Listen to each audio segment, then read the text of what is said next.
Hey, Miss Leo. Hey, Joplin. How are you?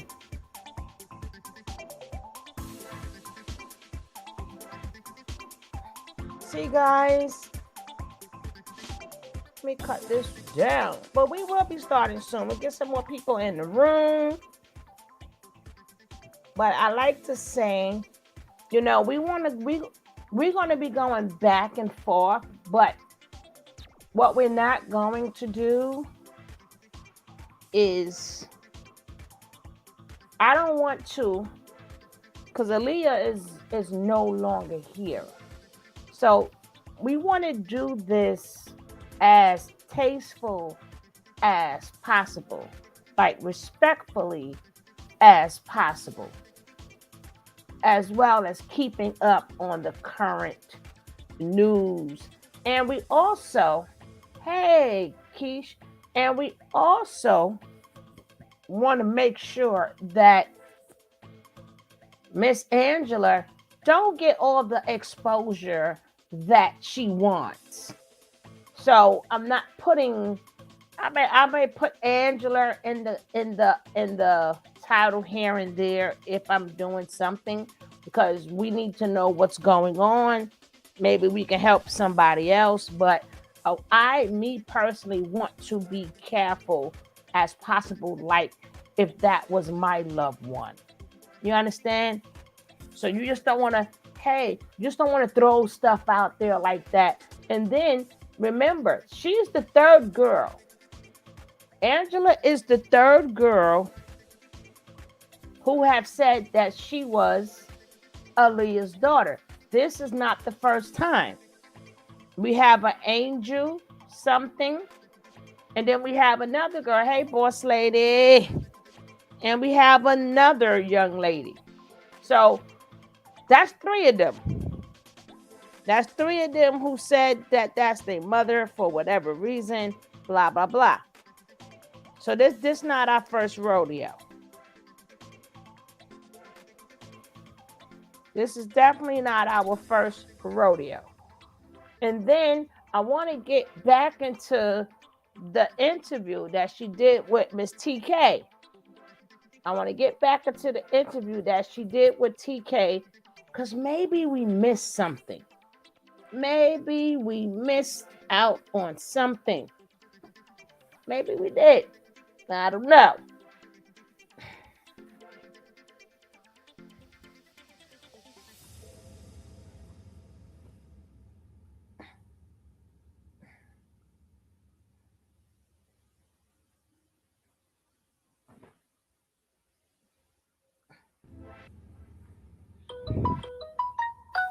So I would see like two more people. You guys hold up. Hold on. See, you want, as a content creator, you want to be responsible for what you put out there. You want to try to be responsible as possible. You know?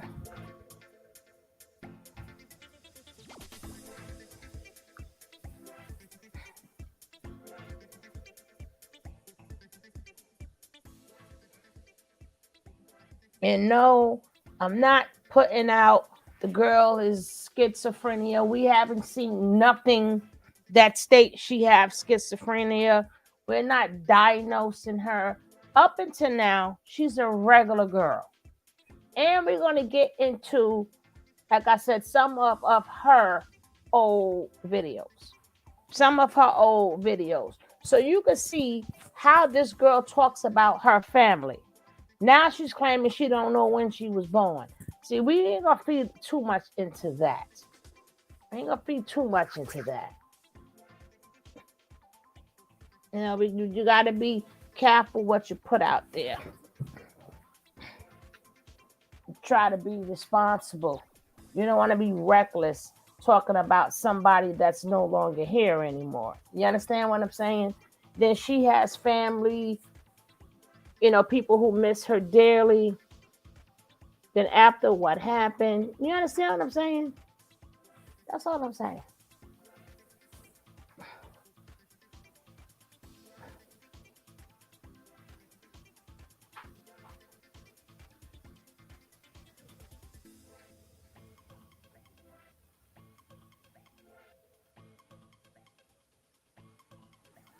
So we're going to start with an interview she did in 1999 on a 1995 on a magazine, right? So we're going to start with that. Let's get ready to go.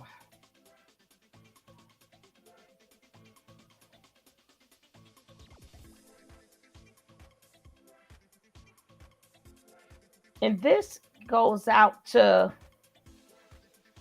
Aaliyah Black. The name of this source is, oh Lord, it won't move. Oh yes, it do. Aaliyah Black and White. This is another young lady. She's infatuated with Aaliyah. A lot of people are infatuated, with Aaliyah. And regardless of what have happened, we gotta find a way to let her be in peace. But here we go. Remember, she's gonna be reading the article, so y'all gonna have to listen carefully. Let's go. Yeah. When did all this start? In 1992, when you started working with R. Kelly. I started recording in 1993. So she started recording with R. Kelly in 1992. 1992. And don't forget, Aaliyah passed. She went to meet her maker at the age of 22. So all of this happened in her life. Aaliyah's only 22 years old. So this is 92 when she started working with R. Kelly. So that girl would have, if that girl claimed that she was the kid, she would have had to been born in 92, 93, right? That'll make her, uh-oh, 92, she should be 29, 30. She should be 29 or 30. That girl better get her age. She better get her age straight. She better get her age straight. But let's go. I think Barry Hankerson, Aaliyah's uncle, who formerly managed Gladys Knight, former co-manager of Aaliyah and manager of R. Kelly, told me he was looking for a female singer and you were always around the house singing. So he took you to R. Sorry. Kelly. That's how he introduced us. And he thought it would be cool for Hold R. it. Kelly to produce my first album. I had a lot of faith in the album when we were finally finished with all the songs. I said, this should be pretty good. I was nervous about it, with it being my first album. I was glad to see that it was very successful. Hold on, guys. I'm sorry. Who are you working with now? I'm working with Jermaine Dupri on this album. I first did a track with Dave Haw. I'm also working with Puffy, DJ Cool, Jay Dibbs, and Darren Whittington, to name a few. I want to be in this business for a while. On each album, I want to take my image to another level. My first album was strictly street, young. I want this album to be street, but a little more sophisticated because I'm older now. As the years go on, I want to be a little more sophisticated and along with my age group. If I'm 25, I'm pretty sure the bandanas and things won't be as prevalent as far as my age is concerned. I want to change little by little with the time so that my fans won't be shocked as far as coming out with a dress or something, you know? Don't expect me to come out in a dress or anything though, because I'm not. I wear skirts when I go to church, but I wear suits too. I love pantsuits. I wear those most of the time. I go to church whenever I'm home. I'm Catholic, so I go to my school church in St. Anthony's. How do you feel about children being sexual performers? Do you think it's wrong or good? Well, I feel that as far as my age group is concerned, that is definitely what we go through. This is the age where we start learning about romance. So when I sing a song, I'm talking about what I go through. And that's just what all kids go through. As far as being on stage singing about that, it's just what I would talk to my girls about. If I'm gonna go hang out with my girls, I'm gonna say, hey, he was cute. They might say he was fine or whatever. So it's just what kids go through. I don't really see anything wrong with singing a song about love. Society portrays a lot on TV. As soon as you turn on the TV, that's what you're going to see. Kids need to talk to their parents and learn about so they'll have knowledge about what to do if they decide to do that. To me, being obsessed is what you need to do. But if you're going to have sex, be safe about it. I don't doubt anybody who sings about sex if that's what they choose to sing about because kids are going to see it no matter what. So I don't see anything wrong with it. What do you think about teenage pregnancies? Hey, Well, you threw Sonny. that in there. To me, subsistence is best because you don't have to worry about diseases or pregnancy. If you are a teenage mother, I think that being with your family and sticking with them is best. I think you mean abstinence. She keeps saying assistance. It's abstinence. So basically, Aaliyah here is talking about abstinence, but she's saying assistance, but it's abstinence. Oh God. I think she meant to say, she's meaning to say abstinence, not assistance. Hey, Sonny boy. Hey, Geechee. That's my Sonny.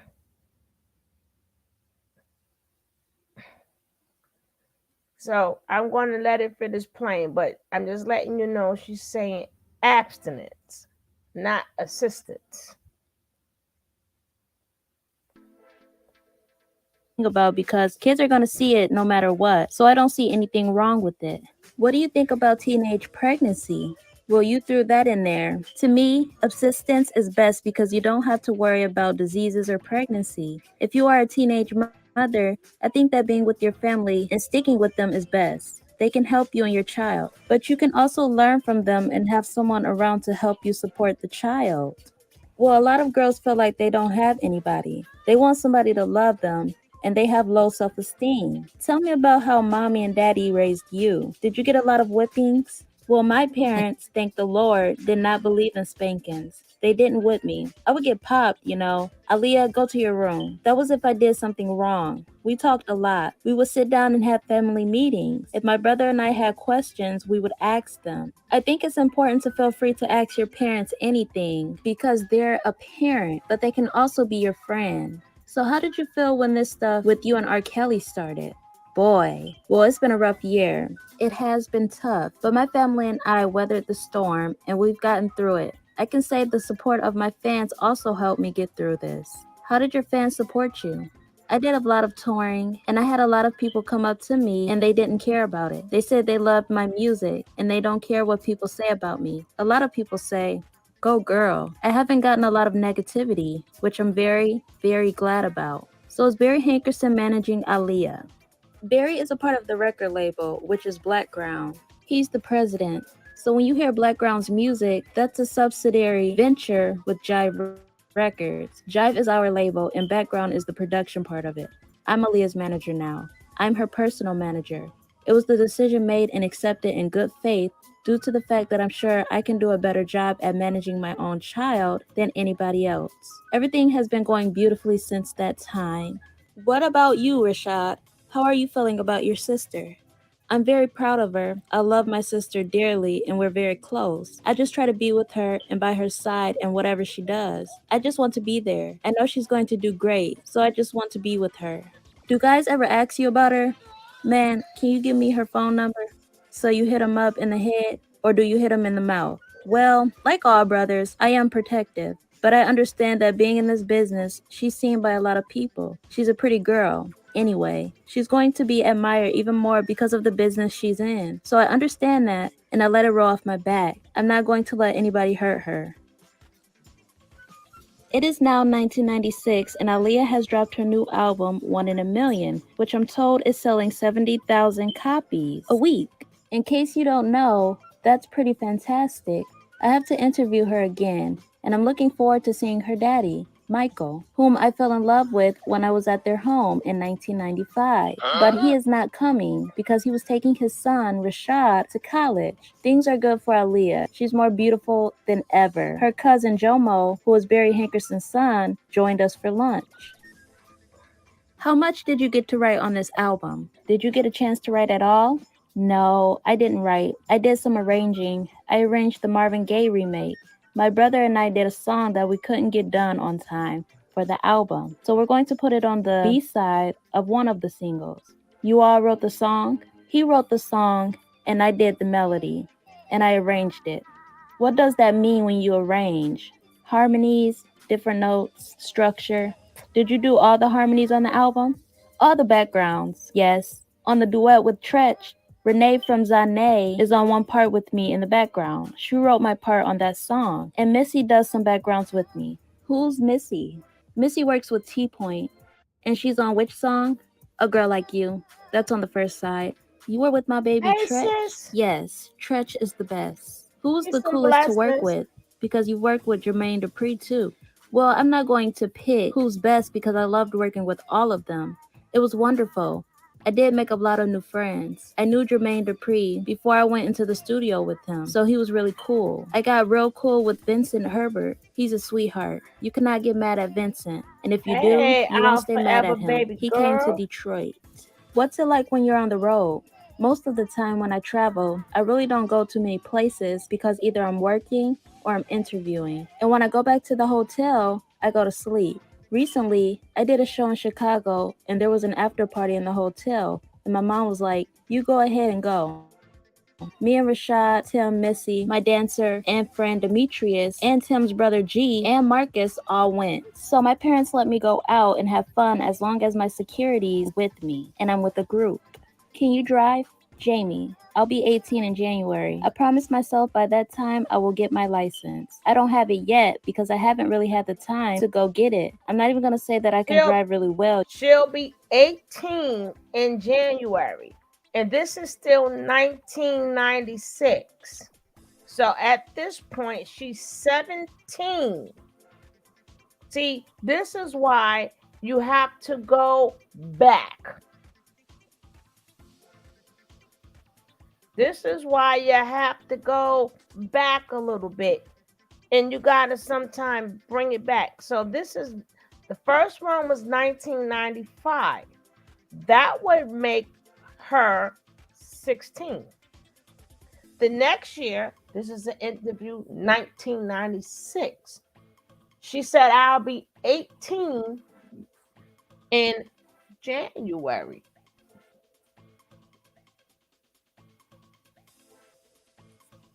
So if she would have had a baby, that baby would have been 4.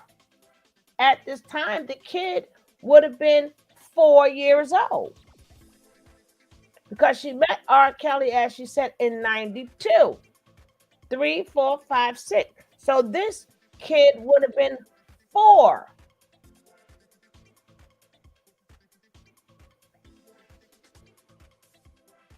So if you see how she looked in 96, and she's not even 18, her body is to a T. Her body is to a T.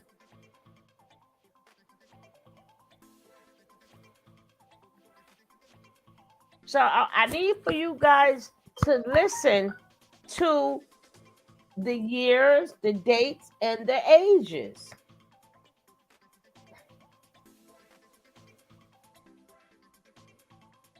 So that girl would have had to been born, which means she would need to be 32. She should not be in her 20s. In 92, she should have been hitting, this is 2023. So her birthday, as she claimed, first she said she was a Gemini, but then she said she was a Capricorn. Hey, Yum Yum.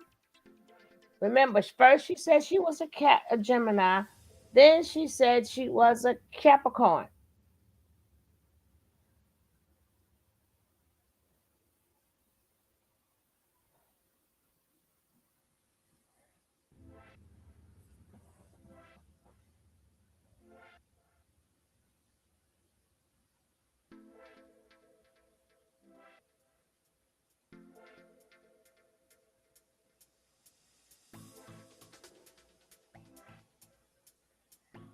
So again, this girl, no, she's not. She said she was a Gemini. Now all of a sudden she's a Capricorn. Why? Because Aaliyah is a Capricorn. Hey, short hair don't count. So you guys are understanding what I'm saying? We got to get these dates together because we're trying to help this girl get her age together. When they listen to us, they're trying to get their age together. That's what they try. She don't know how old she is. I'm trying to help her get her life straight. Get your life straight. You know?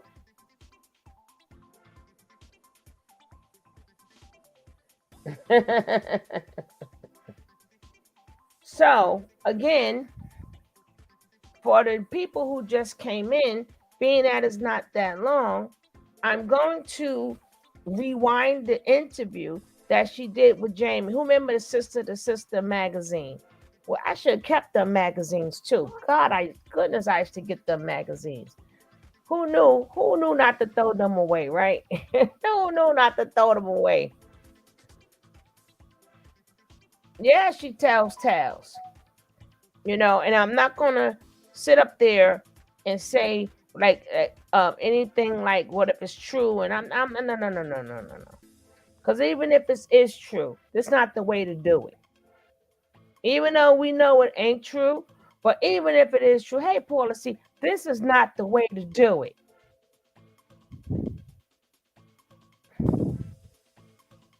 And I'm quite sure once her mother, quote unquote, lost her child, and she know that that's the only thing closest to her child, it wouldn't be no, I ain't getting into all that.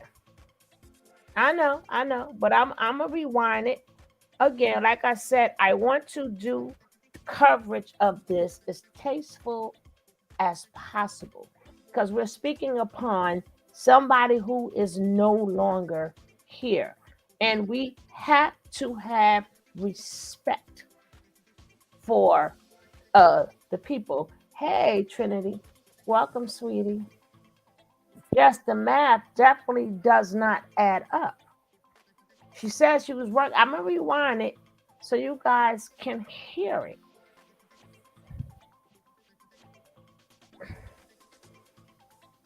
So whoever heard it already, you just gonna hear it again. You just won't hear it with my mouth because I said what I had to say already. I said what I said. This is courtesy to Aaliyah Black and White. Special salute to Aaliyah and the 8 friends who died with her in a tragic plane crash last summer. I thought my readers would like to have some sort of pictorial tribute to Aaliyah that they could hold on to. So we complied at-home pictures, professional pictures, experts from her interviews with us, testimonials, and whatever else I could think of to throw in to embrace her short life and please you, our loyal readers. I also wanted to pay homage to the 8 people who died with her. Their lives were very important to us, even though we never knew them like we knew Aaliyah. I ran into the famous artist Elvira on a beautiful picture of Aaliyah for the cover of Vibe a few months ago.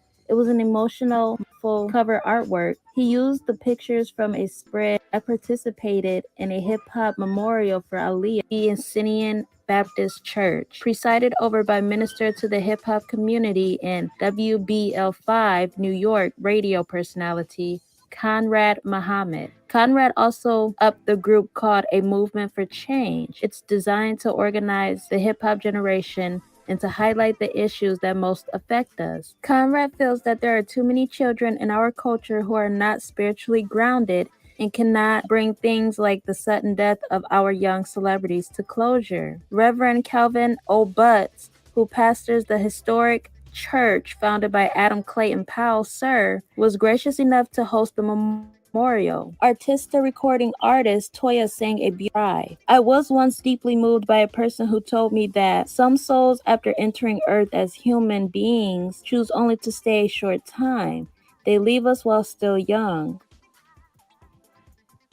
Dewy skin cream.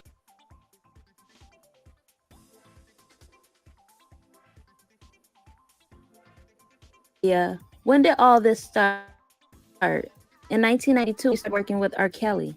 I started recording in 1993. I think Barry Hankerson, Aaliyah's uncle, who formerly managed Gladys Knight. So she met R. Kelly in 92, right? She met him in 92. She started recording in 93. You understand? 93. That would be 30 years ago. 30. So that girl will have to be 31. If she was Aaliyah's kid, she will have to be 30 to 31 years old. She cannot be in her 20s. She said 92. In 93, we worked on the album. Y'all hear the math?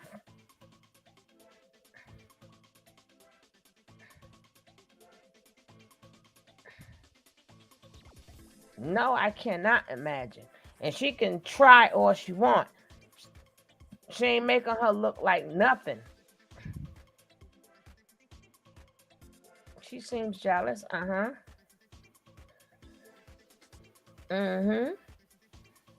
stayed where? Yes, I would say Angela is a scammer and yeah.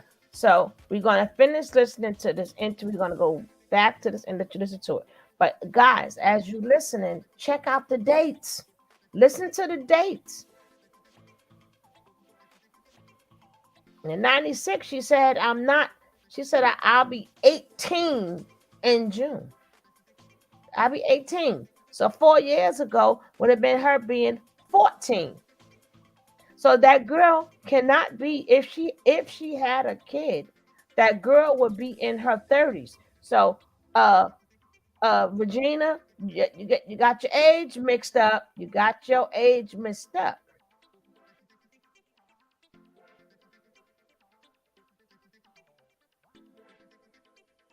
Remember, you have to remember, she went to meet her maker at 22. 22.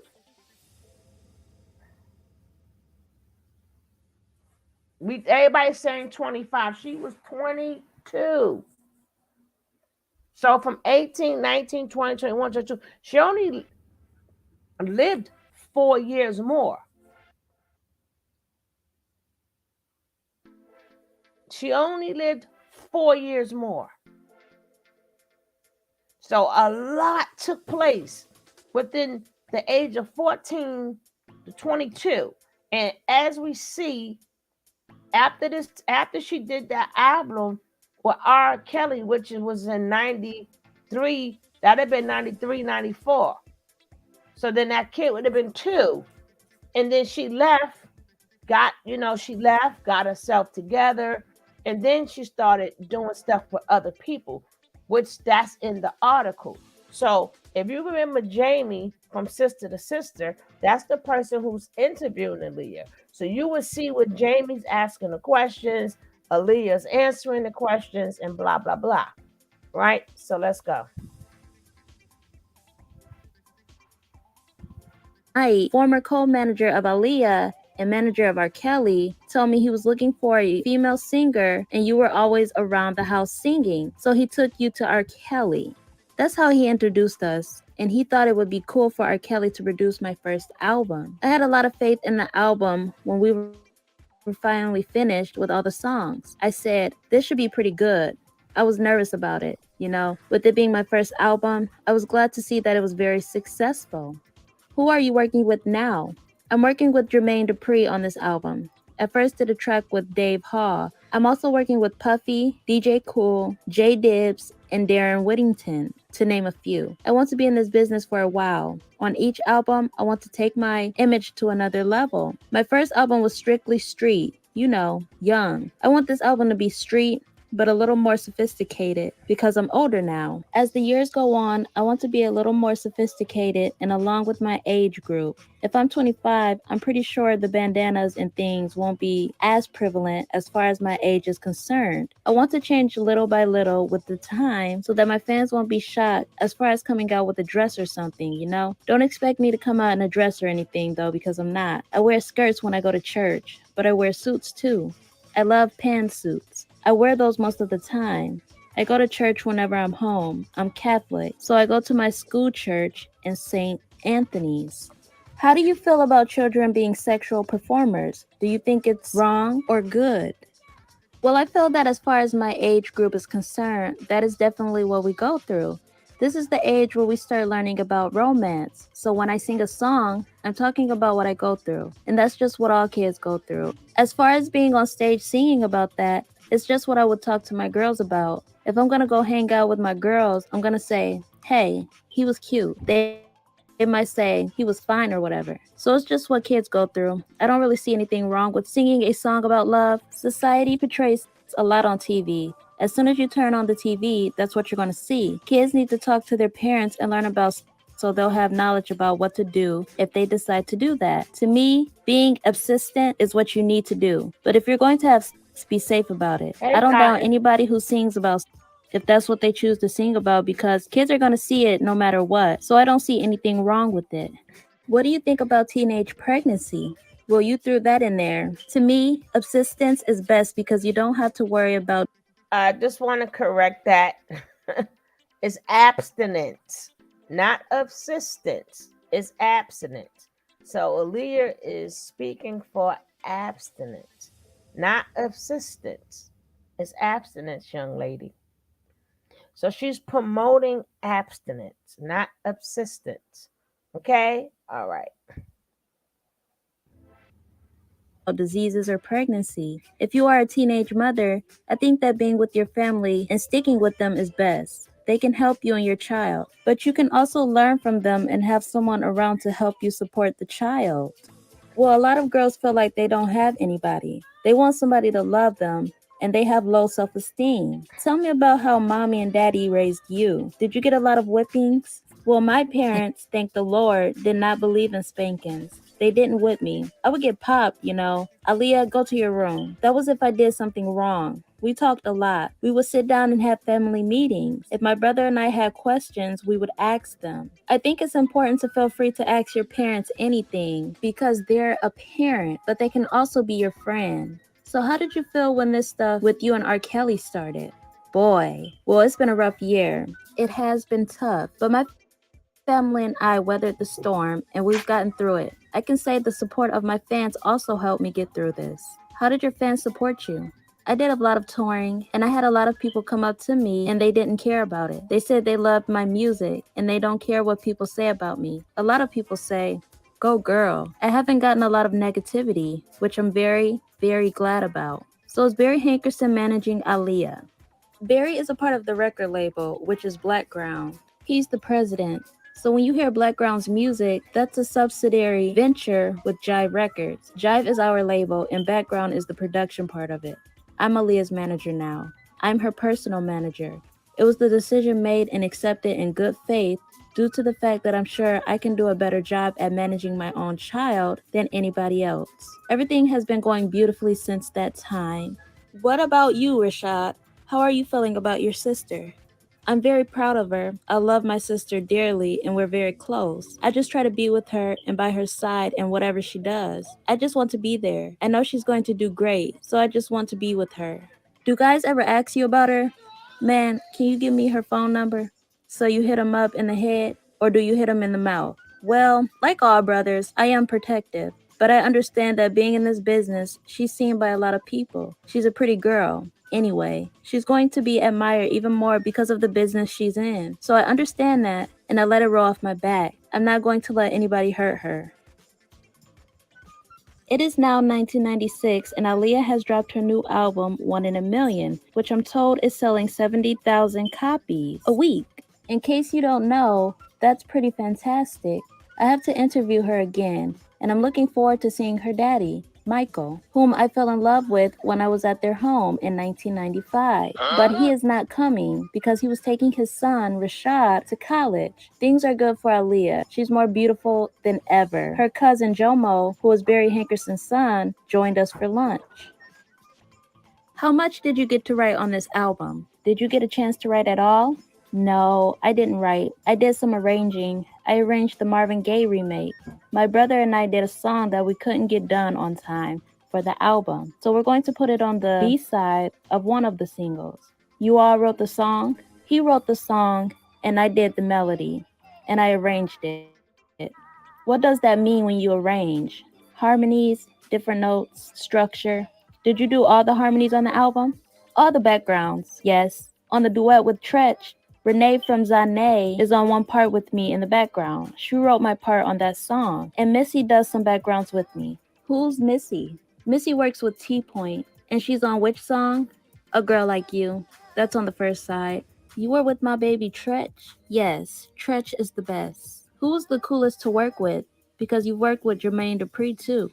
Well, I'm not going to pick who's best because I loved working with all of them. It was wonderful. I did make a lot of new friends. I knew Jermaine Dupri before I went into the studio with him, so he was really cool. I got real cool with Vincent Herbert. He's a sweetheart. You cannot get mad at Vincent, and if you do, you won't stay mad at him. He came to Detroit. What's it like when you're on the road?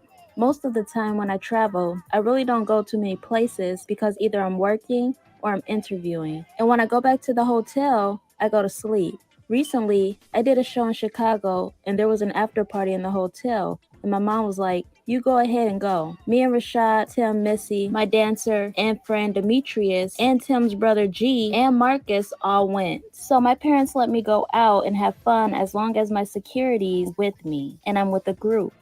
Can you drive?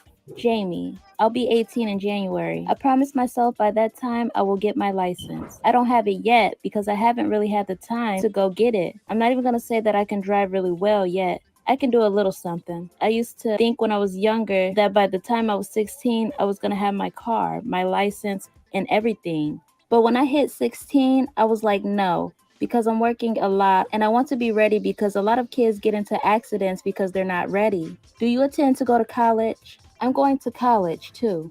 I haven't decided where yet. I still have my 4.0 average, but it's hard. I have a tutor, it's stressful, but it's important to me. That's why I want to go to college. I've always been on top of everything, so I think I cause my own stress by being that way. I've always been very detailed, so fortunately I have a very supportive family. They tell me not to worry about things. The biggest pressure that I have is that I want to put my all into my career and I want to put my all into school. Everything else is cool. Boys don't sweat you? Boys? Jomo, do you think boys sweat me? I think so. I think so too. I have some people that, come up to me or whatever. It's cool. I don't have a boyfriend or anything. So dad being on the road with you is no different than anything else. It's nice. He knows me better than anyone. Yeah, he's good to have as my manager because he's my dad. So he knows I'm not a morning person. So if he can, he'll be like, can we get stuff set up in the afternoon? Because Aaliyah does not like to get up in the morning. He works me, but he's also lenient because I'm his baby girl. So it's good. Do you think that you and Brandy will ever work on a project together? That'll be really interesting. I think it would be cute. That would be really, really interesting. Okay. So we got the first album and it was 24/7. No boyfriends? Do you sneak out at night? No, I do not.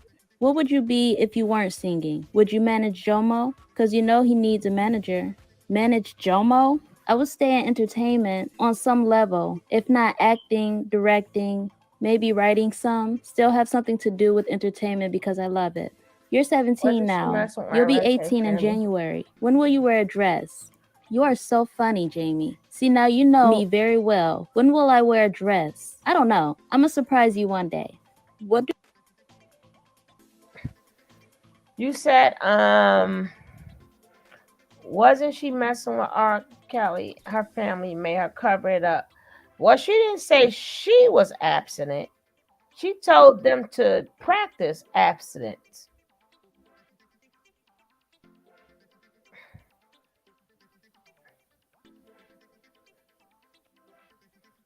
Well, I don't know.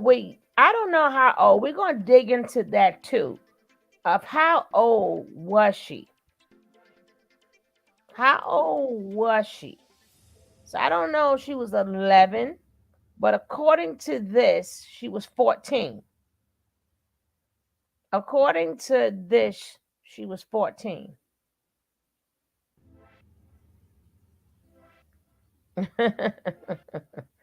She's she was just giving advice so you won't have to go through these things, you know. Maybe she went through them and don't want anybody to go through it, Keish.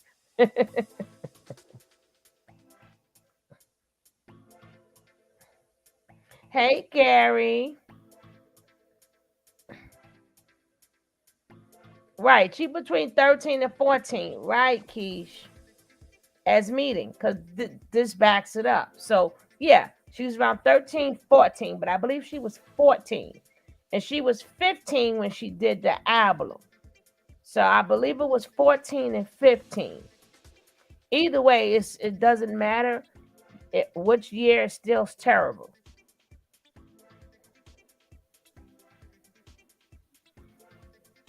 We're not talking about the system. We on this, Gary and Geechee.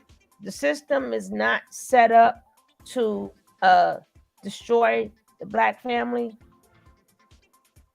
That's up to you. How you treat your woman or your man has nothing to do with the system. But we're not talking about that. I'm good.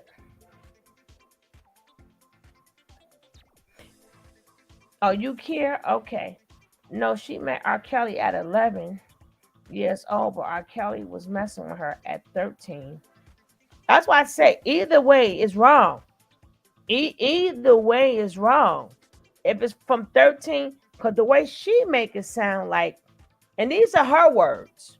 So unless she's lying, but she said 14.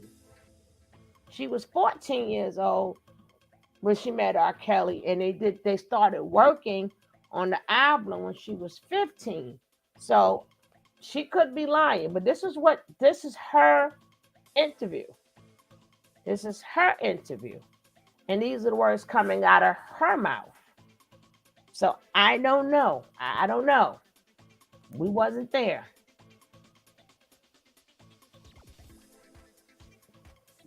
I don't know. People talk a lot. We wasn't there. Everybody got like so many different stories. We don't know. We don't know. Because if anybody do know, and that wasn't reported, then something is wrong with them.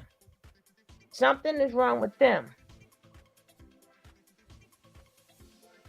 Right, right. That's what she's saying. I'll forever, baby girl. Yes, that's what she's saying.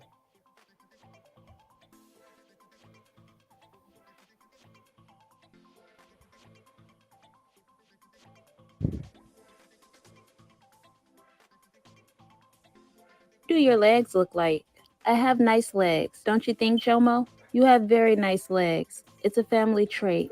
I just got some Nike tennis dresses. Very cute. I wore one in Atlanta when I went to a club there. I did radio, so a couple of people saw me with my little Nike dress and my little hiking shorts. You know, I still had on some shorts. But as far as wearing a skirt or anything, I don't think I'm going to do that anytime soon. Honestly, that's not me. Is it because you don't like pantyhose? Pantyhose can be a strain. Pantyhose are the absolute worst. I'm sorry, I can't stand them. Do you ever wear heels? Yeah, I've worn heels actually. Like heels. Do you go to school? I go into school and I go into the office in my own room and work with my tutor. But during the breaks, I can go into the cafeteria and chill with my friends. I'll see them, so I have some normalcy in my life. So, do you read your fan mail? Uh huh. I got a lot of it kind of late. The box didn't get sent to me, and some letters were like from Key. 94 or 95, but I read In as many of the jail. letters as I could. What do you attribute your courage to? Well, I'm young. There are too many things that I want to do in my life.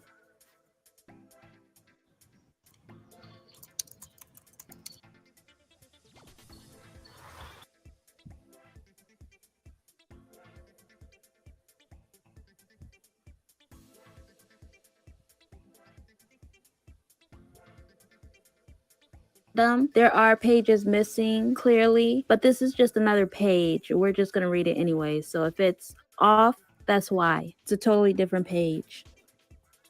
About what?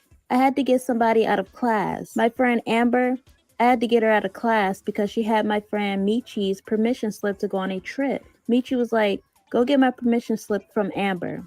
So I said, okay, I'll go get it. So I said to the teacher, excuse me, and she was talking to another teacher. So I said, Demetrius is trying to go on a trip and he won't be able to if I don't get the permission slip from Amber. Can she be excused for 1 second to get his permission slip? And she just went off on me. So I got into a big disrespectful thing. We got it resolved, you know. My parents came up there and handled it. So what did Diane say? That's what I want to know. You know, I told her that I was upset with the teacher. I came right with the teacher. She wasn't to her class or anything. So, you know, I said, excuse me. She was like, well, you know, since you respected her, she should have given you respect back. So we were all right. We handled it. Well, do your parents always believe you're right? No. I mean, I'm not perfect and I'm not always right. There's times when I've been wrong, but when I'm right, they stand by me. When was this time that you were wrong? I'm trying to think. I'm sure there are plenty. Okay. When I was in the 9th grade, this boy was talking about me and I pushed him and I got a big jug. I was wrong. What's a jug? A jug is a detention. It stands for justice under God. That was the only fight you ever got into? Yeah, that wasn't even really a fight because I pushed him and the teacher caught me pushing him. I never got in a fight though. Why is it that you always have this hard image with the sunglasses and stuff and then you're just friendly? Well, I know you, so I'm making you laugh. Every reporter has said that you're not like your image at all. Well, I think that image is a part of me. You know me, I wear the sunglasses, I wear the baggy pants, the hats, the whole nine. And you know, I may add a little for the excitement and the intrigue videos, but my family has told me that little air of mystery that surrounds me is for real. There are times when I won't tell you what I'm thinking and you're like, what's going on with you? Am I not right? Yeah. Yeah, that's really me. I'm a reserved person. I'm kind of shy. So you haven't been telling me what you're really thinking the whole time I've been sitting up here talking to you. You know what I'm talking about. I'm saying there are moments when I get into my quiet bag. You know what I'm saying? You are the worst, Jamie. Do you like this world? Of course I like this world, but a kid has to grow up quickly in this society. You gotta grow up and you gotta be smart. And there are a lot of things that I like to change to make the world a better place, like with teenage pregnancy and adolescent sex. A lot of times I think it's thrown on the kids. And to me, it shouldn't be that way. Do you think we should have sex education? Yeah, I do. I think it's something that we should be able to talk openly about. I talk to my parents about everything, and I'm blessed to have a situation like that. So I'm aware of what's going on. It's just safer today. You have to be aware at a young age. Is there anything that you would change in your life? No, nothing major. What's gone on in my life, the people I've had around me, I'm pretty happy. I may go back and change how I took a test or something in school, but nothing major. Woo! Now that was a very long video for me. It might not have been for you, but I'm the one who has to edit this. Anyways, that was it for all.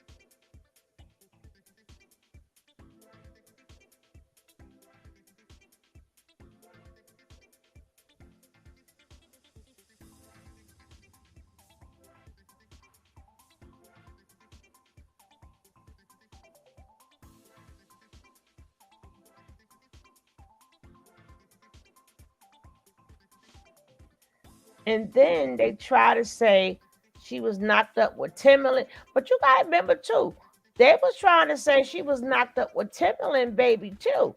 This girl, they done had this girl having not one but two babies.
She did say that his wife he married, he said that she looks like Aaliyah.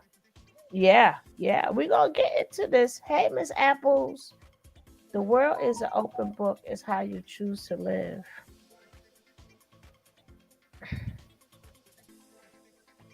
Now let's get to ah damn you.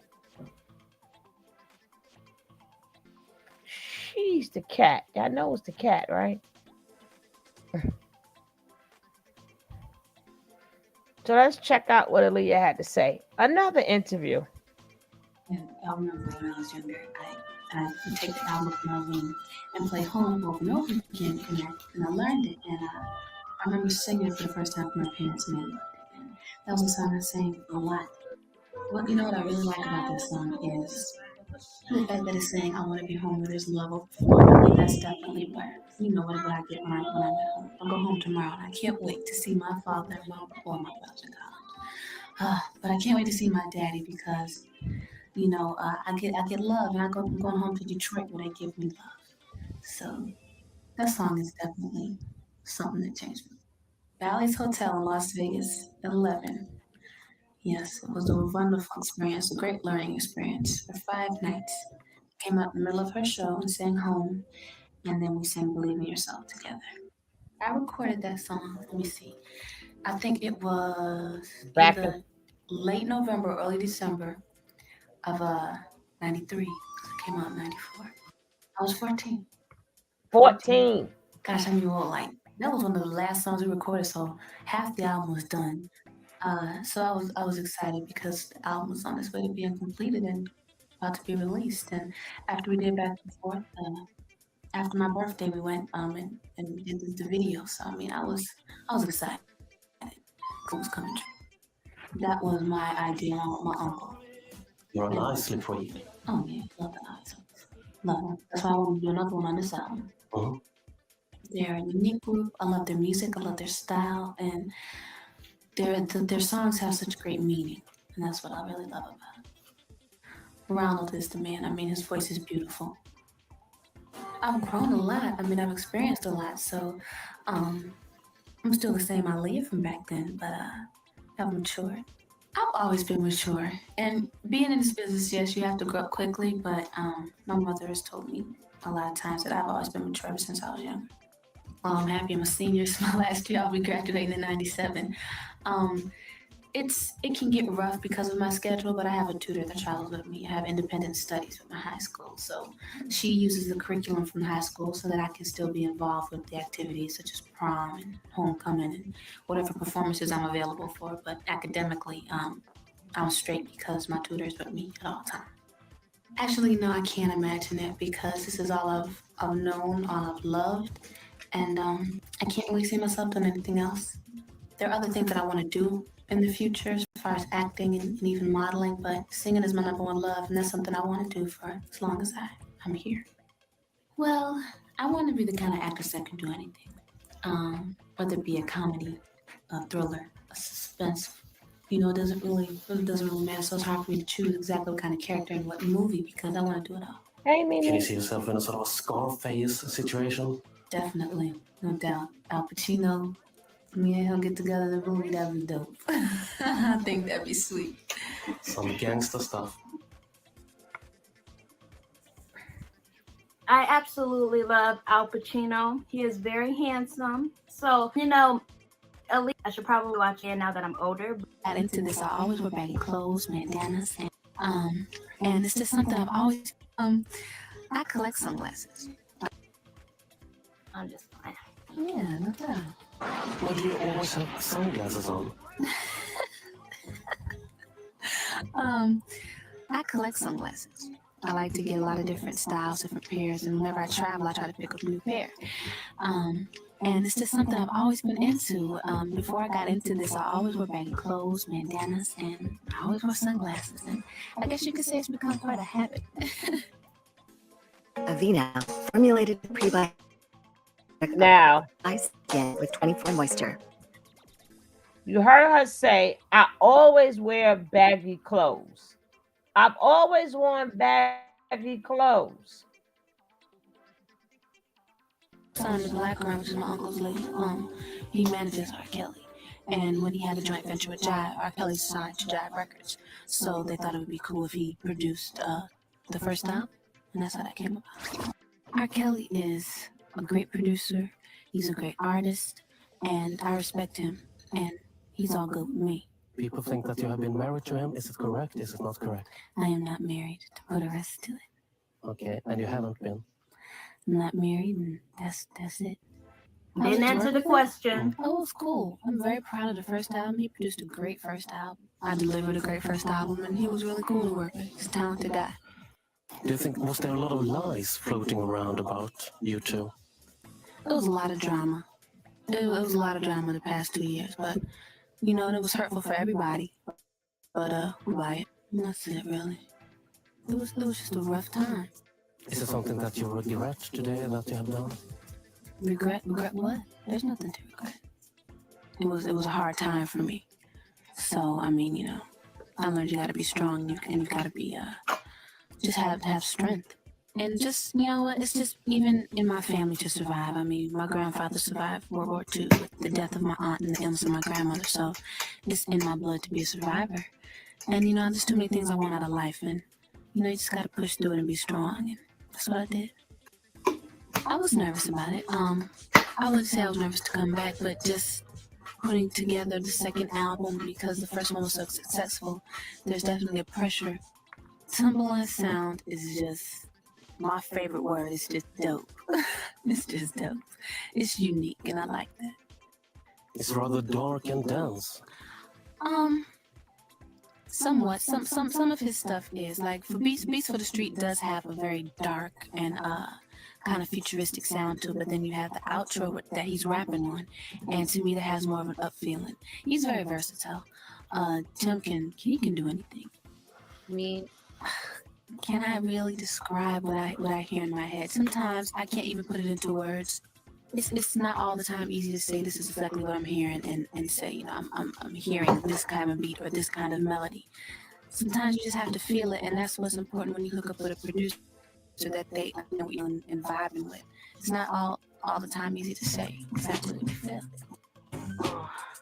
Oh yeah, no. When I hooked up with Timbaland and I heard the drum licks and the bass and everything, I knew that's what I wanted because I felt his music really showcased my personality and it was really me.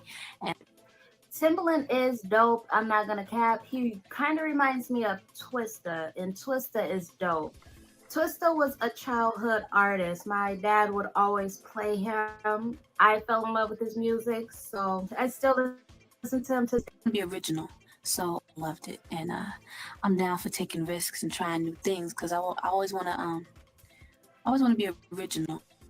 So I like unique things, so I'm always going to go for that. Hey, Diane. The one I gave my heart to is about me giving my love to someone and they hurt me, and I can't understand why this guy did this to me when I gave him all my love and devotion. So that's what that song is about. Aaliyah, do you want to take... Now, what I want to say about that, because I do want to make a video on that by itself, but I personally think that the one I gave my heart to is about R. Kelly and her relationship with him. And I should really do a video on that because I just have some good... We're getting smooth. Okay. Do you recognize it? Early 80s. It's Janet. We're getting smooth. I was going to say Janet, but... Yes, this is. Okay. Can you give me a hint? Because I have some ideas, but I don't want to say. Can you give me a hint? Well, she died in the mid-60s. Died in the mid-60s? Billie Holiday. No, it's Dinah Washington. Dinah Washington. Oh. That was a toughie. Wow, that was tough. Never heard of her before. Really? Oh, gosh. Give me a hint. I know. Stacey Lattisaw. Oh, is it? Diana Ross. I'm scared to say. I'm going to go for it. It's not my song. worst. Go. Maybe start with something from the Isley catalog, something that you haven't recorded so far. Something I haven't recorded Between so far. the Sheets or something like that. Okay, I've got one.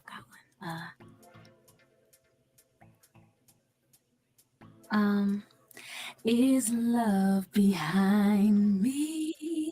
Though I need you to satisfy me, destiny will prove to divide me. Go ahead, girl. For you're a part of me. I feel the love within you. Your beauty lies deep within you, touching me when you feel the need to become as one with me. So let me down easy. If ever you were to leave, my love, let me down easy. For all I know is you.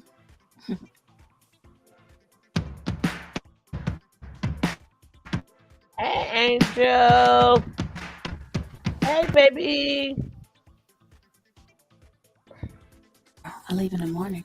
Okay. I hate when people say she can't sing because I just think she had an amazing voice. And To Detroit. Back home. Keep up the funk. I will.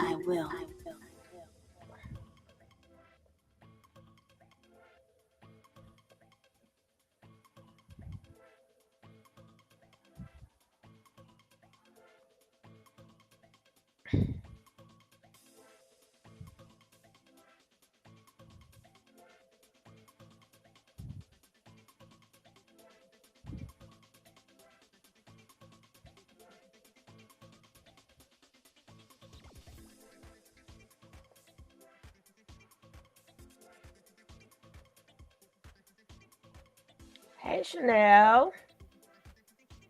How are you? Welcome. Her voice made me feel. Me too. It was beautiful, right? And people make me sick trying to turn around and disrespect Aaliyah words she's done, said many times. Nothing happened. You know what, Diane? This is why I said I'm going to handle it with respect. You are absolutely correct. That's why I'm doing it the way that I'm doing it. I'm not going to promote Andrea. It's sad that you don't have no respect for the dearly departed. It's crazy. No respect for the family.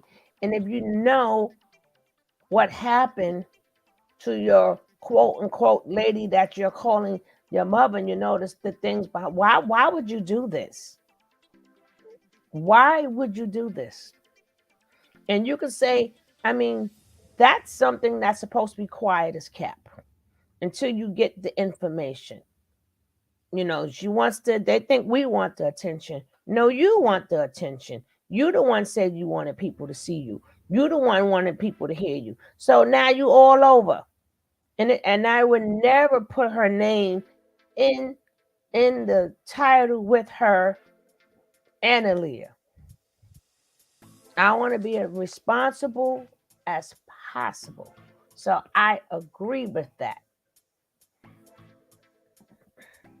But we still have to cover the story.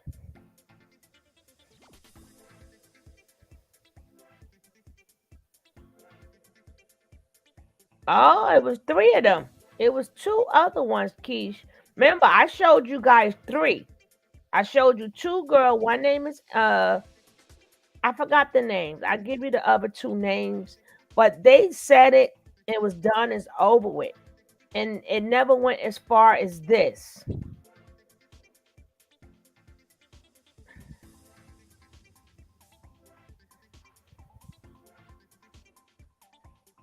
Yes, Ewan. So I'm trying to keep this as done with care as possible.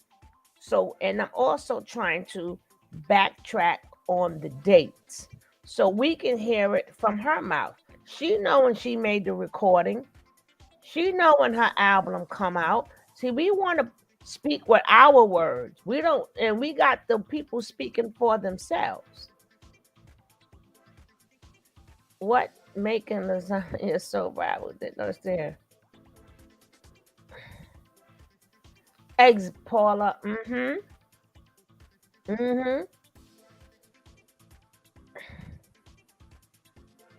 Yes, Angel Nicole. Thank you. And there's one more. Angel Nicole, and it's another one.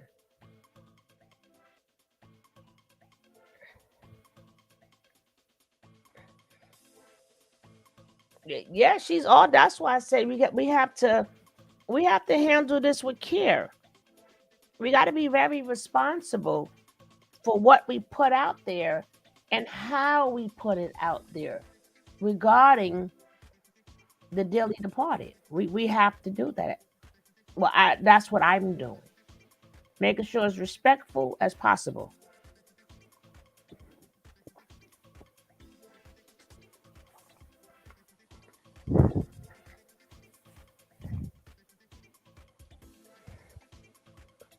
Now we're going to get into Miss Jaguar Wright. I talked to her last year before on IG. Well, we don't know if Regina has schizophrenia. We haven't seen any documents that state she has schizophrenia. We haven't seen it. We haven't seen her medicine bottle. They said they take their medicine. We haven't seen the medicine bottle. We haven't seen anything to prove that we can't diagnose nothing. Anybody can sit back and say, hey, I have this and I have that to cover their behind. So when it all blow up, you can say, well, I have schizophrenia.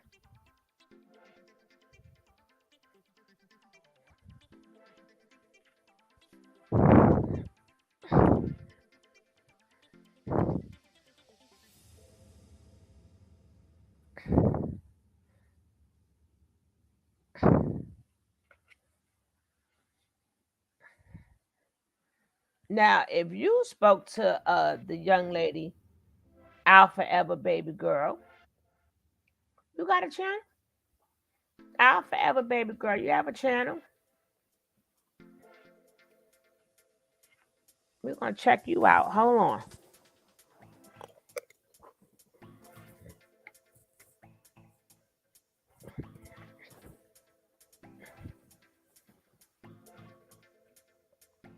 No, she does not have a history, Gigi. Where was the history? Her sister-in-law said she started flipping out like about last week. Where is the history? Did you see the history? Thank you, Julie. Did you see the history? Hey, DJ. People talk a lot of stuff. That's amazing.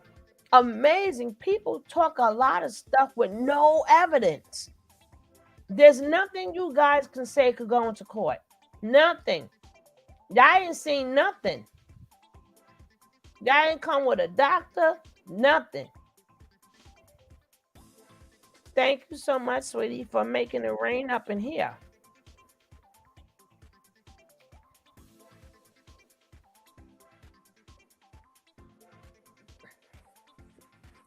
You should tell her to come over here, because in that case, we need to hear from her too. You needed to ask her to come over here. I'm gonna write her, because if she needs her voice heard too. She needs her voice heard too.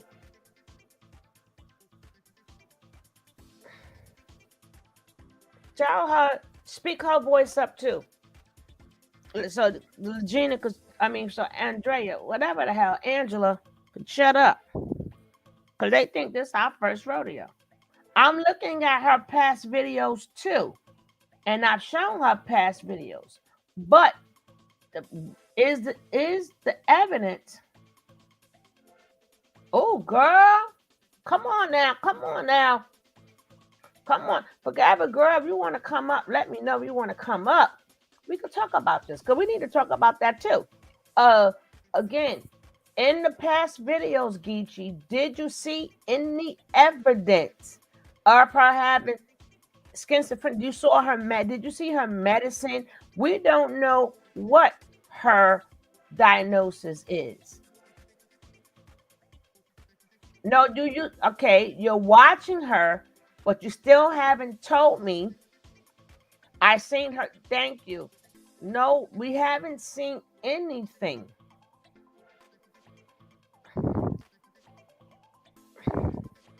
Because people act like they know what normal is. What is normal?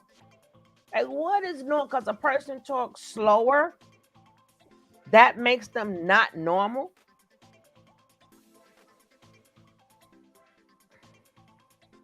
That's a difference, baby girl. See, that's a difference. We haven't seen nothing. And the girl said, yeah, she took her pills. Now, if you remember, the sister-in-law said she didn't take her pills. Now, all of a sudden, she took her pills. And where is she supposed to get a refill at? Where is she supposed to get a refill? She has no doctor out there. And if you take her to a doctor, who's going to get the coverage?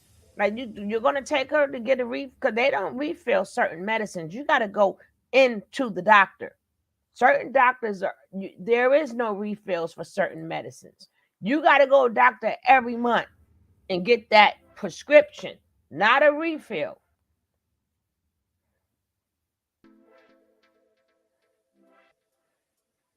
We haven't seen absolutely nothing. Our favorite baby girl, you're going to have to get them things together. And doctors take a long time.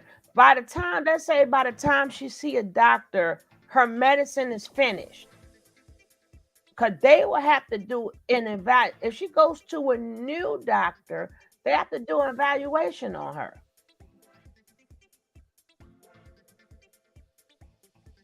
Ah, that's something different, Keish. That's something different. I really think you got something. Oh, okay. Okay. I might have to go with that one.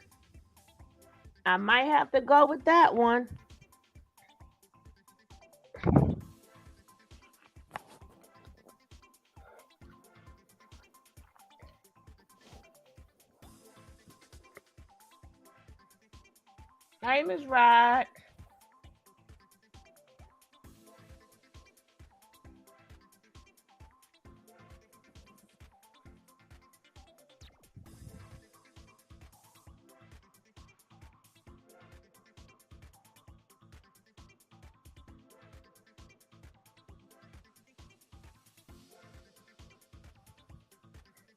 See, we social media, everybody's a doctor, everybody's a lawyer, everybody's a therapist. Ain't nobody nothing. And every case is different. That's just like the trafficking. And no, she didn't traffic that girl there. That girl came there. And guess what? If you're going to say that she was trafficked there, then the people who sent the money is the one that's guilty, right?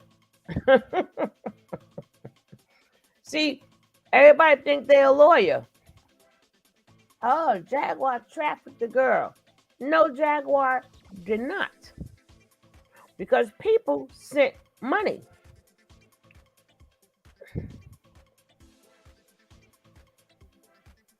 Exactly. So you all believe this lady has mental problems. She said it could be. I didn't say nothing. Don't speak for yourself. We all ain't said nothing. I didn't say nothing. I'm a person, you got to show me some proof. I didn't say absolutely anything. I may say that's what they said, but I don't know. Don't get to saying y'all believe. I don't know. But you're going to say, you can't say she was trafficked there because when they asked for them donations, guess what? That's how she got to Dallas if she wasn't in Dallas. Now that I believe, Muslim, that I believe.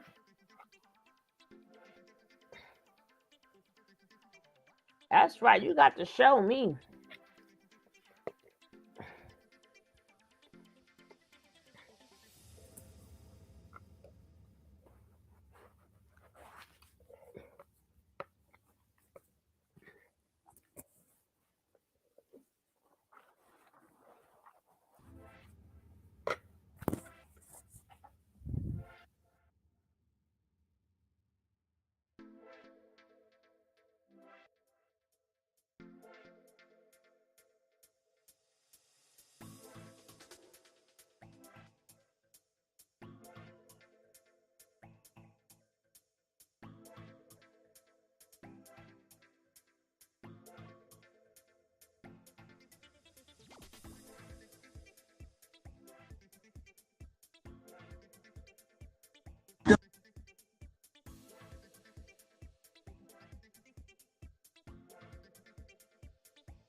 What year was this, if you don't mind me asking?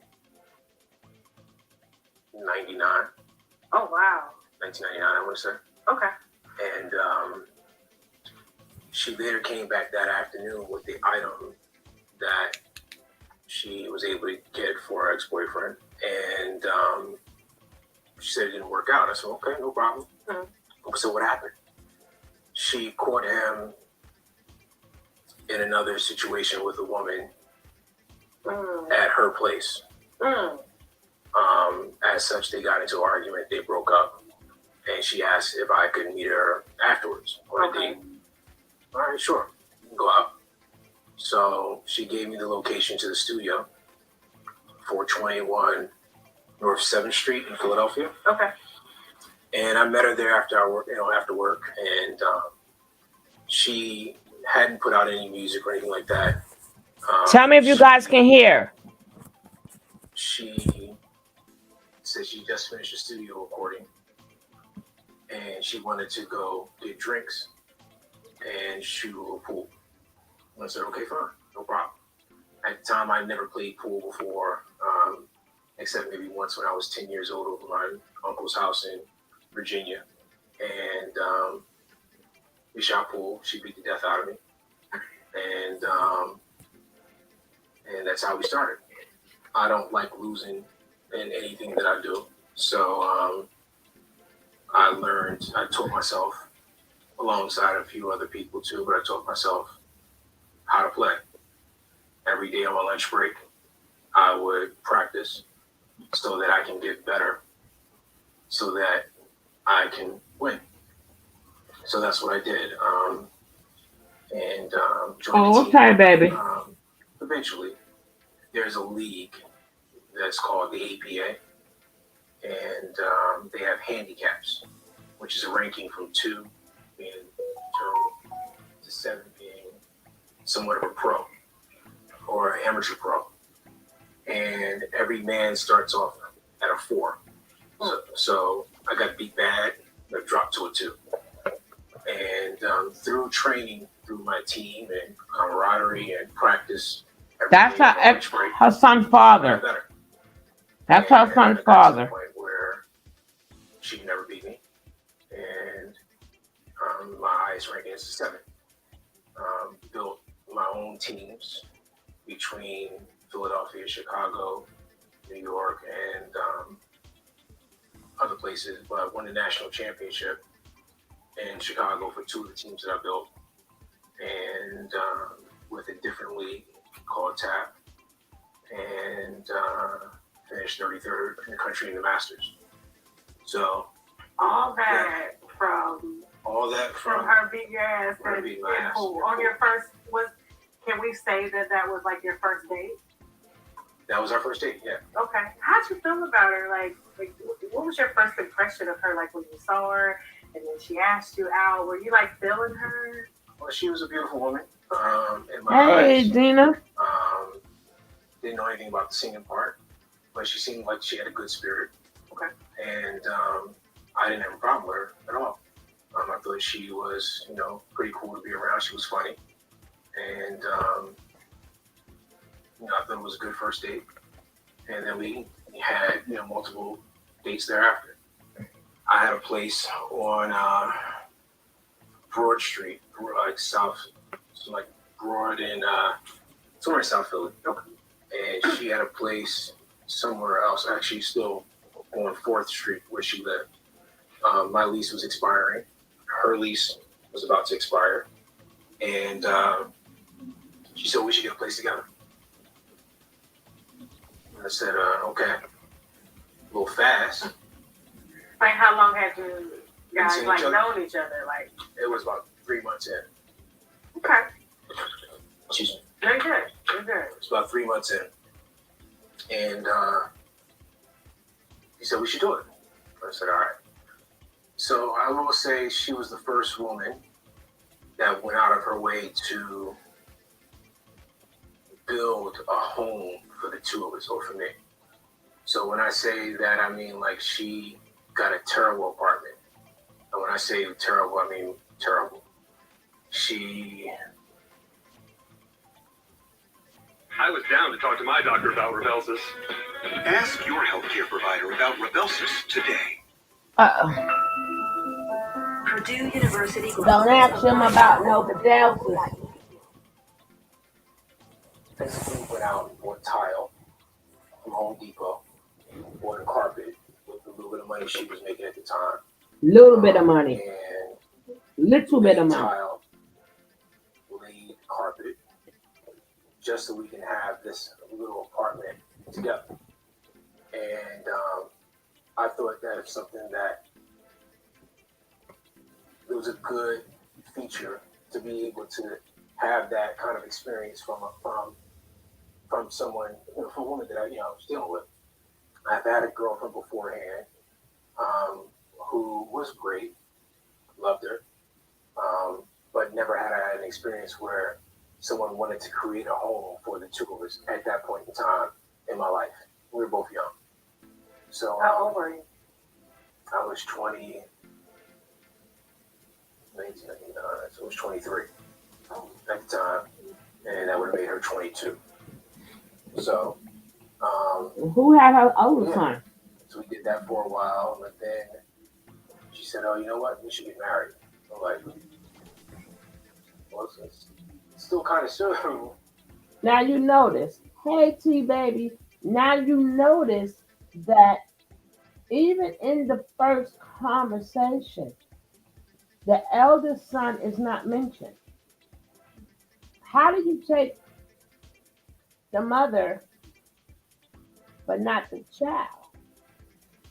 She said, well, did he always stay with his grandparents?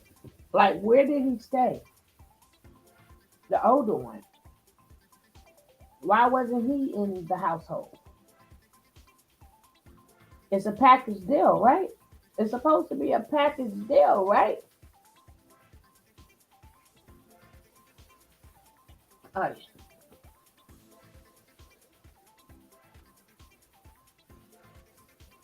We just moved in together. So yeah, but we live in sin.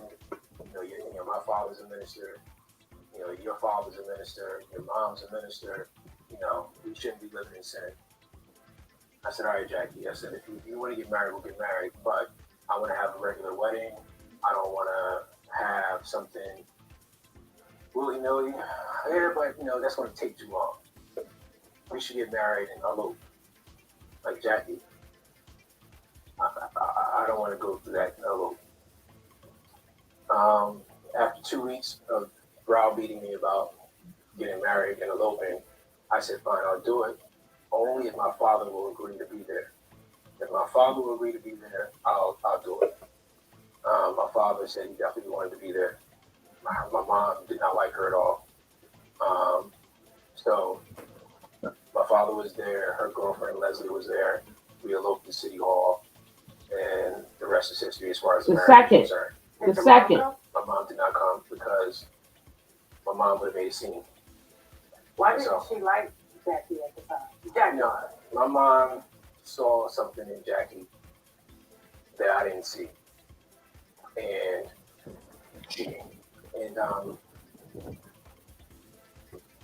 my mom was like, no, this is not the person you need to be with. She had someone else, but when I was much younger, that she thought that I should be with. But based off of what I had seen at the time from Jackie, I keep calling her Jackie or Jaguar. No, it's okay. So, yeah, I mean, we made this clear in the beginning. Everyone knows, Jackie Jaguar. So based off of what I saw in the beginning, I thought, I could make this work. And exactly, Deanna. We didn't bring my mom. Mom is my no. father, we disclosed to my mom, and she was highly upset that we got married. And but she learned to live with it until things started going bad. And some of the things that occurred, I even didn't see, and her family didn't disclose to me that she was a little off. She had some issues and was diagnosed with a little something when she was younger. do you know what that is? What that was? I don't know exactly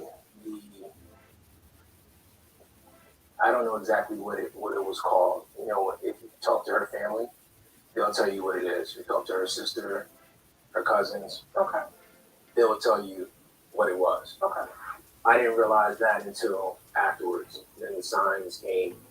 There were maybe some signs before, but someone once told me red flags look like Six Flags when you're having fun. Okay? So it's having fun, at a young age. What I did, I was highly successful at. I was number one globally in terms of what I did. She was up and coming as far as what she was doing. It was a good team, so to speak, at the time. Things started to go bad a little bit later. How far into, so you guys are married, 3 months in, living together, you have a home, you're in love. You're married 9 months. In 9 months, okay. You're in love. Just like Booker. Get a timeline down. Just like Gooba. It's okay. And so 9 months in, how long? Now you notice the same thing happened with Gooba Head. She didn't know Gooba had that long, and they're married. She didn't know him neither. So that means Gooba might be kind of special. He's still in it for the long run. But she said she didn't know Gooba long neither. And I think Gooba spoke upon her playing pool. Also, y'all see the trend here? Do you guys see the trend? I'm just saying. Yes, that's the second son's father. The second son's father. Remember, she had the first one. She was a teenager. Beautiful, beautiful kids. Beautiful, handsome. Here she got two handsome young boys. The kids are off limits, so I will not be picking upon kids. Exactly. She always moved. Yes, T baby. Let's keep this going.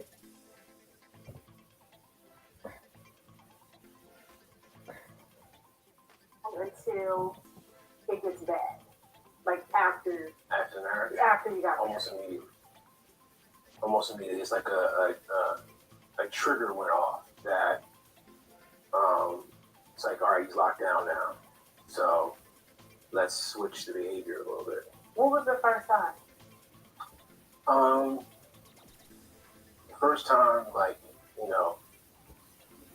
just the flat out cursing at me. If you have a persona of your stage, and you're a Jaguar, Wright, you're going to curse, you're going to do various things, and that's what you're trying to present to your niche of. I know people. That's right, T baby. That's one thing. How you articulate a conversation with me as your mate, as someone you should be able to respect, as someone you should care about and love, something different. And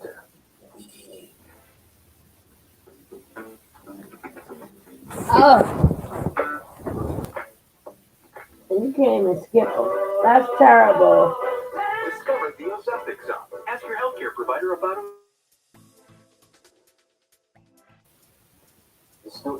The whole persona changed after we made the decision to get married. We went almost downhill immediately. It was 3 months, Deanna. 3 months. 3 months. You saw what was going on in your head? Like my mom was right, or that. Definitely that. But when you marry someone for better or for worse, and you try and find ways to work through whatever issues you have. Okay. So for me, if I did something wrong, I want to understand the why behind it, because you can't move forward until you understand the why. You can't be able to grow together as a team until you understand the why. So for me, I needed to try and uncover, why. what's the reason for this?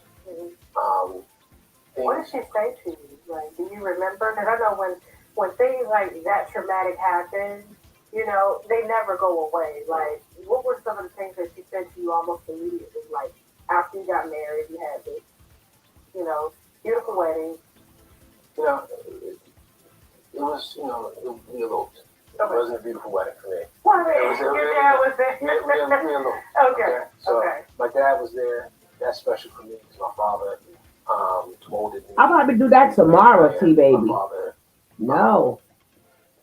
taught me the meaning of work. Had me working at 10 years old, unfortunately. But well, you're doing well, right? Yeah, I can tell. it wasn't for my father, I wouldn't be who I am. So for me, it was highly important for my father to give me his blessing and even go forward and do it. All right. So because he did that, I went through with the experience of marriage with my ex-wife. I'll take these off. It's okay. So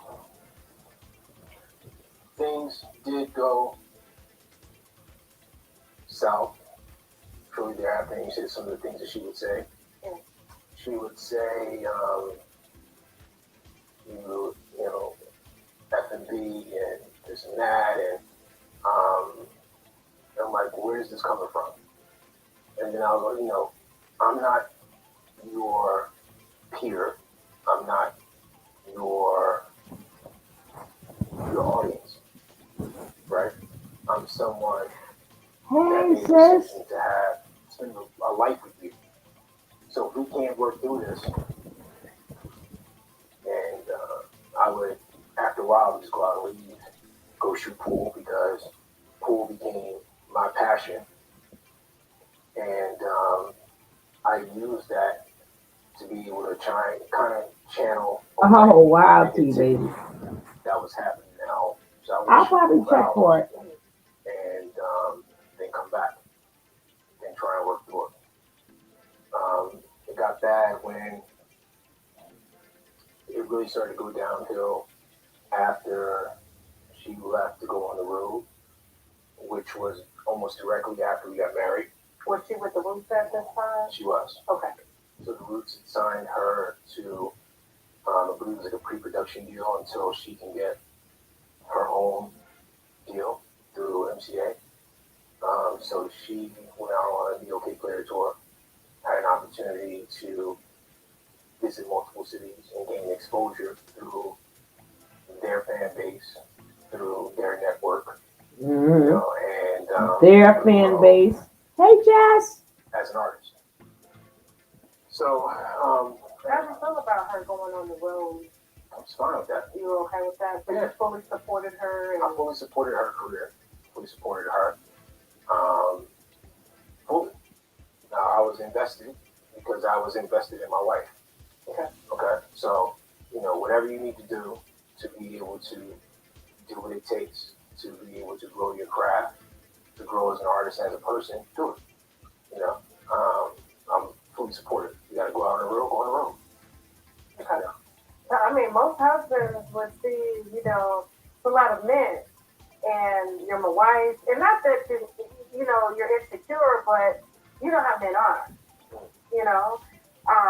That didn't at least cross your mind.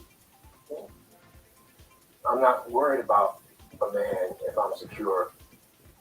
No, I don't have it, boss lady. I'm gonna look for it.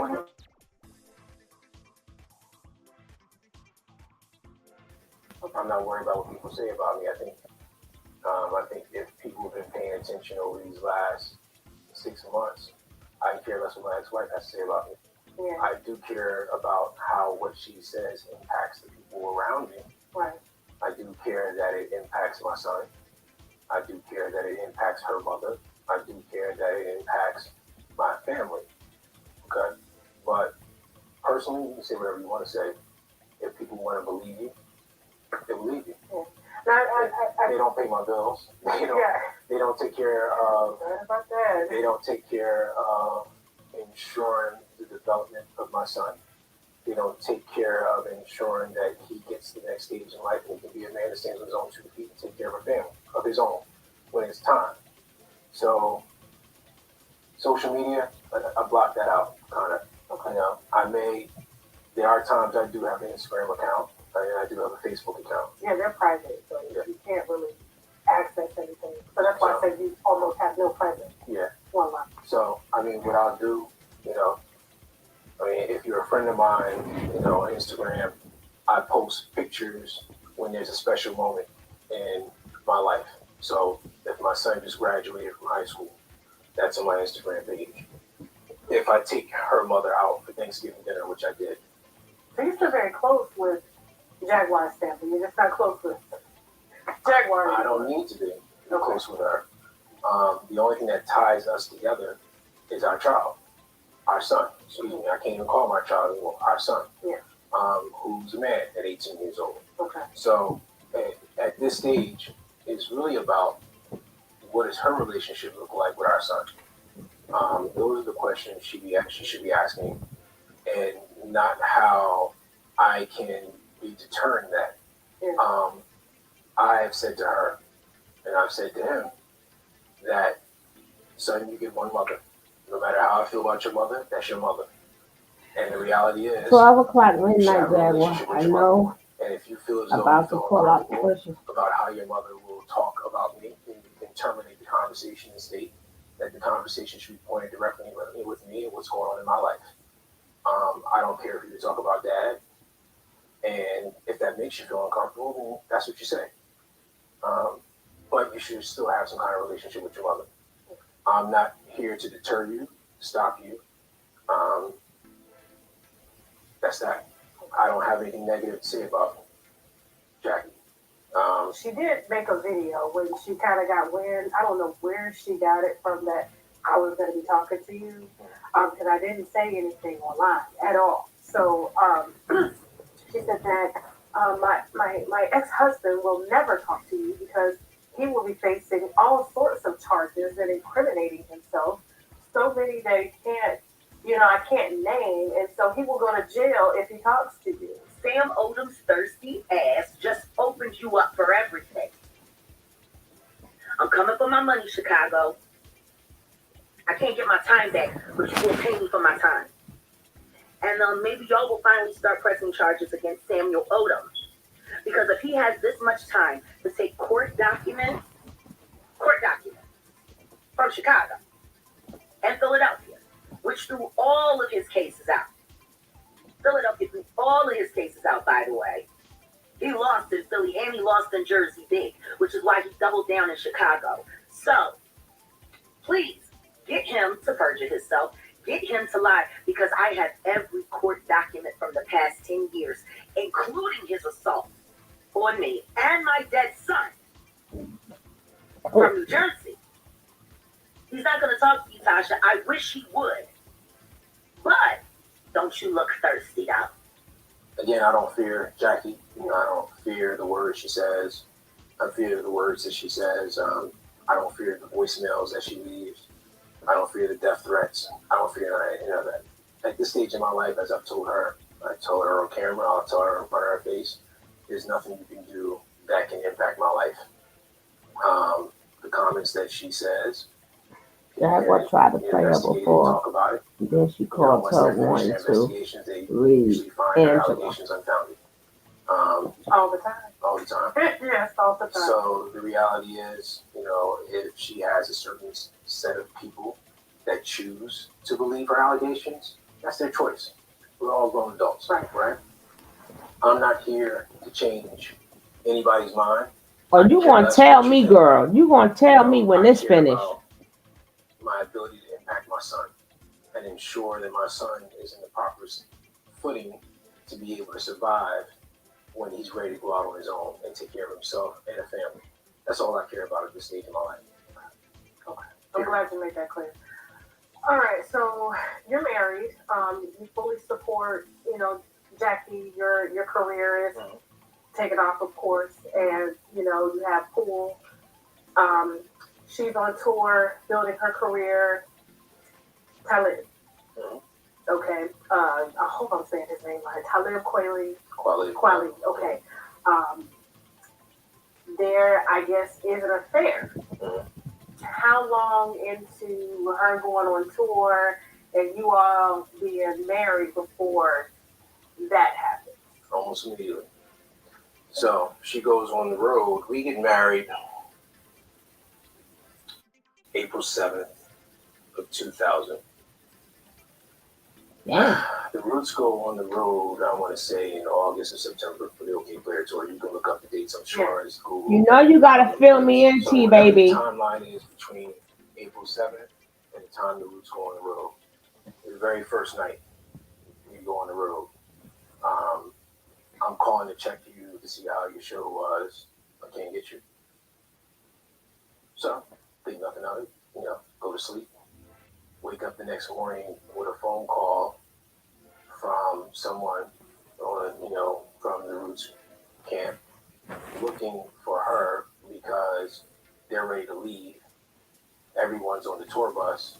She's not on the tour bus. And they don't want to leave her. Have I spoken to her? Was Talib on the tour bus? Yes. Okay. Everyone was on the tour bus but her. They can't find her. So she's not in her room. They don't know where she is. And I said, well, listen, you guys are, I think you're in Boston. I have no idea where she is. She's not here with me in Philly. So I don't know what to say. I'm sure she'll turn up at some point. Later, I find out that from Jackie, that she, not from anyone else, that she fell asleep. She said in Talib's room they were smoking weed and they fell asleep. And I said, okay. Well, y'all got to come up. T baby, come spill the beans, girl. Unless I find one reason for it to be otherwise. Okay? So if I say I'm going to do something, I do it. I told you I was going to come here. Yeah. I mean what I said. When I say something, that's just it. So when you tell me something, I expect the same respect. And in this particular case, you told me that's what she was doing. That's what she was doing.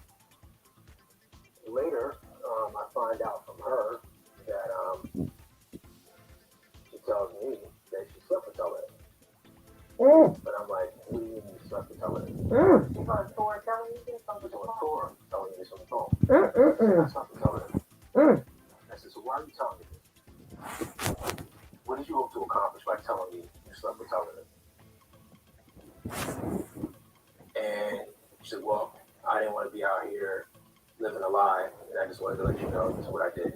I said, okay. So we just got married, and you're telling me you're out on the road, and you slept with Talib. I said, did this happen the very first night? No, it didn't happen the very first night. I said, well, when did it happen? She told me much later down the line. So, I'm vexed at that point. We hang up the phone. I'm at work, and I tell my boss, I said, listen, I need some time to deal with some things. Can I take a vacation? And he says, well, Sam, we really need you because, you're, basically I'm producing. And I said, listen, so either I quit or I take some time. So you give me a choice. And he said, take the time you need. So I took a week's vacation. Woo, child. We got to pause that up. Hey, T baby. Hey. Girl, Can you hear me? You got yeah. Okay. Yeah, guys. Oh, shoot. I stayed up all night last night. It was like a marathon. And I was in my bed. I can't talk about her every day. Nah. Talib Kweli is an artist, Deanna. He's a hip hop artist and very good at it. But he's like from that neo soul rap, if you want to call it that. But okay, well now what happened, girl? So, I was on another. I know I was on another content creator's No, you can say her name. I ain't got beef Okay, with I'll hear nobody. her. I was in Yeah, her I ain't, that's my girl. I ain't got beef with yeah, of nobody. course. I forgot. Okay, I was in her chat, and you know how people be sending her receipts or whatever, and somebody was saying that they put in the chat that she got threatened, um or she gonna have a curse put on her, and hear her was like, what? That you is it on video or it's on YouTube? And it was like, yeah. And she was like, send me that. And so she started playing it, but she only played like a minute of it. Girl, I went up out of there and went to go watch it. It's only like 8 minutes long, but yeah, she basically told her, because Queen, you know who Queen Dita is in the psychic sector? Mm-mm. She has like those moles on her face. Like she went Mm-mm. viral when Mo 3 died. Okay, I don't, never mind. But I understand. But moving forward, back then, Jaguar contacted her so she could get in touch with like Joni Mitchell. She had her talking to other celebrities then, and they met up in person, and she felt like Jaguar disrespected her, was trying to have her sleep in the same room with her and Goomba, on the let out bed in like the living room, just all kind of stuff. And this lady like travels a lot, and she used to like 5-star hotels, girl. So you know what I'm saying. And when that happened with Jaguar, she exposed the hell out of her. Well, like about like right around the time that Jaguar disappeared. So basically, she told her not to ever call her again in life. And I don't know, allegedly, or I'm sure she did, because this lady, I've never seen her this mad except for during that Mo 3 stuff. She's always pretty chill because she speak her mind and she don't care. She was, girl, pissed. Like she morphed into whatever she doing or whatever, and went the entire fuck off. She told her that she got until 12 midnight. She gave her 3 days to return that girl. She said that, I mean, you guys just gotta watch it and just basically I'm gonna watch it. opinion. I'm And gonna watch it. you gonna show it here? Yes, I am. Okay, yeah, it's under. If y'all brought it to, listen, I aim to please. If y'all bring it to me, I'm going to show it. Hey, It's Ann on. 411. You said, but now they're talking again. Who talking again? Hey, Saint Hudson, what's up? How you doing? But like I said, I'm being that this is like y'all can say what y'all want about Leo. I mean about them, but when it comes down, I just want to make sure we're sensitive when we speak upon Aaliyah, Yeah. because she is no longer here. So I don't want to keep saying her name too much. Okay, Yeah. man, Alan, I got you. I got you. I got you. I got you. But because we have to respect the people who's no longer here. And this shit show, Right. this It's shit so show, disrespectful. right? This shit show that they're doing, I don't want no parts of it. And what people do on their channels or they could that It is triggers theirs. it does. It Right. triggers you. It triggers you every time they start, coming with that bullshit and these unverified claims, and Jaguar with her bullshit. It's just it's a circus. I'm embarrassed for the girl, because I don't think she realized how she looking right now. They realize it, but they don't care. If one of my mods could be nice and drop the link in the chat, if somebody put the title in there so I don't have to look for it and just drop the link in the chat, I A will walk. It's under a walk with the ancestors. ancestors. Yeah, I was trying to see one of my mods could just put the link and make life better for me. Quinta will do an interview if you reach now. Huh? She's gonna do an interview with me if I reach her now. Oh, y'all know her like that? Okay, hold on. I work with the ancestors. I want zero affiliation with any. Exactly, Saint. I want no parts of that. Now I will discuss it, but I'm still going to do it in a tasteful manner because it still evolves around Aaliyah. Yeah, it's a component to all of this. Right. So I have to make sure, people say, well, she's sick and they make sure it's about, no, I don't have nothing to do with Angela. What she doing is even worse because I'm like, if you know that's, let's say you flipping, let's say you telling the absolute truth, that's how you do your mother. Is that the way you do your mother? If you say that is your mother, is this the right way to do it? No.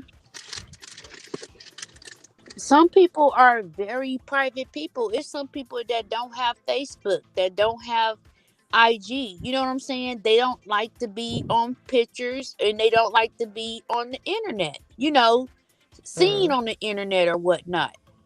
And you just have to respect that.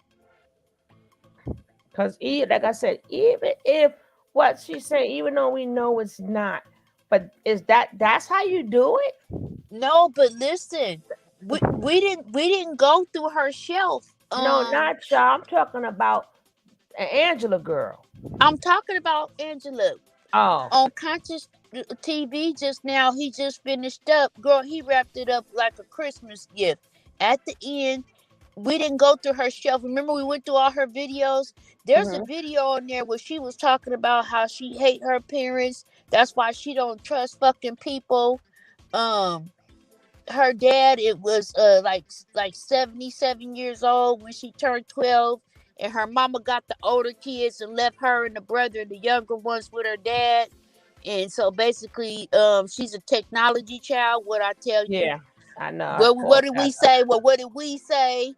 She's a technology child. Like, that's her hobby. That's what she became consumed with.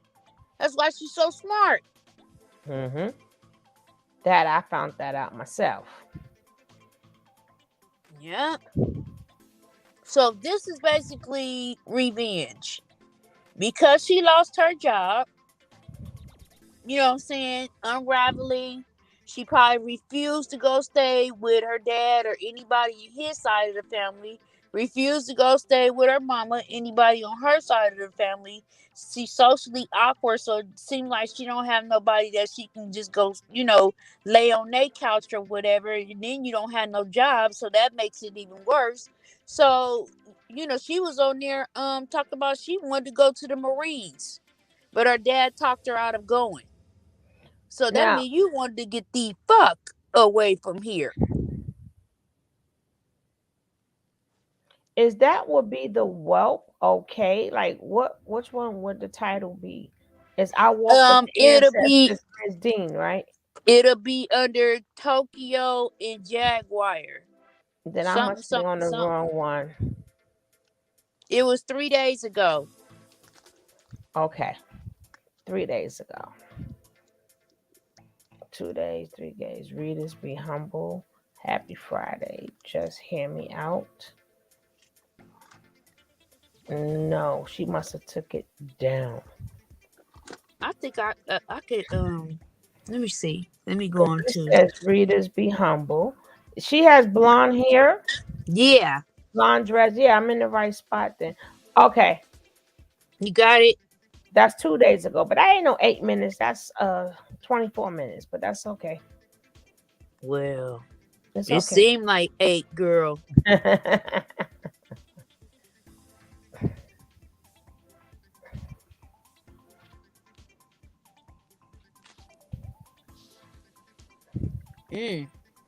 Y'all get your popcorn,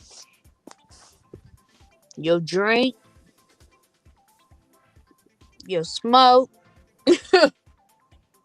Get ready for a ride. I'm gonna mute up.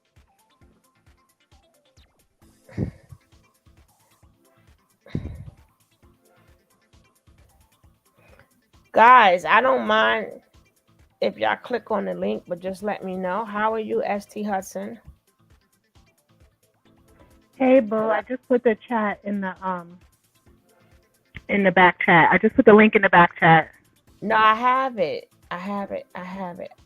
I believe this is it. Hold on. Let me make sure. That's the only reason I came up. No, it's Continue, y'all. Oh, I just wanted to say, basically, they should not be playing in anybody, including Jacqueline, with mental illness. Point blank, period. Exactly. I ain't labeling nobody with nothing until I see papers. I see a doctor. I ain't see a bottle or nothing. No, you ain't gonna just tell me any old thing. And then I tell people, be careful when you say that she was trafficked, because everybody who donated would now be part of the crime. So she wasn't trafficked. She went there. But and I have respect for both content or all content creators. But at the end of the day, both of those women have mental illness, and both they should not be playing with people in mental illness, and they playing in these women. Point blank, period. And Jacqueline is a damn demon. She enjoyed all this mess. She's a demon. That's it. Point blank, period. Wait, now what's the shucks? I'm going back down, but the link is in the back chat. Okay, is this it? Is this the one? She talks about Tony first. Yes, that's it. Celebrity Edition, something about mothers. Yeah, Jaguar, Wright, and Tokyo Tony. Yeah, that's it. All right, baby. Thank you so much.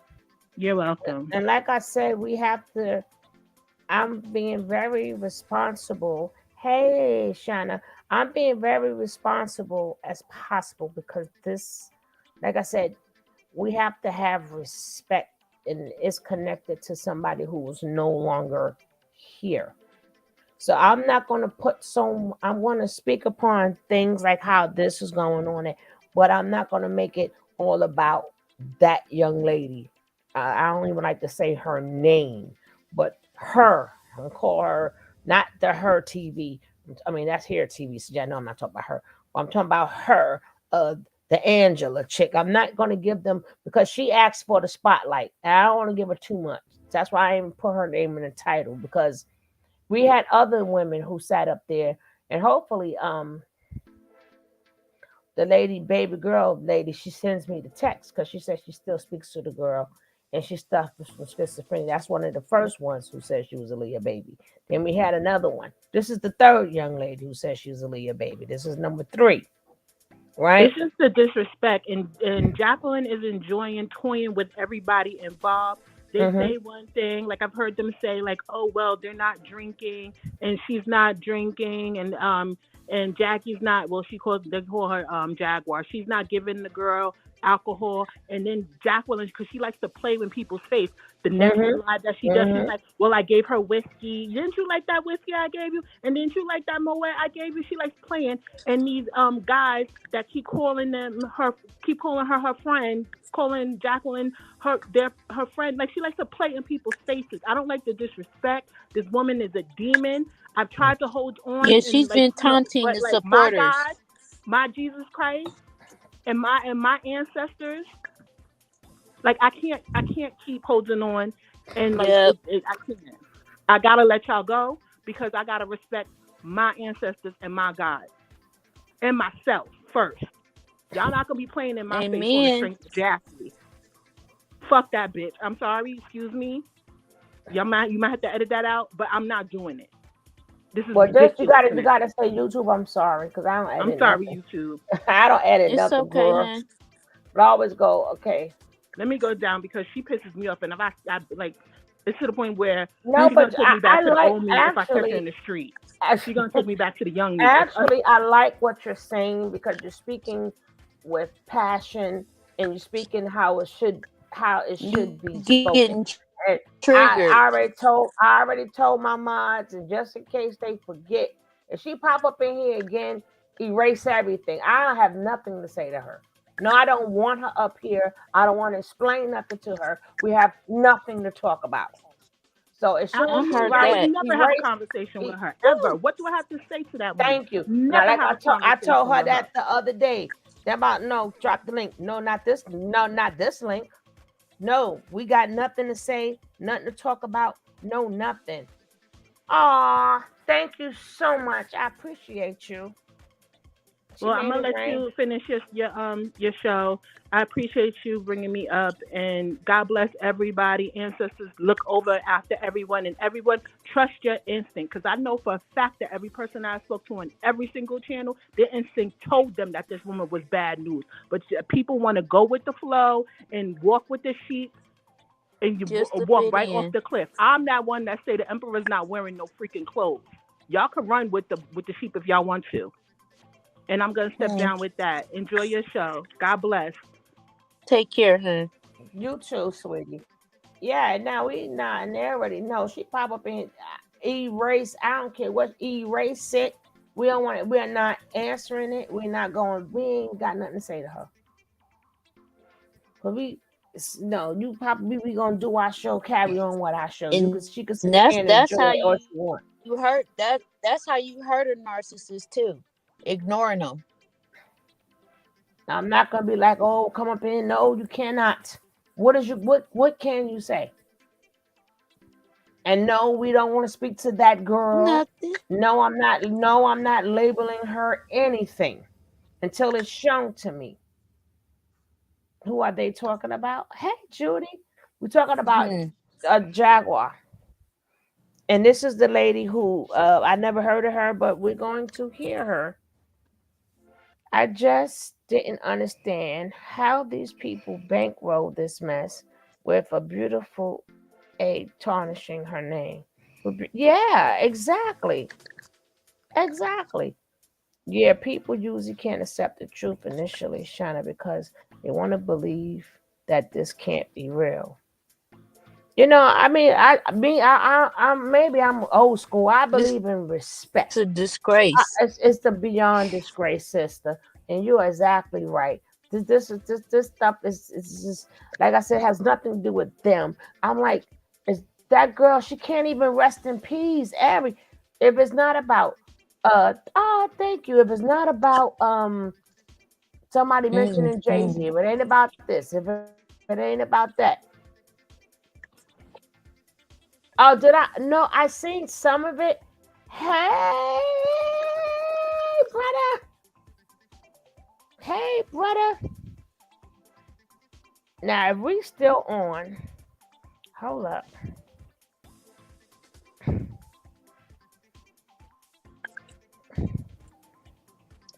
I said good thing.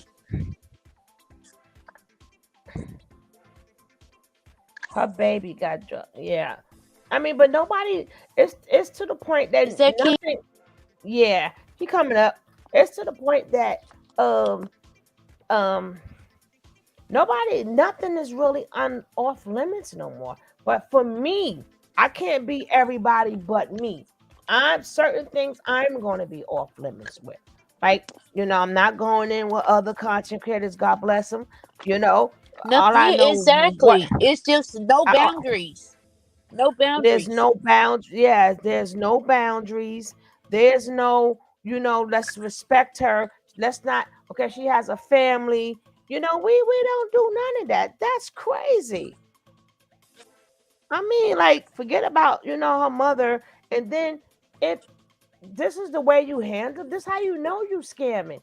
This is the way you handle it. If you claim that's your mother, this is the way you do it. I wouldn't want you as my child, my long lost child. Shoot, I'm glad you're not mine. Hey, Kev. Peace. What's up, Suge? What's up, T baby? Yeah.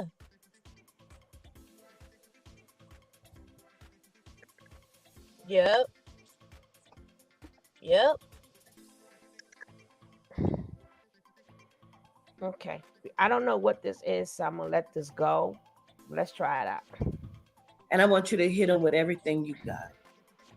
So that's what we're gonna do. She don't give a damn. So this is the thing. All information that is given tonight is alleged. And for entertainment purposes only, because that's what y'all like, entertainment. We're going to start with Tokyo Tony. So this is the thing, Tokyo. Reason why I'm calling this episode the Celebrity Edition, Death of a Mother's Love, is because both of you fucking degenerates left your children hanging in the moments of time where they needed you the most. You have now done everything in your power to not save your child, but to gain her position. You never at any point wanted to save her life, or help her. Because see, I'm so mad. I'm trembling, but that's okay. Let me put this motherfucker on.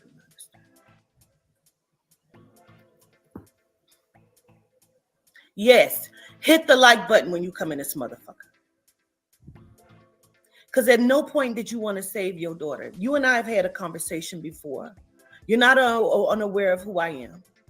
So at this point, I wouldn't give a fuck what you or Jackie has to say.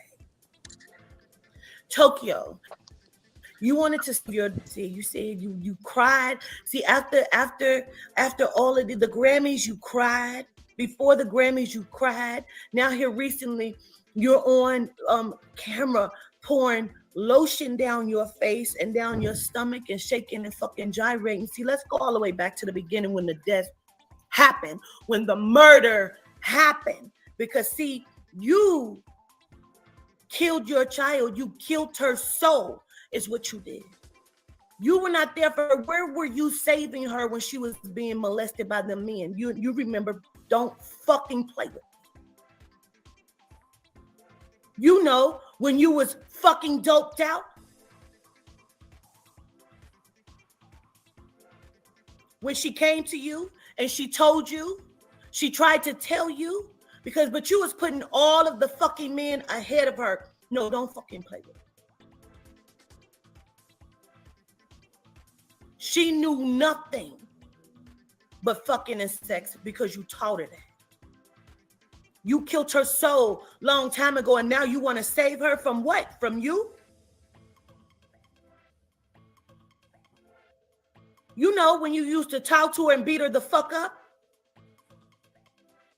You talked to her fucking crazy and beat her the fuck up? It was 13. Did she had enough at what, 13, 14, right?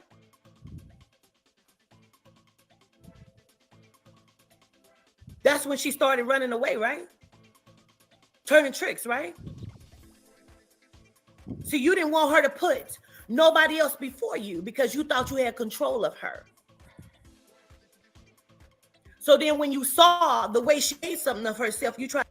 Hold on, God. I like to say we are officially right now on Eastern time, right? Some of y'all may be Western time, whatever. We're on Eastern time. And somebody's birthday is in an hour. Somebody's birthday is in an hour. So if you would like to bless my man King Kev with a Cash App, that's his Cash App. Let's bless him. So we all on Eastern time. So it's an hour my time. Maybe an hour, 4 hours, or whatever your time. But if you guys would like to bless my brother for his birthday, let's bring in his birthday and show him appreciation for all that he do. Yes, it's King Kev. Hit that Cash App. Hit that Cash App. Hit that Cash App. So tonight it's going to be all about him. It's going to be about him. So if you want to send him a Cash App for all his good work, please send him a little Cash App. Not yet. In an hour. But just in case some of y'all leave within the hour, y'all can start right now. Then y'all can leave. I'm begging. Dag it. It's me begging. Everybody send $1. Everybody send $1. Everybody send $1. Everybody send $1. Everybody send $1. Everybody send $1.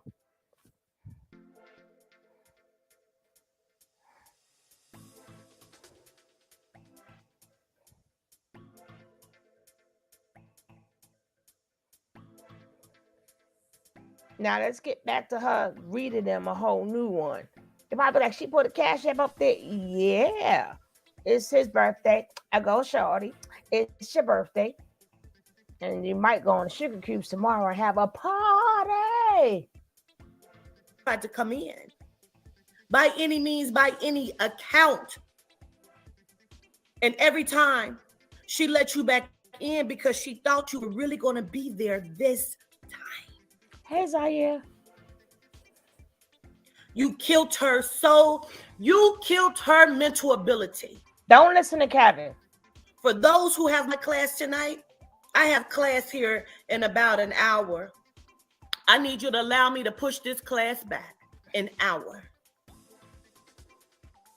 It needs to be pushed back an hour. The class tonight is on transmuting energy. And this, my dear, is our first part of the class because I'm about to teach you how to transmute energy. You have told the world, Tokyo Tony, that you loved your daughter. You told the world that you just wanted to save her. But when she was asking to go stay with other people, you didn't want her to go stay with nobody else because, again, you kept trying to pretend. You know, when you kept fucking mistreating her, all of the falsified fake-ass tears that you was giving this girl. And you would run and tell her fucking business. You remember when she started the period issue, and the way you embarrassed her and humiliated her? You remember? You killed her. You killed her long time ago. Allegedly. You killed her fucking soul. You killed her mind. You are so jealous of your daughter. You are a narcissistic degenerate just like this bitch who thought she could come in here and play on my motherfucking top. But we gonna learn today.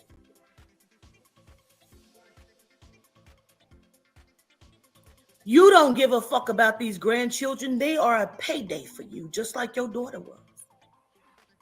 How many times did you turn your back when she was being molested in case these money niggas was sliding you fucking money?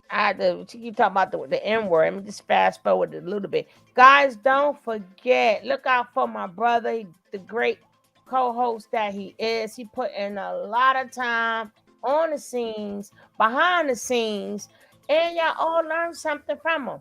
I don't care what he say. I don't care what he say. Let's send him. I don't even care if it's $1. Send him. Please send him something. And I'm going to erase. He forgot I can erase his comments. I'm going to erase his comments so you guys will not be seeing his comments saying no. And we begging. Send $1. He's in danger. He's in danger. So send $1. Buddy. You running, you doing interviews, you keep talking about your own fucking child. You are a disgrace to all Melanite mothers everywhere. And don't worry, Jacqueline, I'm coming. You fought tooth and nail to get back in your daughter's life. And soon as you could, you talked to her so nasty and disrespectfully. You made sure mentally that she's always fucked up. So no, Tokyo, the motherfucking Illuminati got her because you gave her to them. You gave her to them at birth.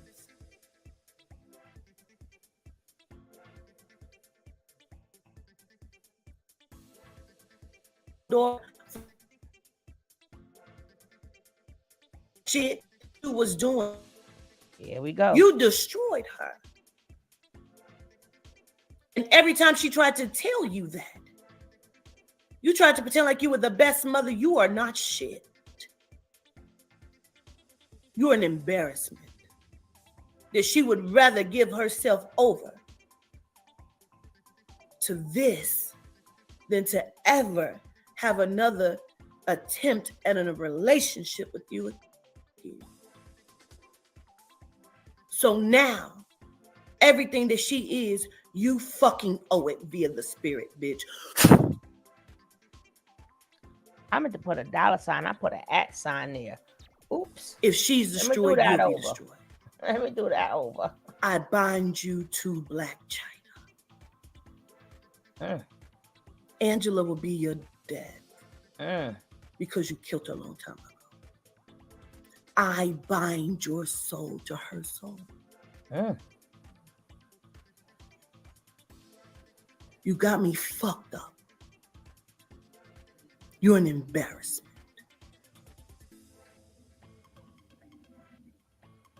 We are watching you from now to forevermore.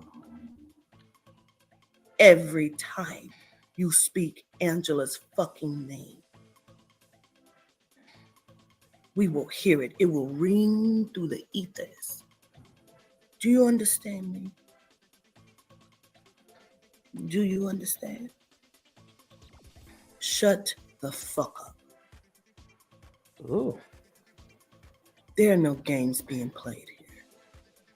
You killed her a long time ago, so now you're responsible for her death. Ooh. Jackie.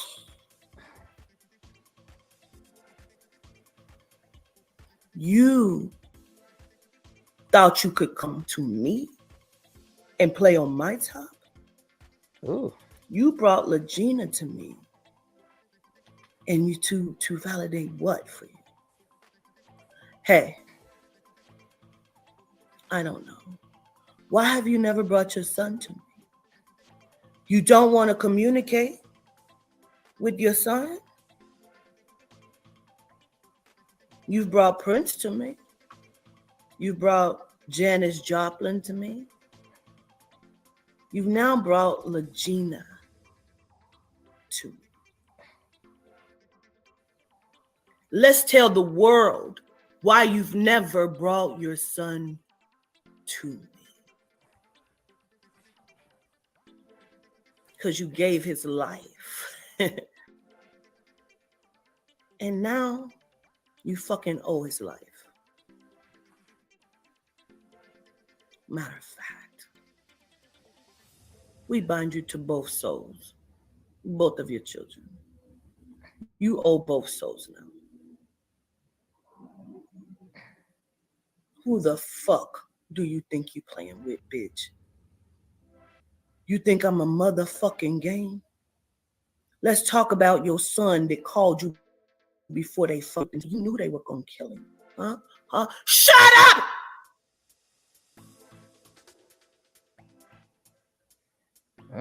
You knew. Your son called you. He told you he was scared.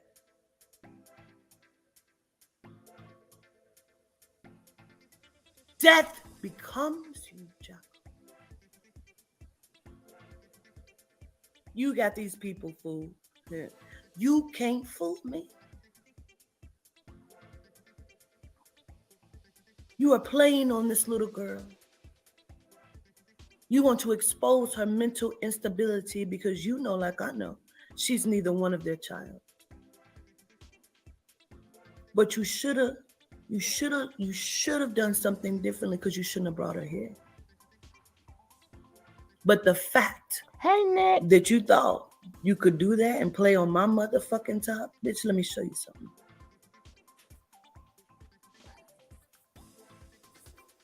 You're a fucking degenerate. You know I've said it. You've watched the videos. And now watch this one. You now owe her life too. You are in bondage with all three souls. You now owe all three souls.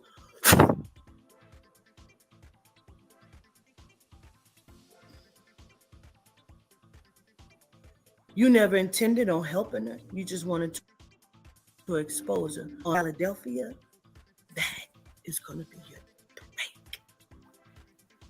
We're going to use that for you. You knew they were coming for your son. Hey, Redbone.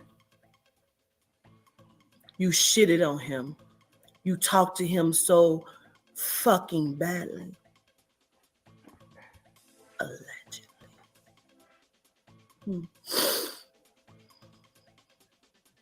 That's why your husband told you he deserved to be dead.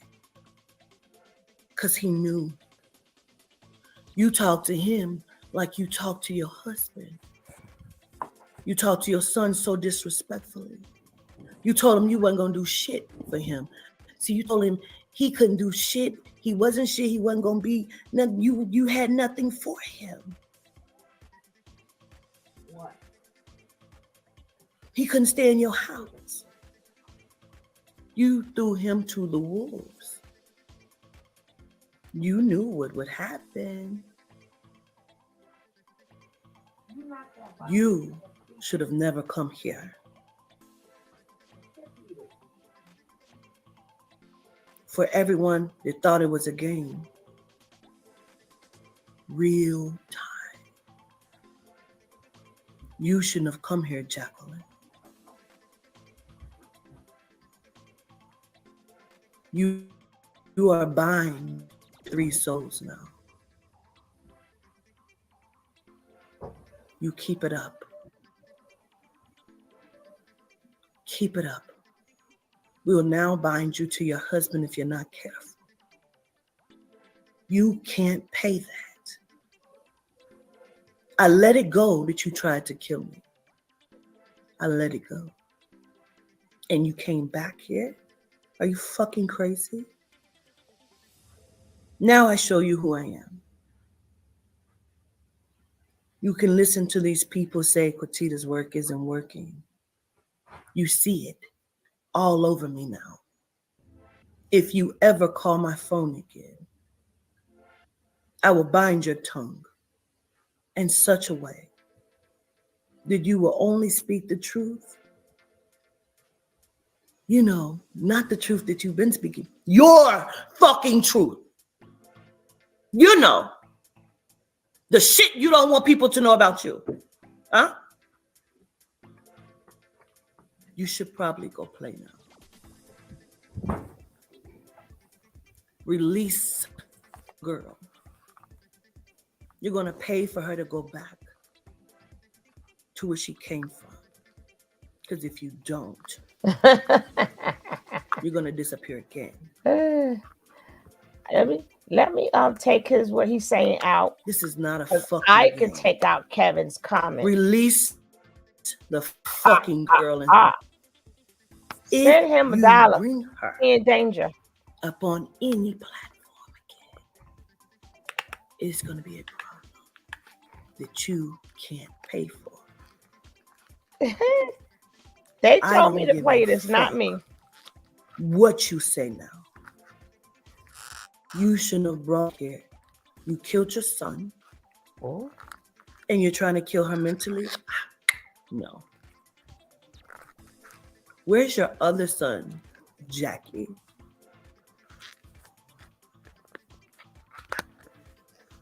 Why do you keep playing on his emotion? He sees you now for who you are.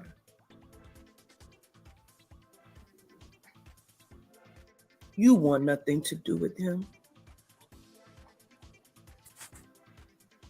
His father only exaggerated a little bit. You are a fucking mental case.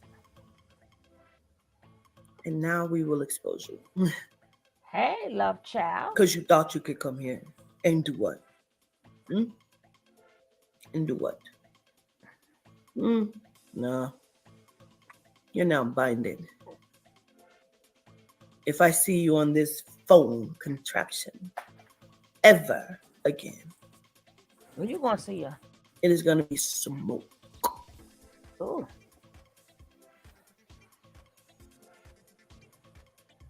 You understand me?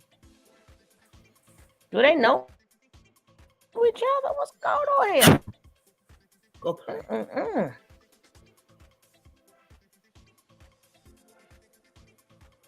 You have 3 days to send this girl back to where the fuck you got her from. And you're gonna put her up. I don't give a fuck what you do. You better make sure she's secure, that she's great. Because if you don't, we are telling you. We are telling you. Tell the world why your son is dead. Don't worry about it. We'll wait on it. This has been a Walk with Crime Celebrity Edition. Death of a Mother's Love. Both of you bitches should be ashamed of yourself. Both of you bitches have been ran through. Stop. You are nothing.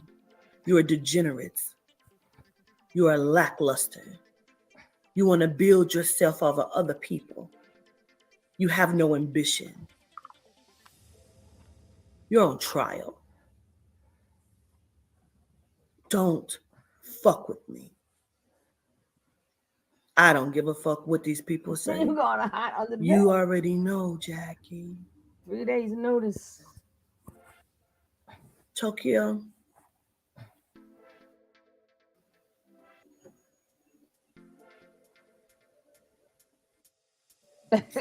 Finest.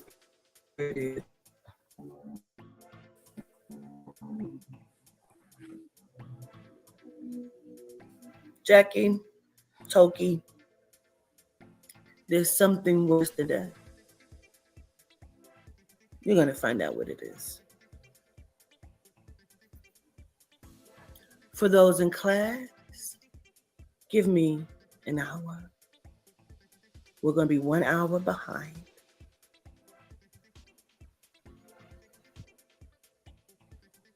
Okay. Okay. T-Baby. T-Baby, this is courtesy of T-Baby, right? But I was like, okay. All right. I can't hear King Kev. I'm here. I'm just in the cut. The chat is crazy.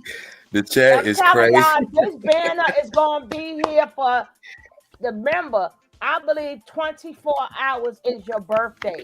So y'all got up until tomorrow at this time to go find some change and send my brother. You got to let us know when it's midnight. No, we're going to be on Eastern time. Midnight is an hour from me. I told you guys, well, less than an hour now. But we on East. Everybody's going to be on Eastern time. Everybody. Okay. But just in case you ain't got no donations for today at Eastern time, when I come on tomorrow, then it's still going to be here tomorrow. Yep. I want to tell y'all something. First of all, thank you, Tony. You already gave me, Suge, you already gave me my birthday present by cutting this off. Nah, but seriously though, listen. Don't tell, that was T-Baby. Oh, okay. Thank you, T-Baby. I was just passing the receipt. She bring it to us. I got to show it. That's like our honorary co-host here. Hey, well, listen. I appreciate y'all. You know I love this chat to death. Don't make me mute you. I don't want not one of y'all to cash at me. Y'all gonna have fun.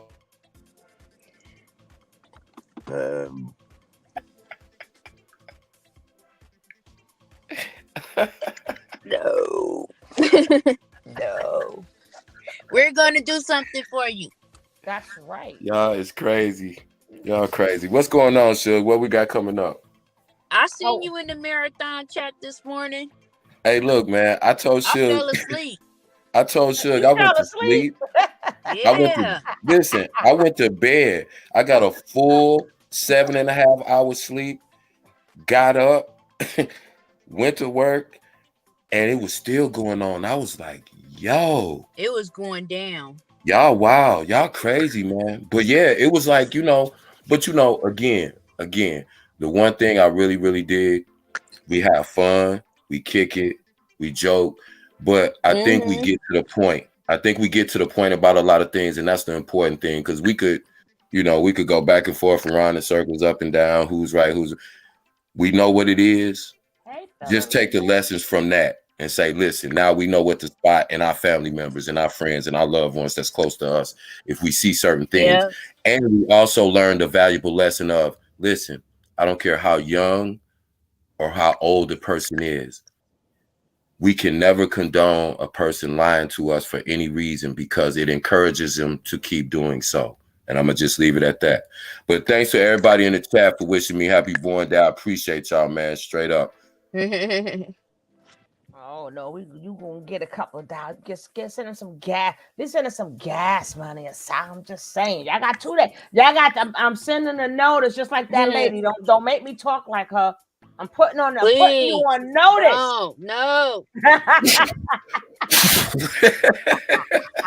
got Bitcoin, something. Hey, listen.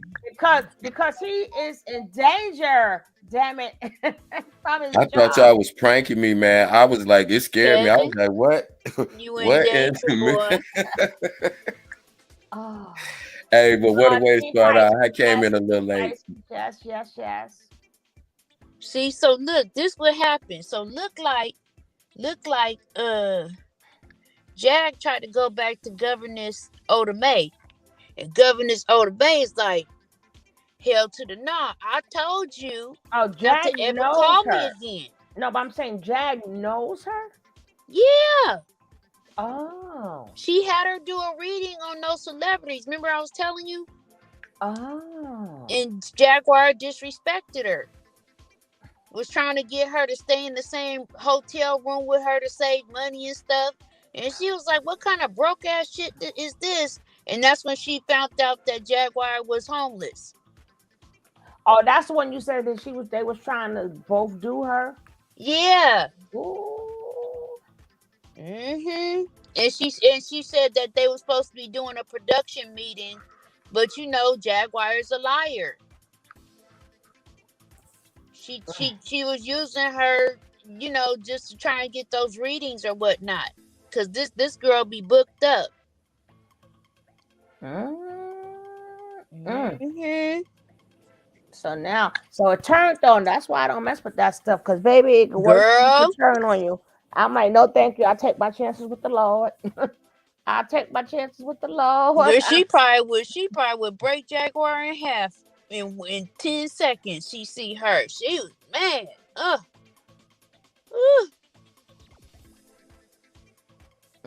I can only imagine the conversation. Girl. Well, she said, well, it's almost 12 o'clock too. That'll be 3 days. So Kevin's birthday means a lot right now because she put her on 3 days notice. That was done 2 days ago. After 12 o'clock be 3 days. Oh, Kev, your birthday is more significant than what we thought. But you know what though? What I noticed, Jaguar was trying to start mess with Sherelle and Perry or whatever, calling Angela, talking about Jana,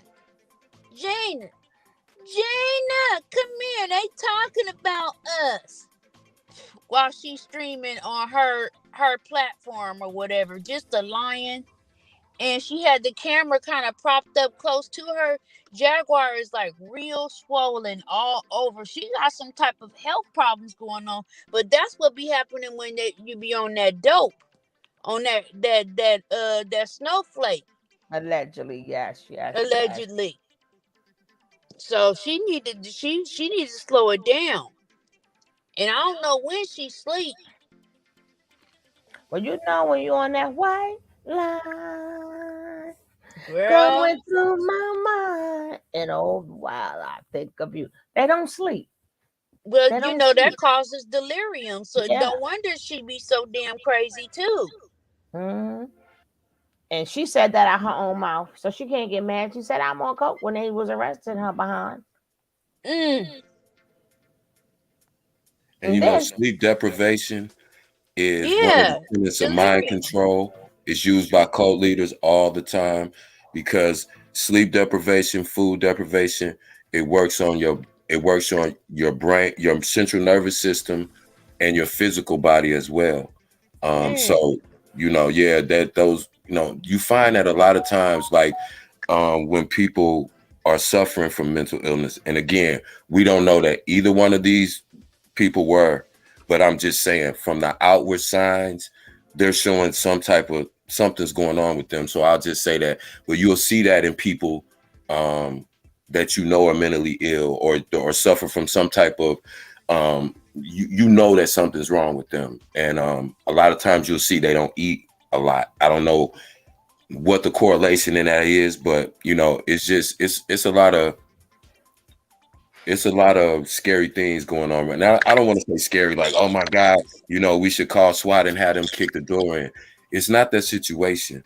You know, it's a delicate situation, right, because anybody could you know tick at any moment.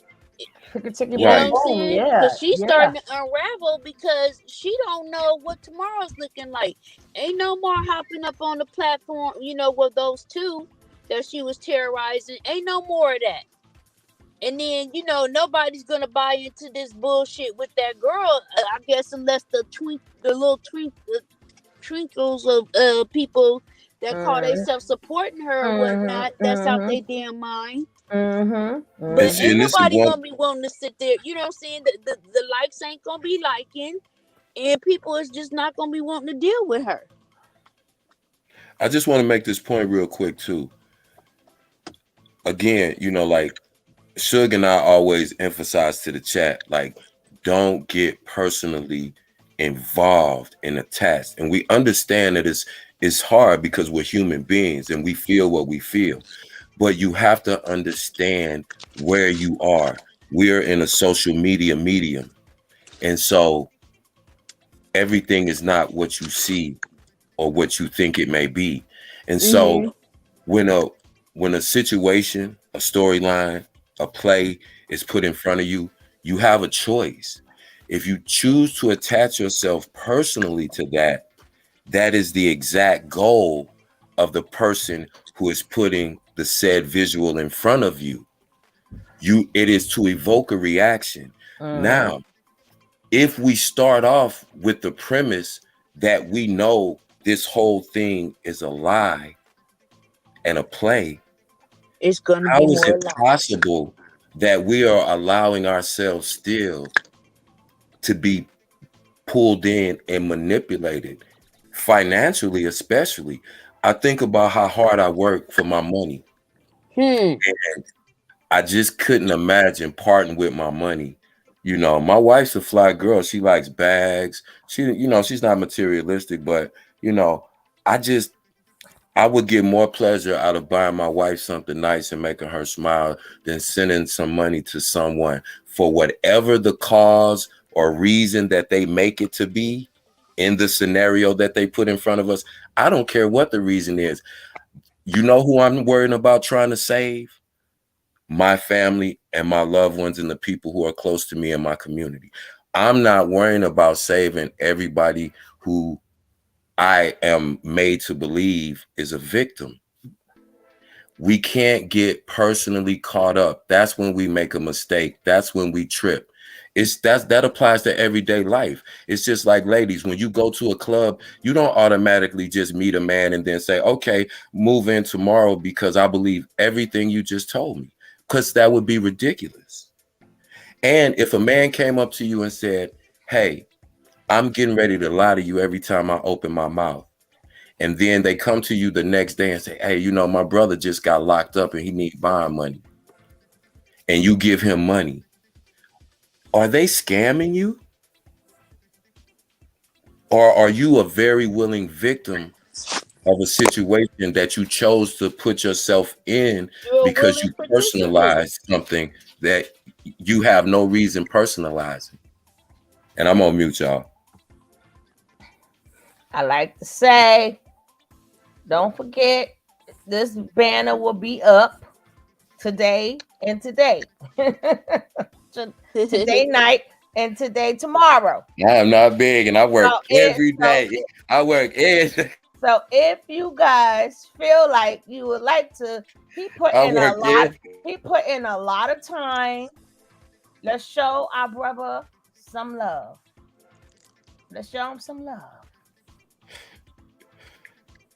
And what you were saying?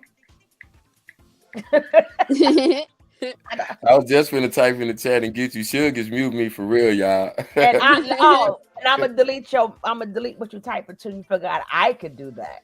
No, I'm on mute though. I'm just listening because I'm digging the conversation, man. Y'all just be putting so much. No, In we was this, playing the okay, interview.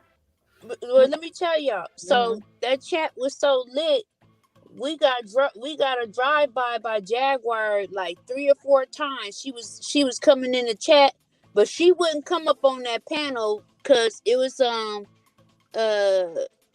Della Crema Della up there. She practiced law and something else. She's like into politics and stuff. Yeah, So Jaguar couldn't fuck with her mouth. Yeah, I'm sorry, couldn't mess with her mouth. But Jaguar haven't committed any crime. Huh? She hasn't committed any crimes yet. But I like to say, if she comes up in here, guys, you are to delete her. I like that. Mm-hmm. We don't have anything to rap about. We don't need no content. If she makes a comment, delete it. Let's keep moving on. Don't tell me to drop a link. Don't even tell me she in here. Right. Guess what the accusation is though? What? That we used used her name in her thumbnail. Well, she didn't say thumbnail, but she used her name in her thumbnail so that she could for her clout and to get cash apps and clicks and views. She did that in we here too. jealous of her cash app. She said that too. Huh? In here, she said that in here too. Girl, she came in here, and I had to let her know. Darling, she said you will not be using my name. I said, and you are absolutely correct. I will not be using your name to make any money because I don't make any money off of you. I'm gonna air you out for free. Yeah, real quick. Go ahead. Real quick. That's what I was going to finish my thought with when I was saying about not getting personally attached to the stories, because they are stories. But what I really wanted to emphasize was what we have to actually separate also is our feelings and the law. The cops are not the feelings police. We can feel however we want to feel as human beings, but you have to understand the police, they deal with the law. And if you go to a person, you can call them and say, there's a 28-year-old woman. She's with another woman that's 50 and she's crazy and they're both crazy and they were both in the crazy house and yada, yada, yada. And we tell them the whole story. You know what the police are going to say? Okay, thank you very much. And they're going to hang up the phone on you because they're going to think you're crazy because it's not a crime, despite how morally wrong it is for them to be doing what they're doing. It is not a crime. There can potentially be crimes, but I want y'all to understand the law is very specific. Unless you state. But universally, if you cannot prove, and if they can't get the young lady to say, I was affect, just like nature nut carbonation. Everybody thought they had nature born and everything, and that is not what he went to jail for. Exactly. That's the exact point. Look how many illegal, immoral things and illegal things that Nature Boy did, but he didn't get nobody. Look how many people said they called and they did, because that's not how the law works. We have to understand there actually has to be a crime committed. It has to be provable by evidence. There has to be corroborating evidence. There has to be corroborating evidence. There has to be a victim. So if you go to this young lady right now and say, are you being mistreated in any way? She's going to say, absolutely not. In fact, I am happy here. These people are crazy. They're trying to attack me and this lady because she is the only one that will help me. The police will say, thank you very much, ma'am. We are sorry for bothering you all. And they're going to go on about their way. That's the law. So just keep in mind what we feel is morally right. We have a reason to feel that it's morally wrong for them to do the things that they're doing. But morally wrong and legally wrong is two different things. Mm-hmm. So we could say, yes, I know the law, and you got her working. First of all, you guys got to remember what's online, right? Now, you can't say that she's working there free for a slave when you know for a fact that girl sat there before she even left, said, Jaguar sent me $400. Remember?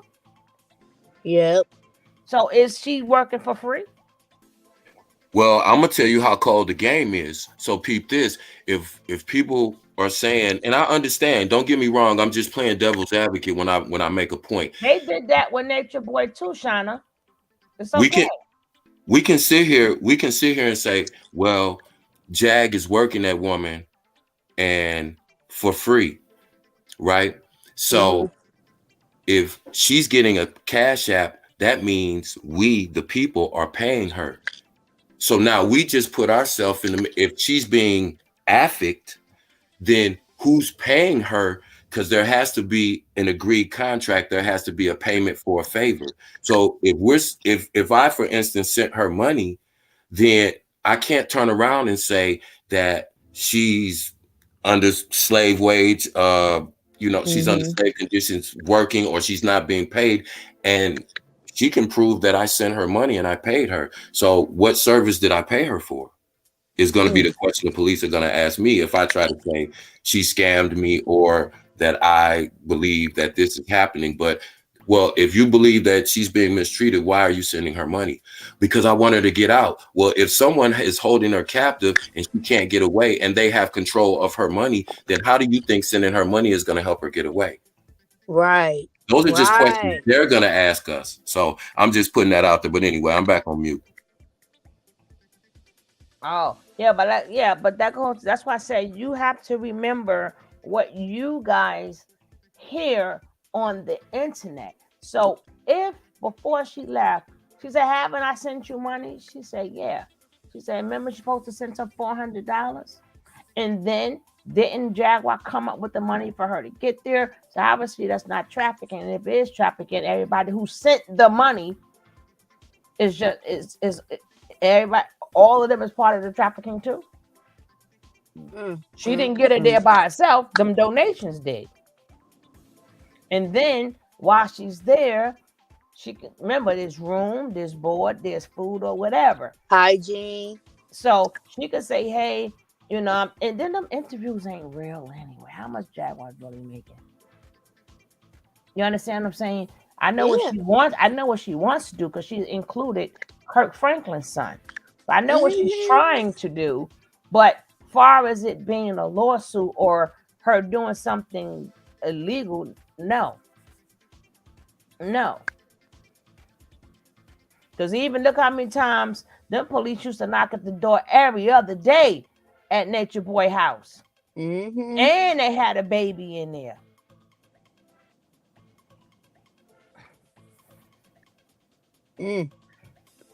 Hey, love. Hey. Now I have quick questions and then I'm back down. The girl and Jack have both been crossing state lines back and forth multiple times.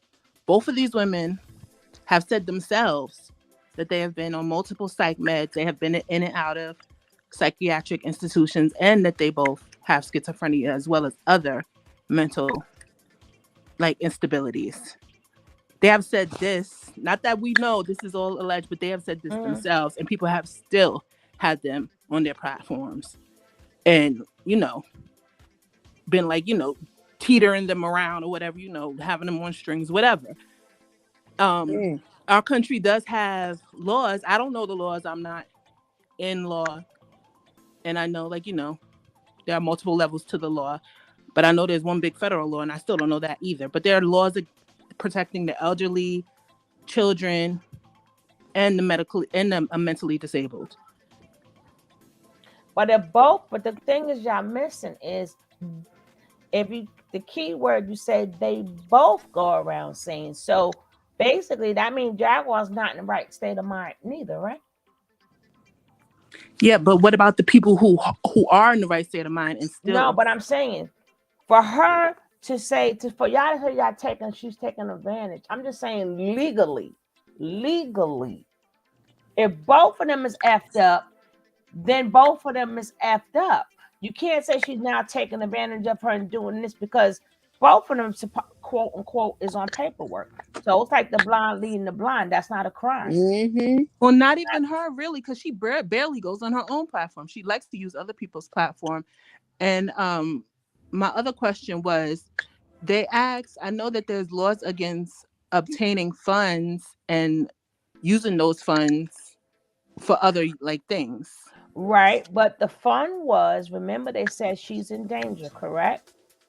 They've asked for funds for multiple different reasons. There was but she's in danger. Let's stick with that. Let's stick with that one first. One thing at a time. Now remember they said she's in danger, right? And they said we need money to get her to Jag, right? People sent the money, right? And then didn't she get to Jag? Yeah, but when you have one thing at a time. So now that's one thing that they sent money for. But you gotta remember, this is also Cash App. So Cash App is different from a GoFundMe or something like that. Cash App is really a donation. It's not really tied to what the money is for. Now, the people was stupid enough, sorry, whoever sent it, I'm sorry, stupid enough to send Cash App, then they're not buying to what the reason is. But a lot of things that she said she was going to do with the money, she did. But that's not like a GoFundMe where now you're saying, hey, this person is such and such. And now you got to show, see, there's no legal thing with Cash App. That's a straight up donation. Or you could just send people money because you want to send them. Now, it's up to the person to say, I ain't sending nothing. I don't know where that money going. That will be on them. Yeah. Okay, but I'm just saying, like, but there are laws that could be in question. Like, if somebody was to bring like this to officials and someone was to sit down with attorneys, there could be laws that could come into question. Yeah, but if you got a bunch of Cash Apps, right? You got a bunch of Cash Apps. Now, if you don't put this is for such and such, just like back in the days when you used to have a checkbook, right? Yeah, you would have to put a note. You would have to put a note there. Now, did they put a note there? Because she could just flip up and down her Cash Apps and go, this is what people sent me. What is your proof stating that this money I specifically sent for this? Remember, when you go to court, you got to prove your case. So if they left a note, then I could say, hey, they could say, hey, I left a note at this date. Here is, and I don't even know how Cash App go. I don't know if you write a note to somebody, I don't know if it's also on your end too. I don't know that. But you got to remember, when you go to court, you have to prove a case. Let's not forget, Jaguar is a pattern. She has a pattern. She's been doing this for the past going on 3 months. Going on the panels, they put her Cash App, they pin up her Cash App up there, and people give her money, and she basically degrades the host and talks crazy to everyone. It's basically like Maury Povich, Jerry Springer all rolled into one. It's a shit show. Okay, she says death by deception. Okay, you need the proof. That's why you have to write a note or what, like if a Cash App, it's a lot of Cash Apps there. So you could say, yeah, I've sent the money for this. That's the purpose of them saying Cash App. Because you could have did a GoFundMe. There are notes and there are dates. So if she asks for, like, on a date, she asks for send this Cash App because I need sneakers, and someone sent, you could see like they sent the Cash App on a certain date that she asked for sneakers, and Jaguar never bought no sneakers ever. That would be something to rock with that proof, right? But the proof would be, the proof would be, I said I was getting these sneakers at this point in time. She never said when she's going to get the sneakers, so she can get it at any point in time. That's why people got to cover their own behind. Yeah, like a contract or stipulations, even in a text That's why message. you got to always listen really careful to what people say. Because I could say, yeah, I'm going to do it. That's like Umar Johnson.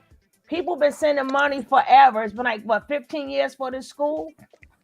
But he never said when the school is supposed to be done, completed, whatever.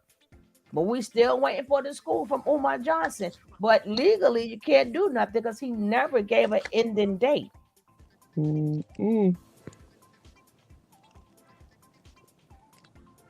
So it would be good to write in the notes like this Cash App is for this. Right.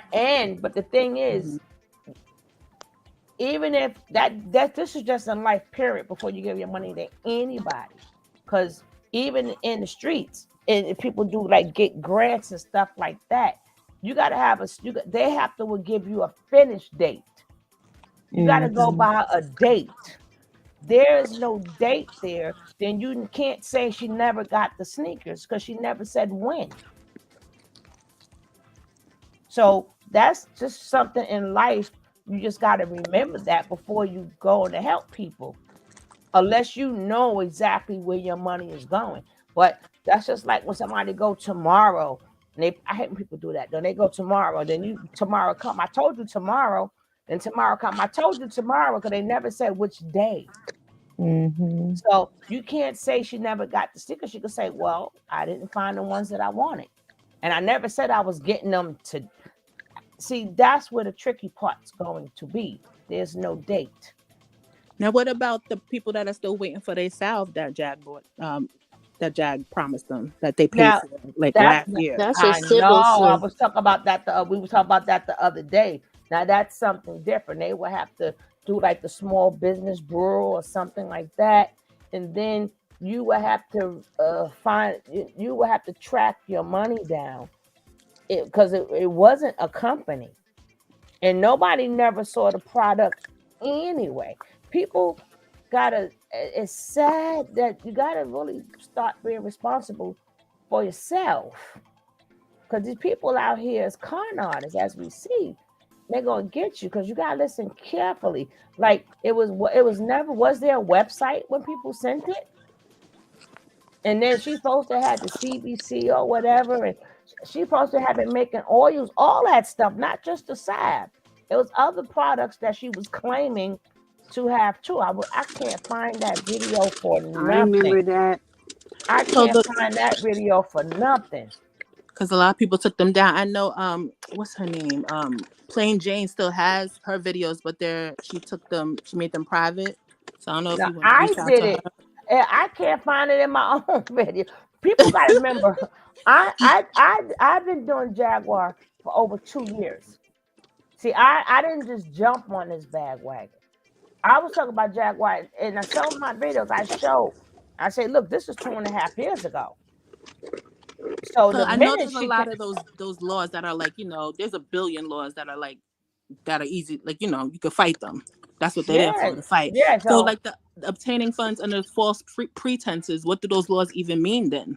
You have to prove that it's false because there's no date there.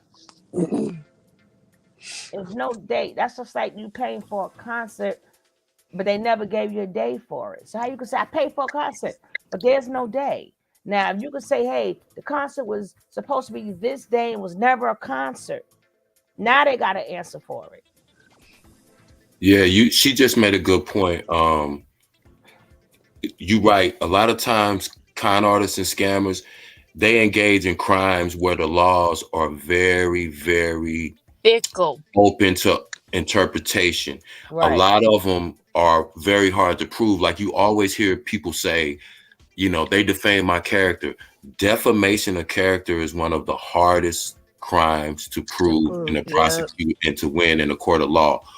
So, but look how many things are said about people and that really actually fall under that definition. But it's so many points that you have to prove in the elements of that crime. You have to prove that it damaged you personally. You have to prove that it damaged you financially. You have to prove so many things. In the meantime, these lawyers are charging about $1,200 an hour to $1,500 an hour for those type of cases. So a lot of times they know people can't sue them, but that doesn't give you a license to be reckless. Like I said, everything, you know, that we do, just understand that the kids and the young people that come behind us, they see everything that we do. So it is what it is. We can, you know, we can make excuses for immorality all day long. And I'm not sitting here saying I'm, you know, Father Timothy and I, you know, no, but at the same time, you know, I just see where all of this is going, and it's not headed anywhere good. Not just this situation. I'm talking about us. You know, that's my main thing. You know, I look at us. That's why she could sit back and laugh in our face. Yep, taunting. Exactly. Right. That's why she could sit back, because I know, like I said, look what nature. It's not even Nature Boy, but I just use him as an example. We watched this man have the most worst things, even hitting people. We seen it all. And what they say, no, he didn't hit me. Now we all seen it. And even the police have it, but that's not what they got him for. That girl had to physically go to court and say he raped me. That was the only thing, even though they wanted him so bad. The wellness check, watch the videos. They used to come every other day when he got to Atlanta. And all they do was look at the house. Everybody okay? They'll say yeah, and then they'll show the baby, and they're gone. And then they're gone. It's like I said earlier, you have to have evidence, and you also have to have corroborating evidence, because testimony alone is not enough, because it becomes he said, she said. If they have a video and a witness, then that is corroborating evidence. Then you have a charge, but they can have the video. But if she says, oh no, we was play acting, we were role playing, there's no crime. So it's that's why I said people really, really have to know the law, and you have to understand these people who are scammers, they spend all day on computers learning how to finesse people, learning how to get around laws, especially pertaining to the crimes that they are committing. They're studying, they're knowing exactly how far to go, right up to the line before it's a crime.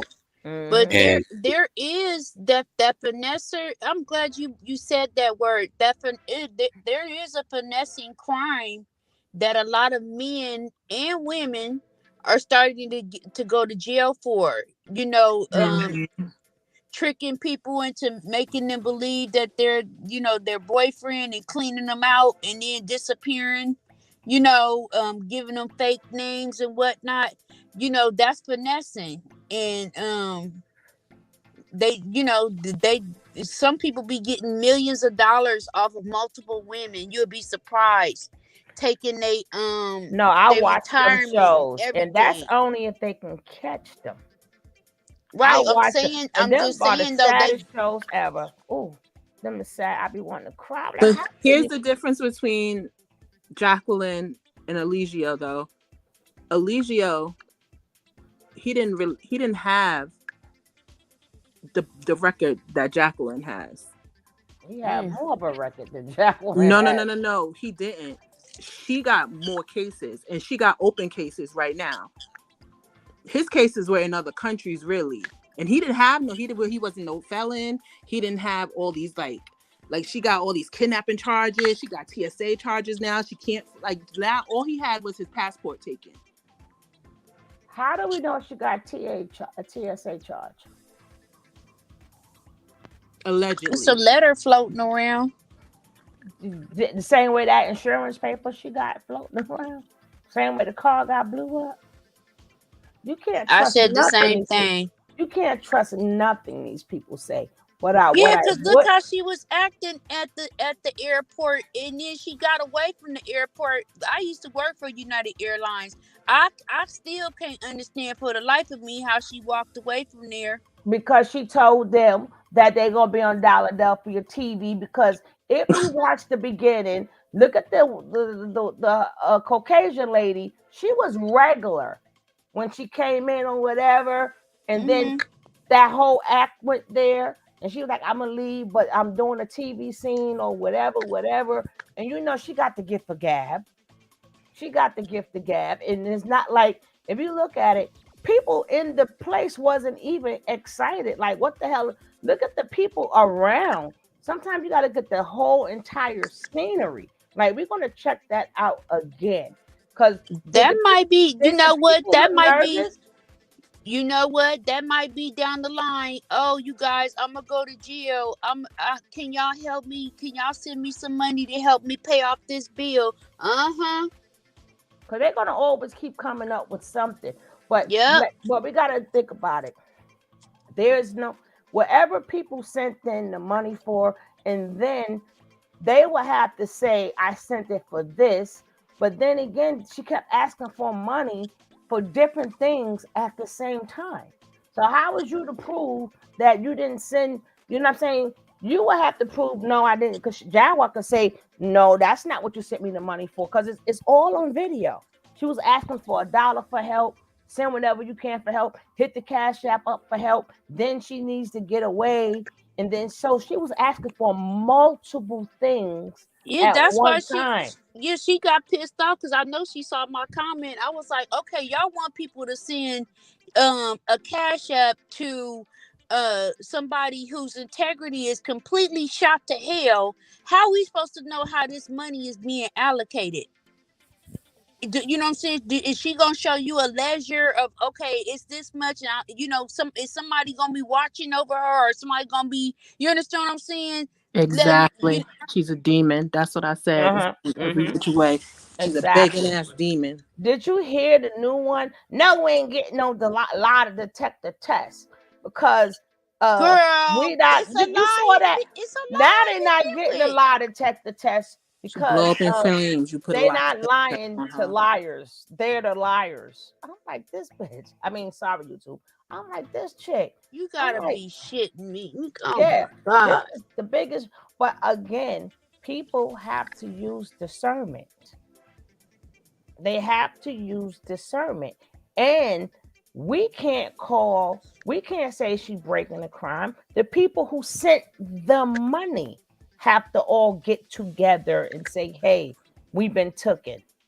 Now, if they are her supporters and they're sending her money, who is we to say that's a crime? And let me ask a real question too. Just again, I just play devil's advocates when I make statements. So looking at both sides of the coin, realistically, how many people, like say you dispute a Cash App with them and they, give your money back, but say they don't.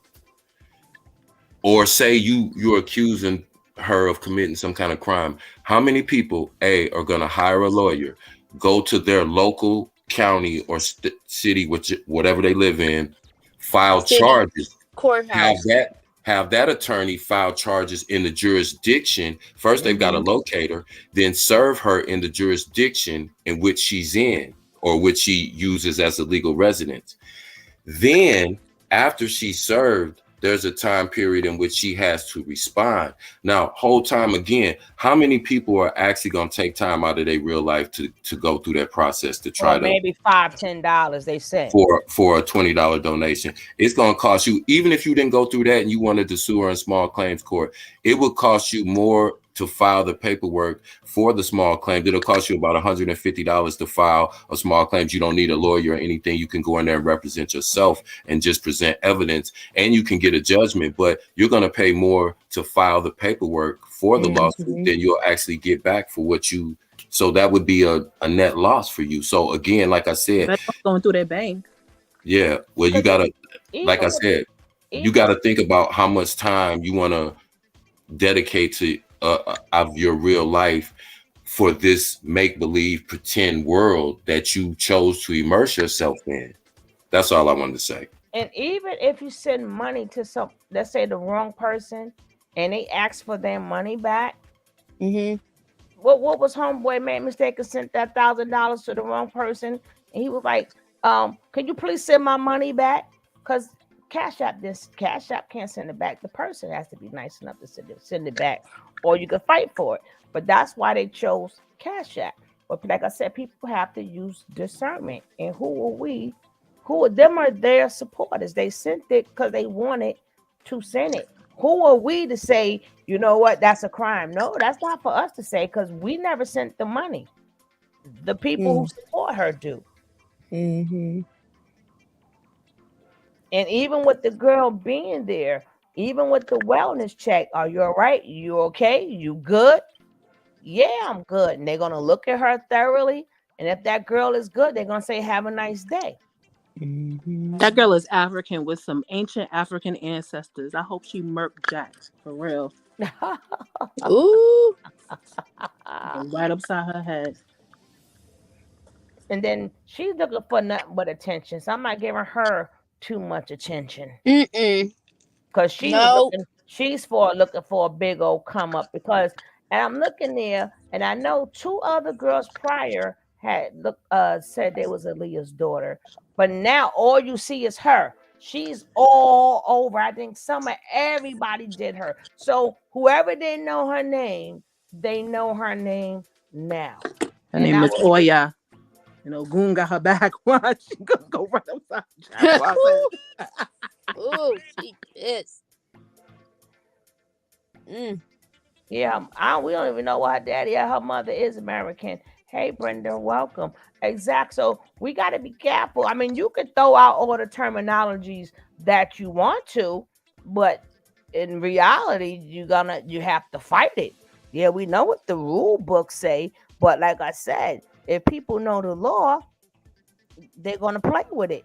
She knows she ain't give y'all no. Somebody said sneakers. She ain't put no date there. She could have meant for next year.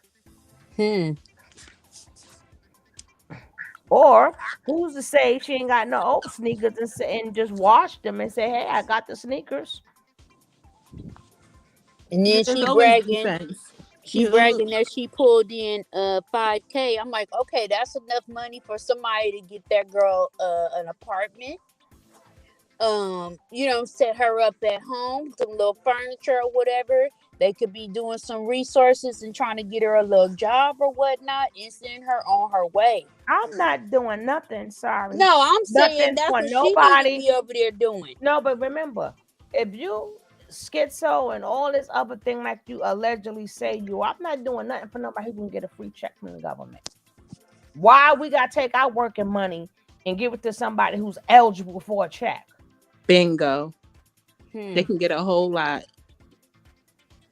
She could get a whole check, free money. Why we gotta give her our money? It's not free, but she can get free money from the government. So all that feels sorry. No, and then you ain't gonna get her no check behind our back and still, well, not my money. Whoever decides to want to send money, good for you. But don't be complaining later. But like I said, that only could be for the people who did the donating. And if they want to continue to donate, they will. They can get free money, free food, free housing, free education. Yep. And a bus pass. And they'll help her out a lot, and they'll give her some place to stay. Yep, temporary housing. All she got to do is take her medicine. That's it. No, but they have, depending on where you live, they have certain places where they find them temporary, housing. But not temporary though. I know. Yeah, not temporary. She'll get Section 8 or HUD or whatever they call it in their area. But even if she doesn't get that, she'll have somewhere to go due to mental. She's high priority. Can I If she's got an IEP in school, if she had IEP in school, you can't even really get fired like that because you can bring your job up on charges, Can I put one more thing out there real quick? Before we throw too big a pity party for the young lady, think about this for 1 second. So you remember when her in-law said her downward spiral kind of started when she lost her job, lost her apartment, lost her car. So now keep in mind, if she needed so much assistance if she was so unable to fend for herself without help, how did she attain those things? Because her family made no mention of her being on any type of government assistance, any type of assistance for the mentally disabled, or any of the assisted living programs. She attained these things just like everybody else. She went out, got a job, she got an apartment, and she bought a car. When she lost those things, that probably sent her along with the other things that are going on with her. So again, like I said, we have to really, really kind of stand back and look at things at face value, because she was doing all of the things that normal 20-something-year-olds do without any, her family didn't say she was getting help. We were paying her rent for, this such and such program. State assistance was, subsidizing her rent. They just said she lost her job and her apartment and her car. And for most people, that would be very traumatic. That would be traumatic for me. But yeah, no. but how many family members is gonna tell a bunch of strangers that? And that type of stuff you really do gotta keep up with. Right, but I'm just saying, absence of any other knowledge, they didn't say that. I'm not saying that she couldn't have been getting help, but what I'm saying, the way that it was presented, it was like she had a job, she had a car, and she lost her apartment, and they didn't, and she clearly said that was the breaking point. That's when she saw the downward spiral starting. Had she been delusional prior to that? Probably yes. From the videos we watched of her, out of the words out of her own mouth. No, but if you watch the Leo video, I'm trying to tell you guys, she said she was smoking an Astro blunt. Yeah. Never heard of it. I showed it to you. No, she said it. I'm gonna show it to you. That's why I said I went looking, listening to these videos. I was listening to them like, okay, hold up. So you be careful if she's smoking marijuana and taking her medicine or not taking medicine. No, she wasn't taking no medicine. She was smoking them some stuff. Hold up now. That's a fact, Deanna. They've been finding the feds been busting people down, finding laced marijuana, laced synthetic marijuana. And you can overindulge in marijuana, and it does cause aggression. Like if you smoke too much of it, it does cause. It's just it can become expensive too. And but again, let me say this. And then she got an answer for everything real quick. What's up, Campaign Rico? Listen, let me say this too. Just think back. Well, some of you who are old enough, don't you all know somebody in your life? You know they're not crazy, but they get a check. We make jokes about it in the Black community. We call it a crazy check. So again, we have to look at the total picture. People are not just one thing. People can be slow, but they can be an award-winning concert pianist at the same time. Someone can be a liar and can be a very sweet person at the same time. So I'm not, my opinion don't matter because it's just an opinion. I'm just presenting people with the thought, hey, before we just say, hey, she said this, she said her mama beat, she said her family ain't there for her. She wants revenge on her family. We got to look at the whole total picture. Why? Most schizophrenic people don't like their family because their family want them to take their daggone medicine. Ain't it always like that? Not Aaliyah's daughter. It's always like that. The people who are closest to you are going to be the most despised by the person who suffers mental illness, because those are the people who are trying to help them the most. Those are the people who they will accuse of implanting chips in them, working for the government, tapping their thoughts and stuff like that. It's common things that people say. I know a gang of people that fake to get a crazy check. They joke about it to this day. So understand that if we were that smart in the 90s, in the, you know, Think because I'm about old. now. So think 80s, about they always think did about that. young people in this age, in this era, with the information, the social media that they're exposed to. It's, you know, that you gotta, like I said, you just gotta put all of the, you know, elements into the picture before you just say, oh my God, I have to. Now you're inserting your personal feelings into someone who is a complete stranger in a situation which you don't have the full picture about. That's all I'm Exactly. Even non-mentally ill people. Look at teenagers. How many teenagers can't stand their parents because they tell them to come in the house before 9 o'clock and eat your vegetables? Rebellion is being they're rebelling. And these kids don't give a damn. They be fighting their parents, shooting at them, you know, wrestling with them and everything else. Did you guys see a few months back where that boy tore his mama whole house up? I seen when the mama said he couldn't get a video game and she not here no more. Oh yeah, and broke the Man, sink and everything. Yes, he I broke saw that everything. one too. Even her computer that she work on. Welcome in, Brenda just getting on Strawman. her Welcome in, Philanda. Oh, I'm sorry, I didn't mean to cut you off. I was just welcoming a couple new guests in. Brenda Strawman and Deanna been in the building. Peace again, Deanna and Philanda. So I'm sorry. Go ahead, Queen. I didn't mean to cut you off. My bad. Oh no, I was just saying. I mean, yeah, he broke his mom's computer, her laptop, and she was just getting on her feet. And don't you know that on any given day, and we all know this as parents, let's keep it funky. On any given day, if a school teacher was to ask your child something about you, don't you know they would say, my mama mean to me, or my daddy whooped me with a belt? Don't you know they see? You understand what I'm saying? So you got to remember, when you hear things, you just have to be able to really separate yourself and stand back and say, wait a minute, what makes sense? The only way that you can get scammed or that you can get lied to is when you don't trust yourself, because 99% of the time, before we let a lie slide or before we do something where we go, damn, should I have done that? We already done told ourselves not to do it, but we go against what we feel for ourselves. So when you get scammed, it's not because you didn't know. Usually we have some type of indicator like, wait a minute, something ain't right. Hold on, but you still do it anyway. So just remember, a lie, most of the time, it's more about the person who's receiving that lie than it is the person telling it. Because if we know it's a lie, whatever we do with it after that is on us.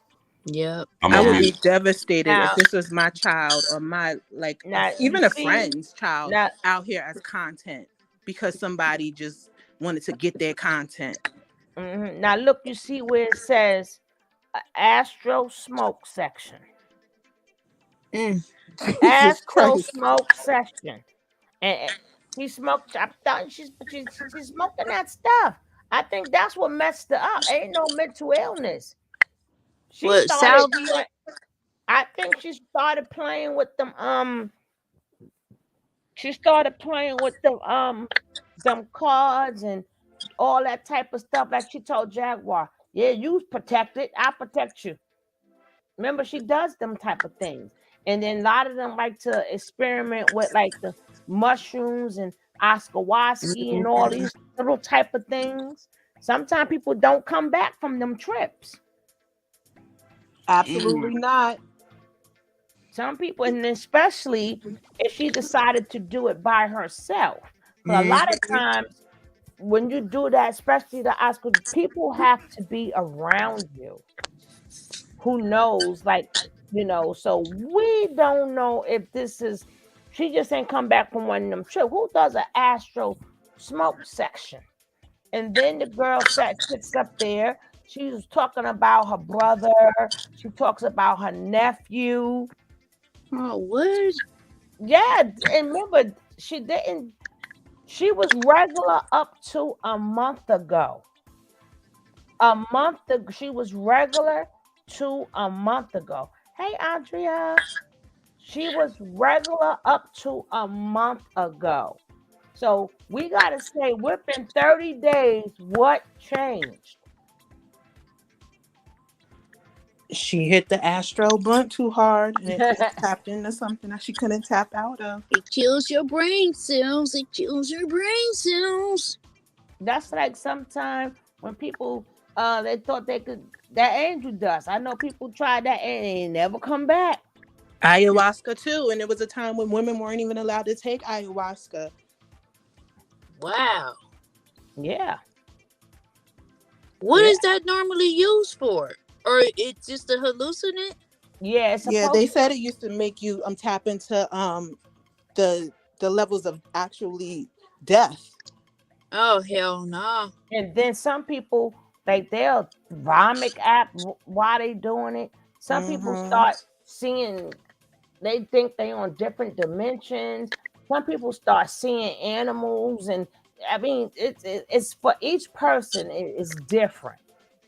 And not that trust stop ayahuasca. I'm talking about the ones in the deep jungles of like Peru and Brazil that take you 3 days to get to. Not that truck stop one you take or the border of Mexico. No offense to the she ain't get that real one, girl. She got that one from the border.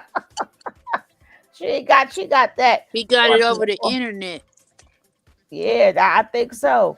And then if you look at when you could tell it's something mixed in the marijuana, you could tell, number one, she don't even know how to smoke it. She don't know how to hold it. She don't even know how to smoke it. But she don't even know how to inhale it. But the thing is, she is. But if you look at how it's burning, if you look at how it looked, you could tell there's something else in there. So that's probably, and then she know that girl ain't got no medicine. I think the sister said she left before she's supposed to get her medicine. Remember? Ain't that what the sister said? What did she say? In case I forgot. What did she say, T-Baby? She said that I don't know if she got them or not, but she was supposed to go. She had an appointment coming up to see how the meds work. And then she was going to be assigned a physician, outpatient. Right. So all this is within a month's time. So we're not going to label her as that. We can't put a label on her because she had a breakdown and smoking that stuff. Well, I know that the sister-in-law, the supposed sister-in-law, when somebody said, "Well, will you let her, since she was evicted, will you let her stay with you?" And that was me. She was like, So that right there tells me that she might not be nothing to play with. So yep. She said, "I got kids." Exactly. Yep. So Jag over there playing with her, and she probably not sleeping. So I ain't gonna lie. When she said that, my heart went into my chest. And she's not younger than you, Jag. And I'm sure she got her continence, and you got some incontinence. Please. Good luck, girl. I know when they was in Chi-Town, I believe they messed up. We got a little boss lady in here. Well, how are you? Welcome. Don't forget how my likes are looking. Come on now. I know y'all got the likes are liking. Is the likes liking? And you know, this is also a reminder to us too, all of us who are parents. No matter how old your child gets, they're always going to be your child. And I can bear witness to that because I'm in my 50s and my mama still called me her baby. My mother still tries to feed me every time I come over there. She asks me if I'm hungry, if I want something to eat. She try to give me something to take home. And you know, because I'm always going to be her child, no matter how old I get. I'm just her adult child now. You know what I'm saying? So, you know, never underestimate the power that, women, y'all have the ability to love even men through some of the craziest things that we do. So the love that you have for your child is undying. So I try not to be too harsh and judgmental about her mother or her family, because I know what a woman will do for their child. And no matter how old they get, you can't control them or their decisions at a certain point, but that doesn't mean you stop caring. So, again, like I said, I just want people to look at a full picture. And you got to understand, everybody doesn't want to be on the internet.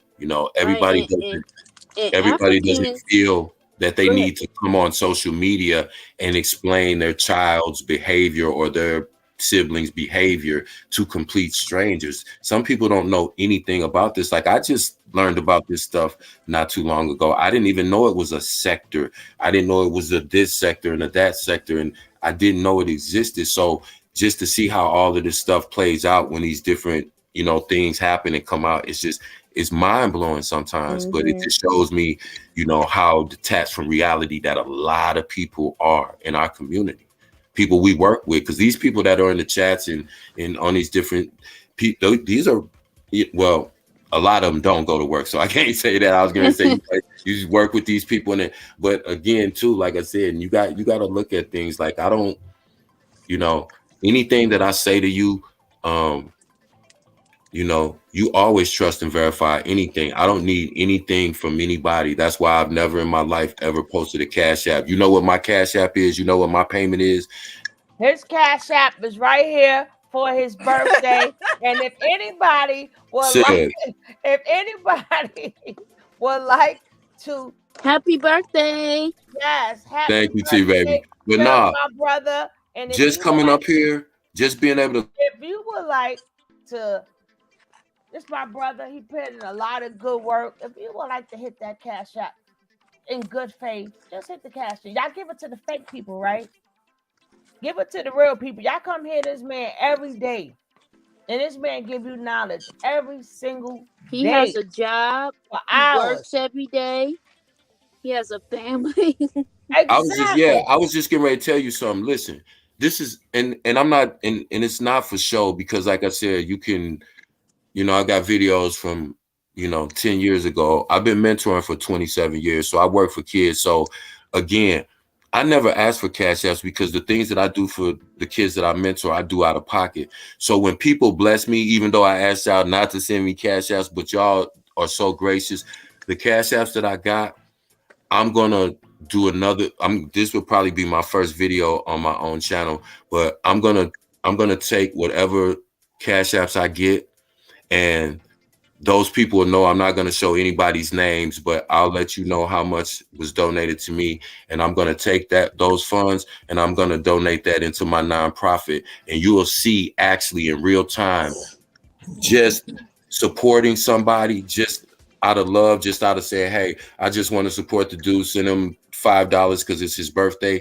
But then you'll see what it does for like 10 kids. You'll see that that's able to facilitate certain things. You get what I'm saying? And so that's to me, like, that's the only thing I would ever do with money that someone gave me. Because, you know, like T Baby said, I get up and go to work every morning. I have to get off here sometimes. They give me a check every Friday, and it's real nice. I make very good money. So I'm good. You know what I mean? And so when I give my opinion about something, or I give my perspective, it's not for any motive. I don't, you know, like I said, I don't have a channel, so I don't need any views. I'm not going to make any money off of anybody. Don't do all that. It's his birthday. That's it. God, I'm done talking, man. I'm gonna take a birthday Zaza break. Yeah, it's so bad he don't want to take a Cash App for his birthday. No, he's taking the Cash App. Get him some Zaza. Get him some. And it's all going to the kids, because I said, it's for a good cause. Whatever he do with it is on him, because that's what I do with mine too.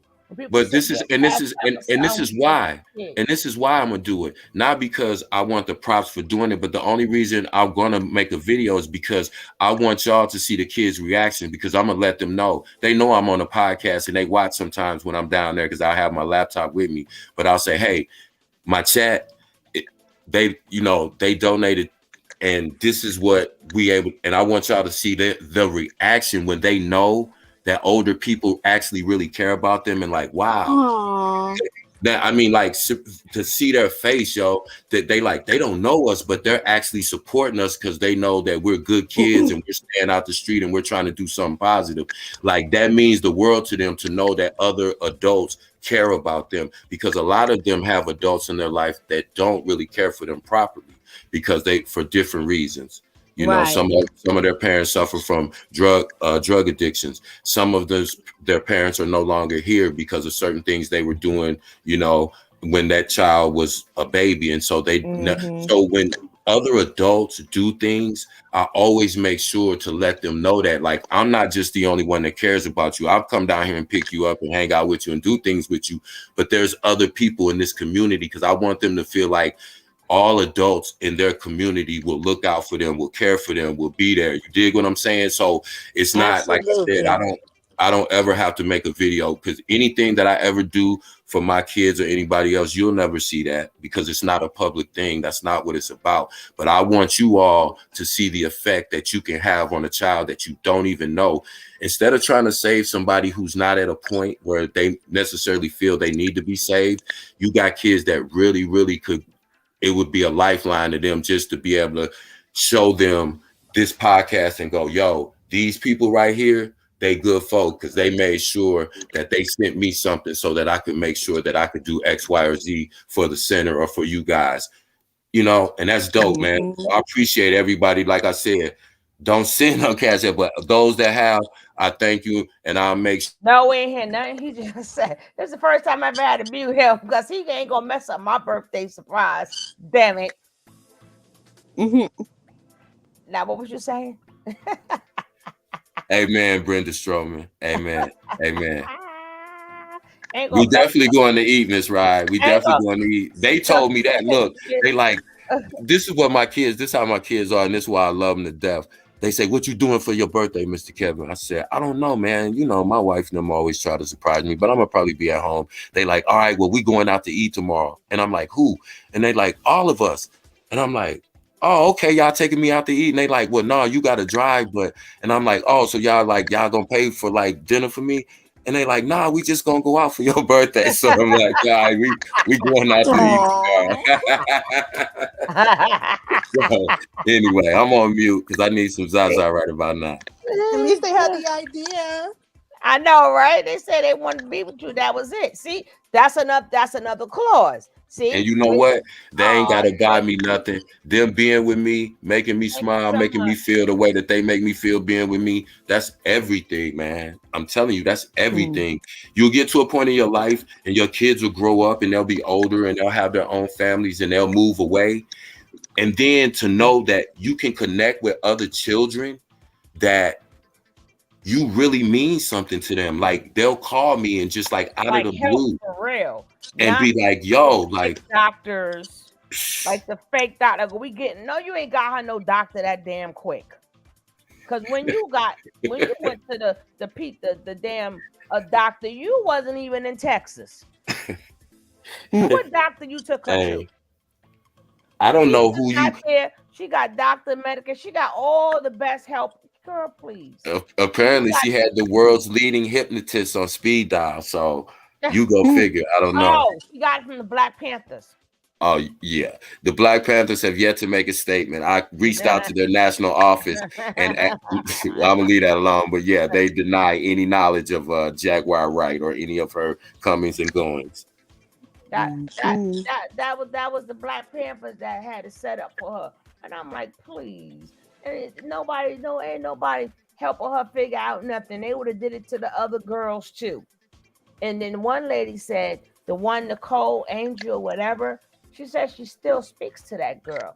And that girl's supposed to have she said she got email things from that girl. And I want to hit that girl up to see if she come on the show. The Black Panthers, the wearing the kufis, her husband's a Crip. She really not gonna be satisfied till she get herself like murked or something. Really. At this point, I think that's her adrenaline that keeps her going. She likes the danger or something. I know something's really we already know something's wrong with her. But I want to get that girl's name.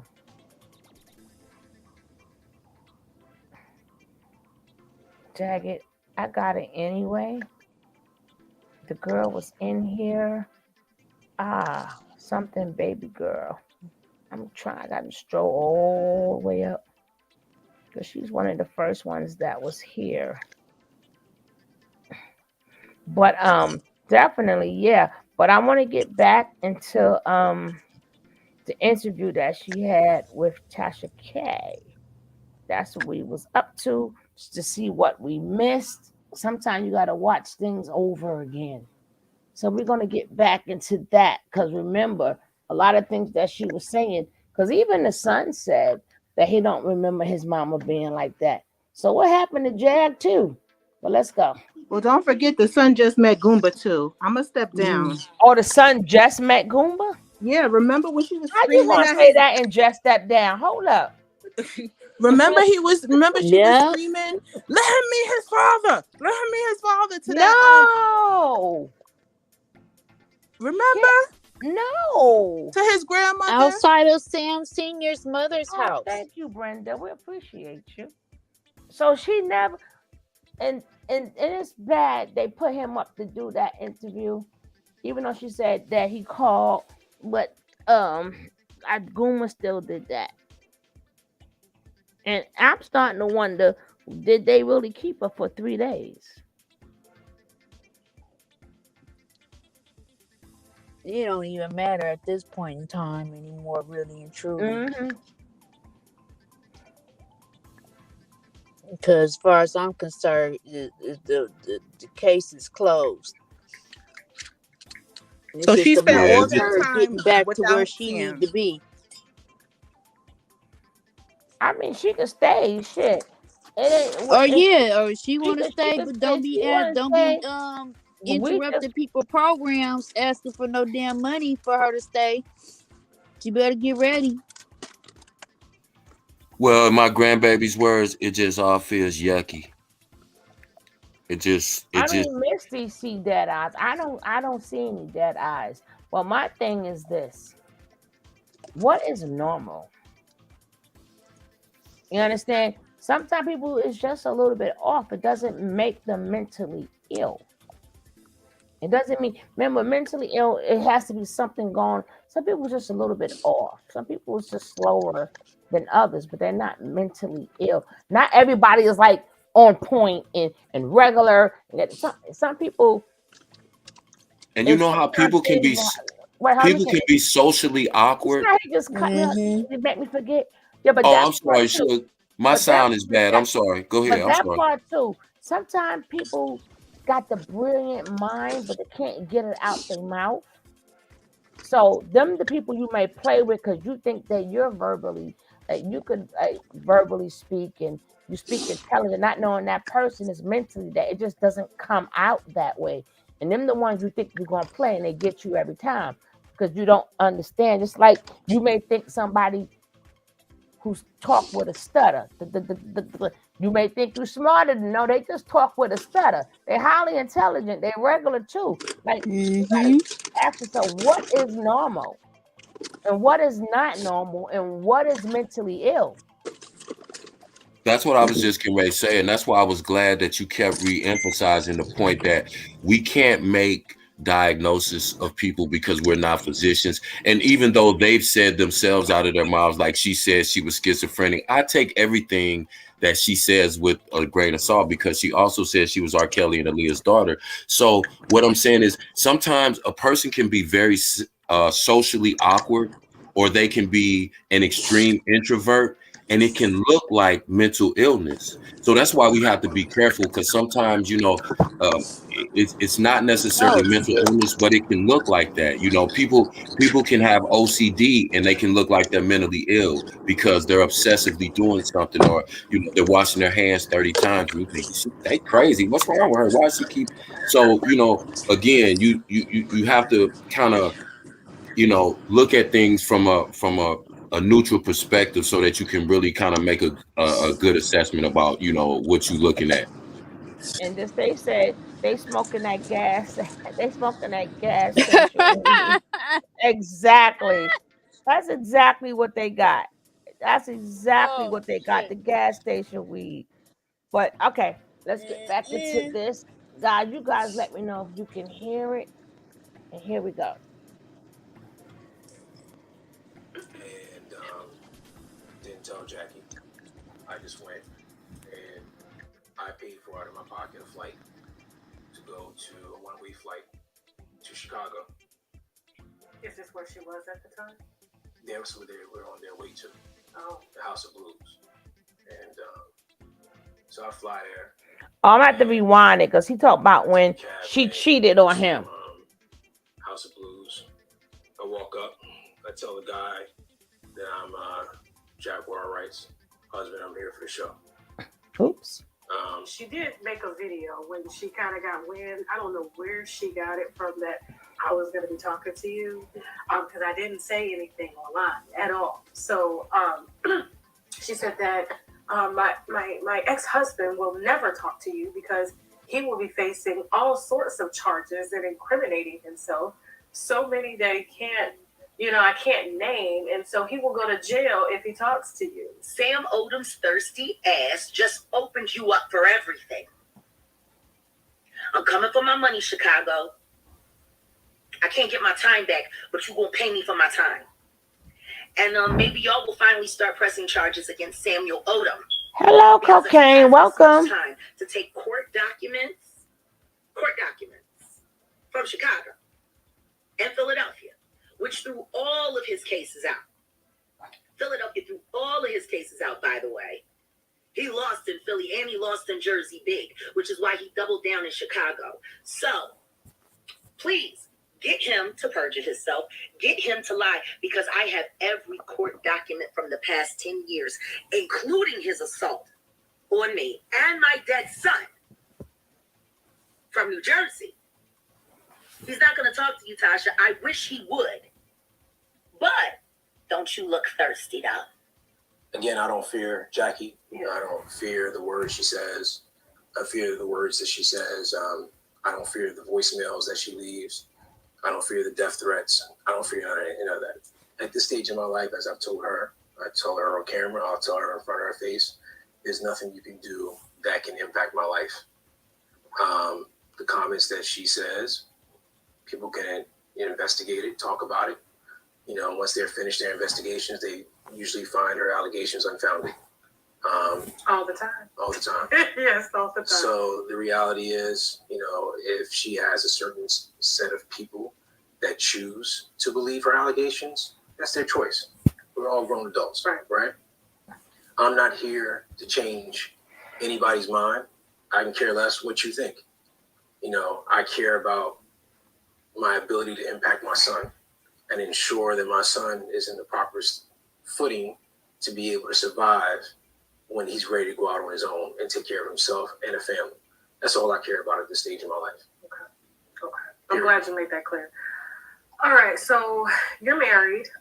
You fully support, Jackie. Your career is taken off, of course, and you have Pool. She's on tour, building her career. Talib. Okay. I hope I'm saying his name right. Talib Kweli. Okay.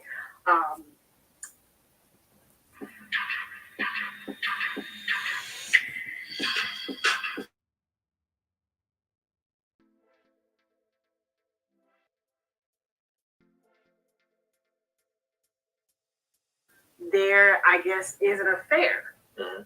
How long into her going on tour and you all being married before that happens? Almost immediately. So she goes on the road. We get married April 7th of 2000. The Roots go on the road, I want to say, in August or September for the OK Player Tour. You can look up the dates, I'm sure, as Google. Okay. I don't know the dates. So whatever the timeline is between April 7th and the time the Roots go on the road, the very first night you go on the road, I'm calling to check you to see how your show was. I can't get you. So, think nothing of it. Go to sleep.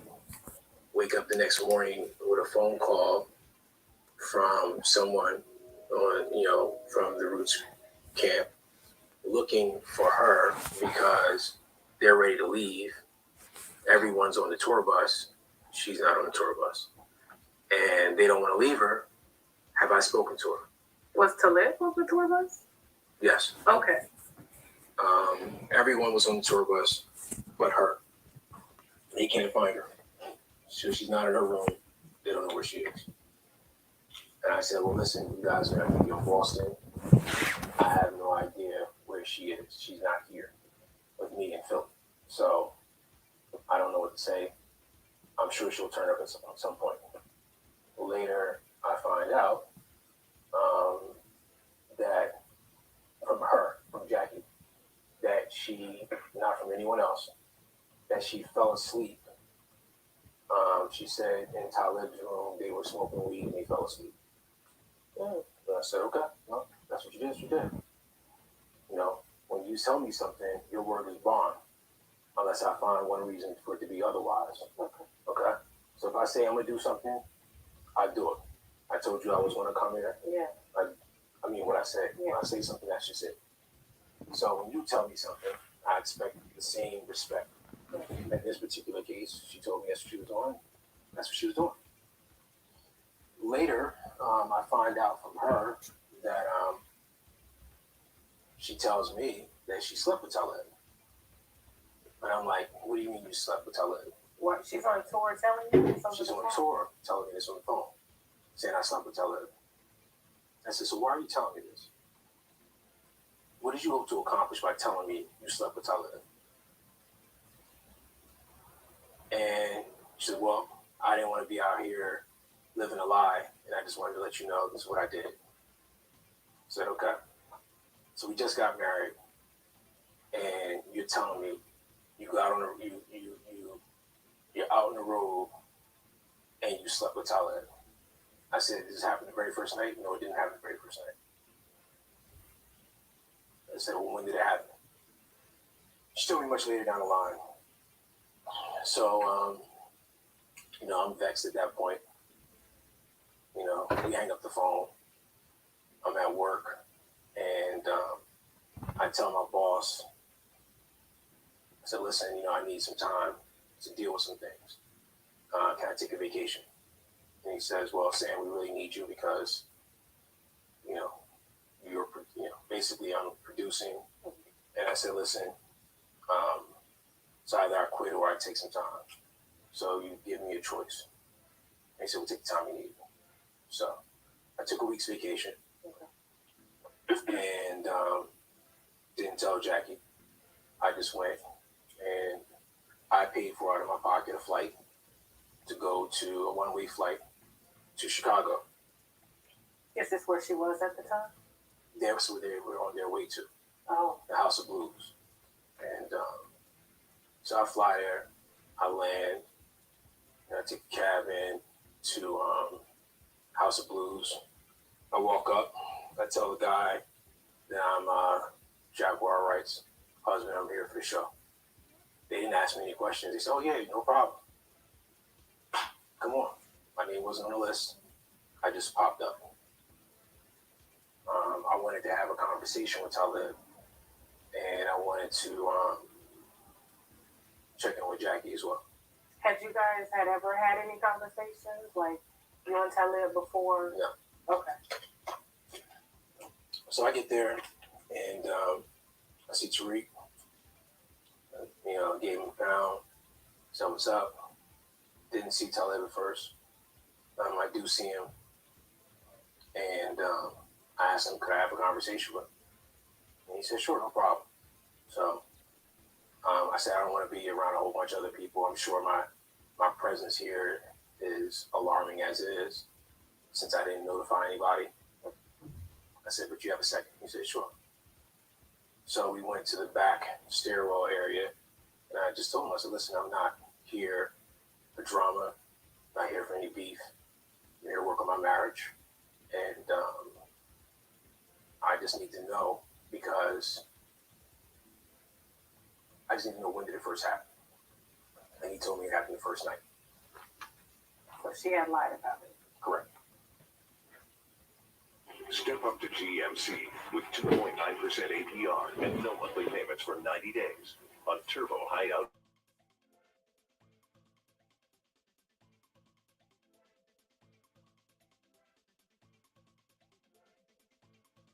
I appreciate your honesty. Thank you very much. I didn't say I was upset at him. I said, I appreciate your honesty. Thank you for it. And he could be rolled out. I then asked Jackie to pull her aside. And I asked her, I said, so when did it first happen? Oh, it happened when I told you. I said, you effing lied. Yeah, I can look at you. You can look me in my eyes. You can't look me in my eyes and tell me it happened then. It happened the first night. No, it didn't. Okay. Look me in my eyes and tell me it didn't happen when you said, just tell me. And she didn't know that you had already spoken. Tell her at the time. She didn't know. So, well, she probably knew because she couldn't find Talib, and everybody at that point was running around, saying Sam's here, Sam's here, Sam's here, and everyone knew what was going on the road between the two of them because she was messy, obviously. If you're going to do dirt, you need everyone to be in your business about your dirt. Yeah. So you're messy with it. She's young. She's 22 years old. 22-year-olds make mistakes. But in this case, it wasn't a mistake for her. It was intentional. It was intentional for her to cause drama. It was intentional, maybe not intentional for it to happen on the road, but it was intentional to cause drama. In the year 2000, OK Player Tour, she propositioned me. That would be the correct word for sex. And we had a little relationship, even though that she had a husband. This woman was so aggressive with me that if I describe how she treated me in 2020, they'd be like, "Oh, she sexually harassed you." I never had no beef with Jaguar. I never thought about this shit. It was just some shit that happened to me over a week in my life when I was in my early 20s. And she told her husband, and it came out on the tour. And I thought it was about to be a problem. And he came at me like a G, and he was like, "I'm not here for no beef or no problem." But he knew what time it was. Oh, he was like, "She told me what happened. We don't gotta like each other. I'm in a marriage. With my back foot." You know what I'm saying? So wait, he knew that his wife had slept with somebody on the tour. But he said, "You know what? What's done is done. I'm going to come out here now and try to save my marriage by being out here with her." Yes. We had a whole affair. I was gonna leave my husband and deal with him. And then Tina Ferris from the booth got jealous, called my ex-husband, told him that Talib had been in my room all night long, and that he needed to come and get his wife. My ex-husband took my business card, booked himself a first-class ticket. Okay.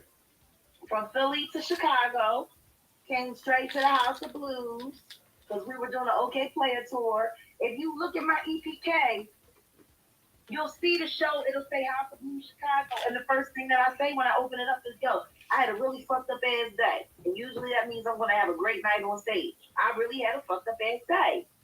My ex-husband showed up. Talib came into my dressing room. He's here. Oh my God, he's here. Oh my God, what is he gonna do to me? What is he gonna do? I was like, he's a whole fucking bitch. You punch him in his mouth.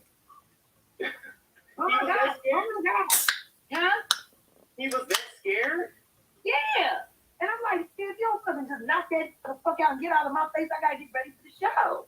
He wanna run all over the House of Blues. Boy, she's alive. Oh my God, Jack, how's he gonna kill me? My ex-husband running around looking like Daffy Duck and shit, wobbling. Where's Talib? Where's Talib? Like, you won't do anything. I knocked your ass out before I left home. And it was just so disappointing. Like, I gotta get divorced. He's gonna use adultery against me. I'm probably gonna have to kick out a little bit of cash, and you ain't man enough to fight. And that was it for me and her. If you can't fight for me, number one, I understand. Well, that's your husband. You wasn't worried about that last fight that you was fucking. Be a man. You want it so bad, go get it. Was it any good? How was the sex?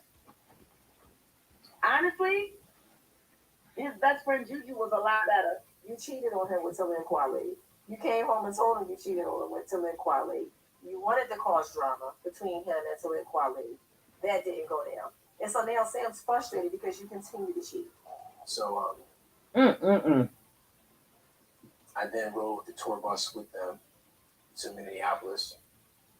And while we worked on things and talked, Talib rode a different bus.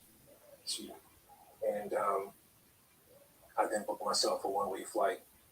She actually paid for a one-way flight for me to fly from Minneapolis back home. She offered to lead the tour and so we can work on the marriage. I said, you're out here for business. I'm not here to disrupt your business. I'm not out here to disrupt what the Roots and Amir and everyone have planned based on your business. I know cocaine, right? Yeah. Wow. I said, so you finish your business and handle your business. And when you come back, we'll have some things set up for counseling. So I went to her father and told her that we had some things we needed to work on. Told him that we had some things we needed to work on. And asked if he knew of any good marriage counselors. And her father recommended someone that was a friend of his that she knew from growing up. And so we can start marriage counseling. What I found was that I was the only one going to marriage counseling. So it didn't quite work out when you can't have two parties there. I went virtually every week. Now, sometimes she was still on the road, sometimes she was in places, she didn't make it, but she could have called in. And that didn't happen. So I did the one-on-ones, and then I started to uncover information from the counselor because, again, he had this relationship with her father. What he did mention to me was, her father was in the military, and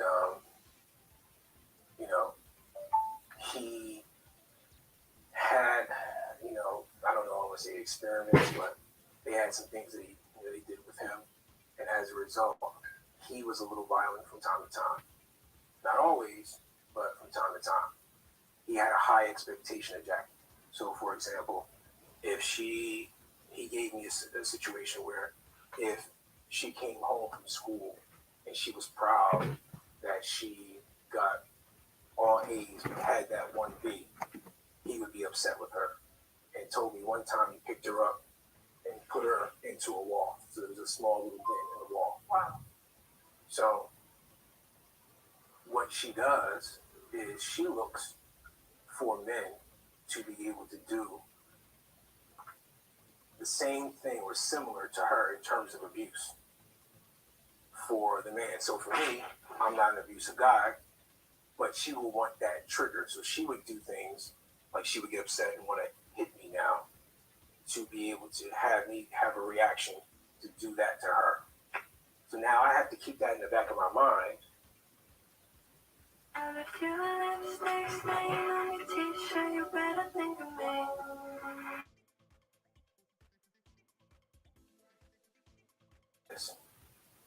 do I live in this kind of a situation?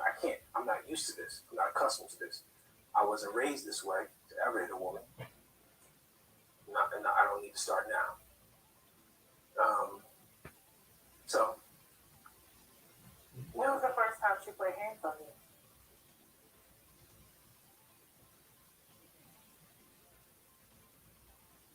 I can't even remember the first time, to be honest with you. It happened a lot?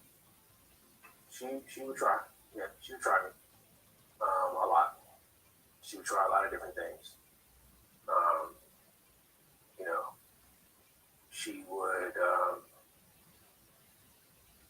She would try and hit me, and then for me to get out of the situation, I wouldn't tell her. I would just try and go to the door and leave, and she'll block the doorway so that I can't leave.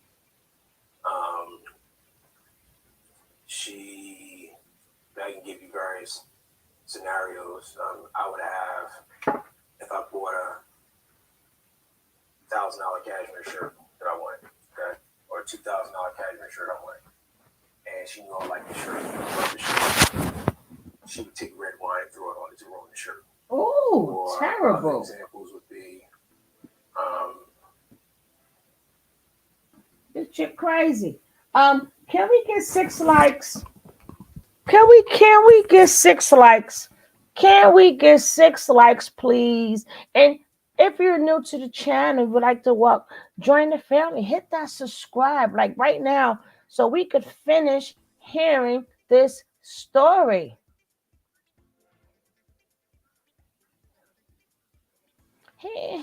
he ain't teach her nothing. Solar ain't teach her nothing. Solar ain't know what the heck he was walking into. Solar talk magic. That don't mean he know magic, or he wouldn't be where he at.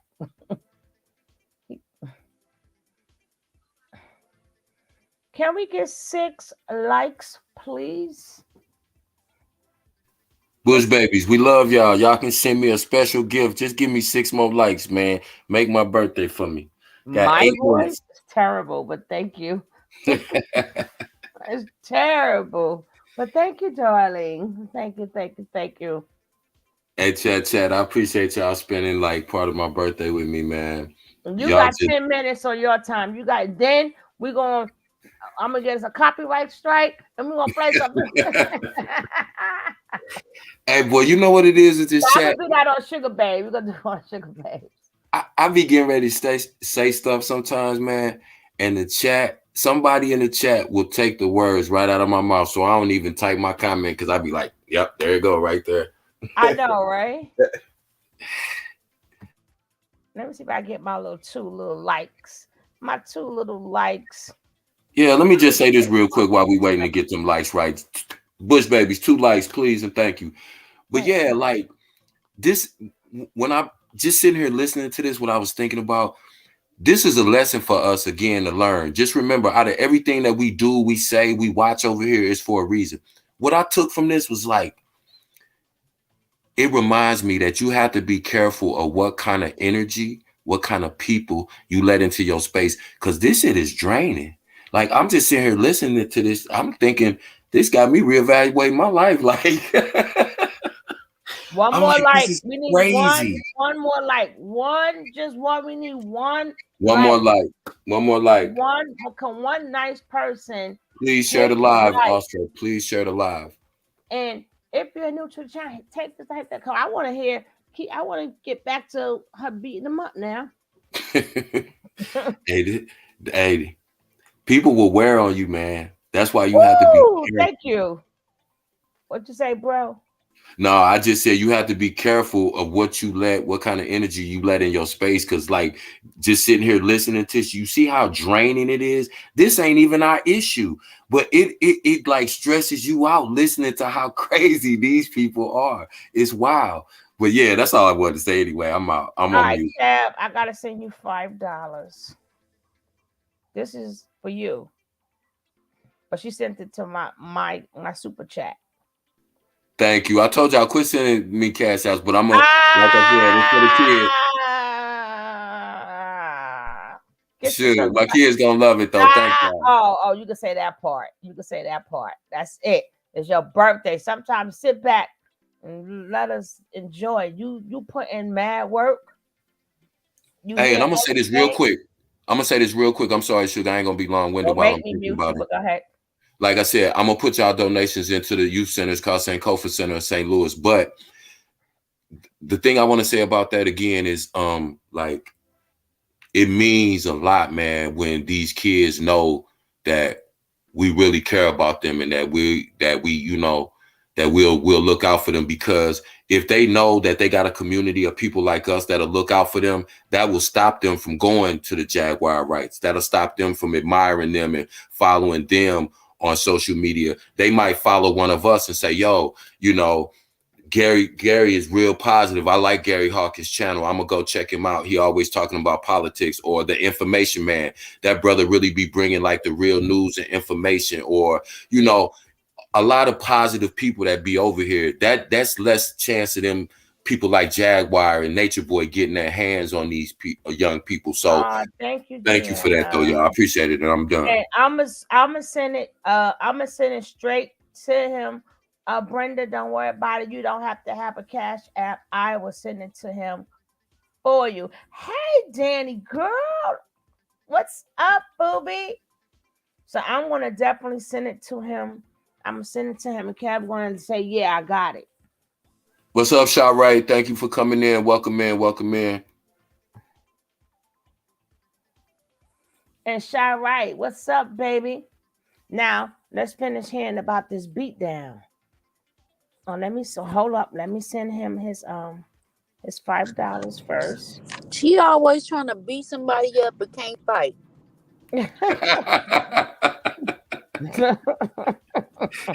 Run around there in goober tank top with that square in the corner of her mouth. With that shit on her booty. Ew, what? T baby. What's on her? Oh, that pamper. Her pamper. I didn't want nobody to say it. I didn't even want the visual. Every time somebody say diaper or pamper, I just be like, ugh. Her pamper was leaking at the barbershop. That's probably. Hopefully, she wipe her butt. She probably gonna come in here. That she ain't coming in here. I ain't worrying about her. Happy belated Danny girl 43. I was just getting ready to say Pisces gang, but you Aquarius, right? That's the see, I don't even know all the zodiac, the month, the date. I kind of get mixed up sometimes, but I think that's I'm Aquarius. just now learning them myself. Right. Happy belated though, Danny girl. Anybody All birthday February is the birthday month. Anybody with a birthday in the month of Kev, February, shout out. please just say you're getting your cash apps so that people can know you're getting. Yes, I'm definitely getting the cash apps. Thank y'all. And I just sent you $5 from Brenda. The $5 I sent you is from Brenda because she doesn't have a cash app. And when y'all see me putting initials, I know sometimes your name, name is different than your YouTube name. So I didn't want to put anybody's information out there. So when you see your initials, that's me just thanking y'all. Okay. Thank y'all again. Shout out. Just get you some Zaza, man. Call it. That's what I'm doing right now. Yeah, and it's on us, man. You do a lot for us, and we appreciate you.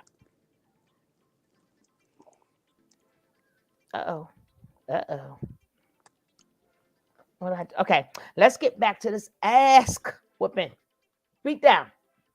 There was one situation where she wanted me to come to this party with her, and I'm not trying to. The volume get lower around parties and stuff. I mean, at that age, I think it's his voice. I've seen enough of it from her being on the road and that part of her career. So there was a party that she wanted me to come to off of 7th and Arch in Philly. I can't remember the name of the club. And I told her, listen, I committed to going to a pool match tonight. My team needs me. I can't go. And the pool match was at 29th and Ridge at a bar called the Rusty Nail. Dangerous area at the time. Don't know how it is now. But someone had just got shot the night before. All right. And I get off work. I wasn't driving at the time, so I took the bus up there. Get off. And she calls me again and says, I want you to come home right now. Well, I can't come home right now. I have to wait to shoot pool, and my team's going to give me a ride afterwards. You need to come right now. So I'm like, I'm not going to argue with you anymore. I'm not coming. I'll be there when I get there. So, hang up. I shoot pool. I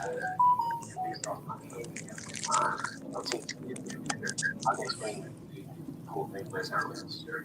But I had to be there. And so I get home. She's not there. So I try and wait up for her, turn the light on, and sit up in the bed and turn on TV. I'm going to sing to y'all real soon, in 3 minutes. Takes the lampshade off because I left the light on and puts it to my neck to burn my neck. I'm going to step down, y'all. Thank you for having me. I got to put the baby to bed. The 8 Good night. Good night. Please, T baby.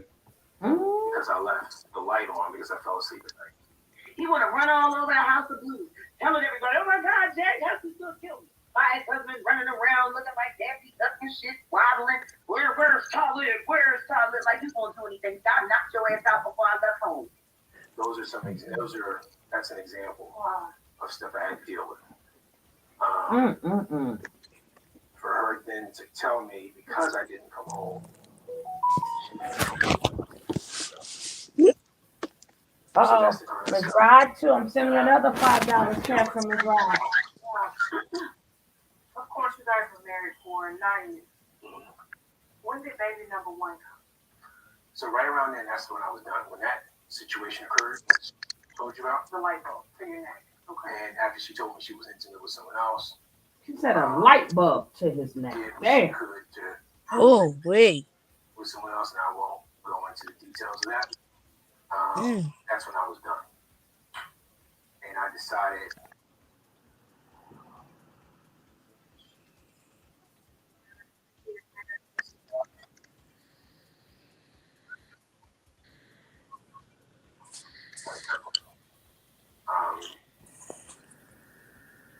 and she then told me she was pregnant. So I said, crap, like, you know, damn. I want to divorce you, but I don't believe a child should come up in a broken home. Maybe I need to stay in to fight my way through it. Did you ever question the paternity of the baby? I did not. When I saw my son, he looked enough like me, and I'm like, I don't need to do this. So I didn't question the paternity of my son. I did not ask for a DNA test. He was my son and he was mine. So that was that.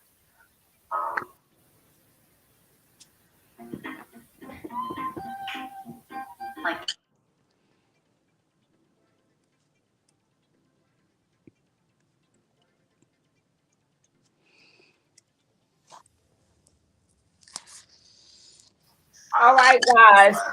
Y'all ready? While she was pregnant, because I found out it was Everybody, please throw them cakes, throw them balloons, throw them glasses.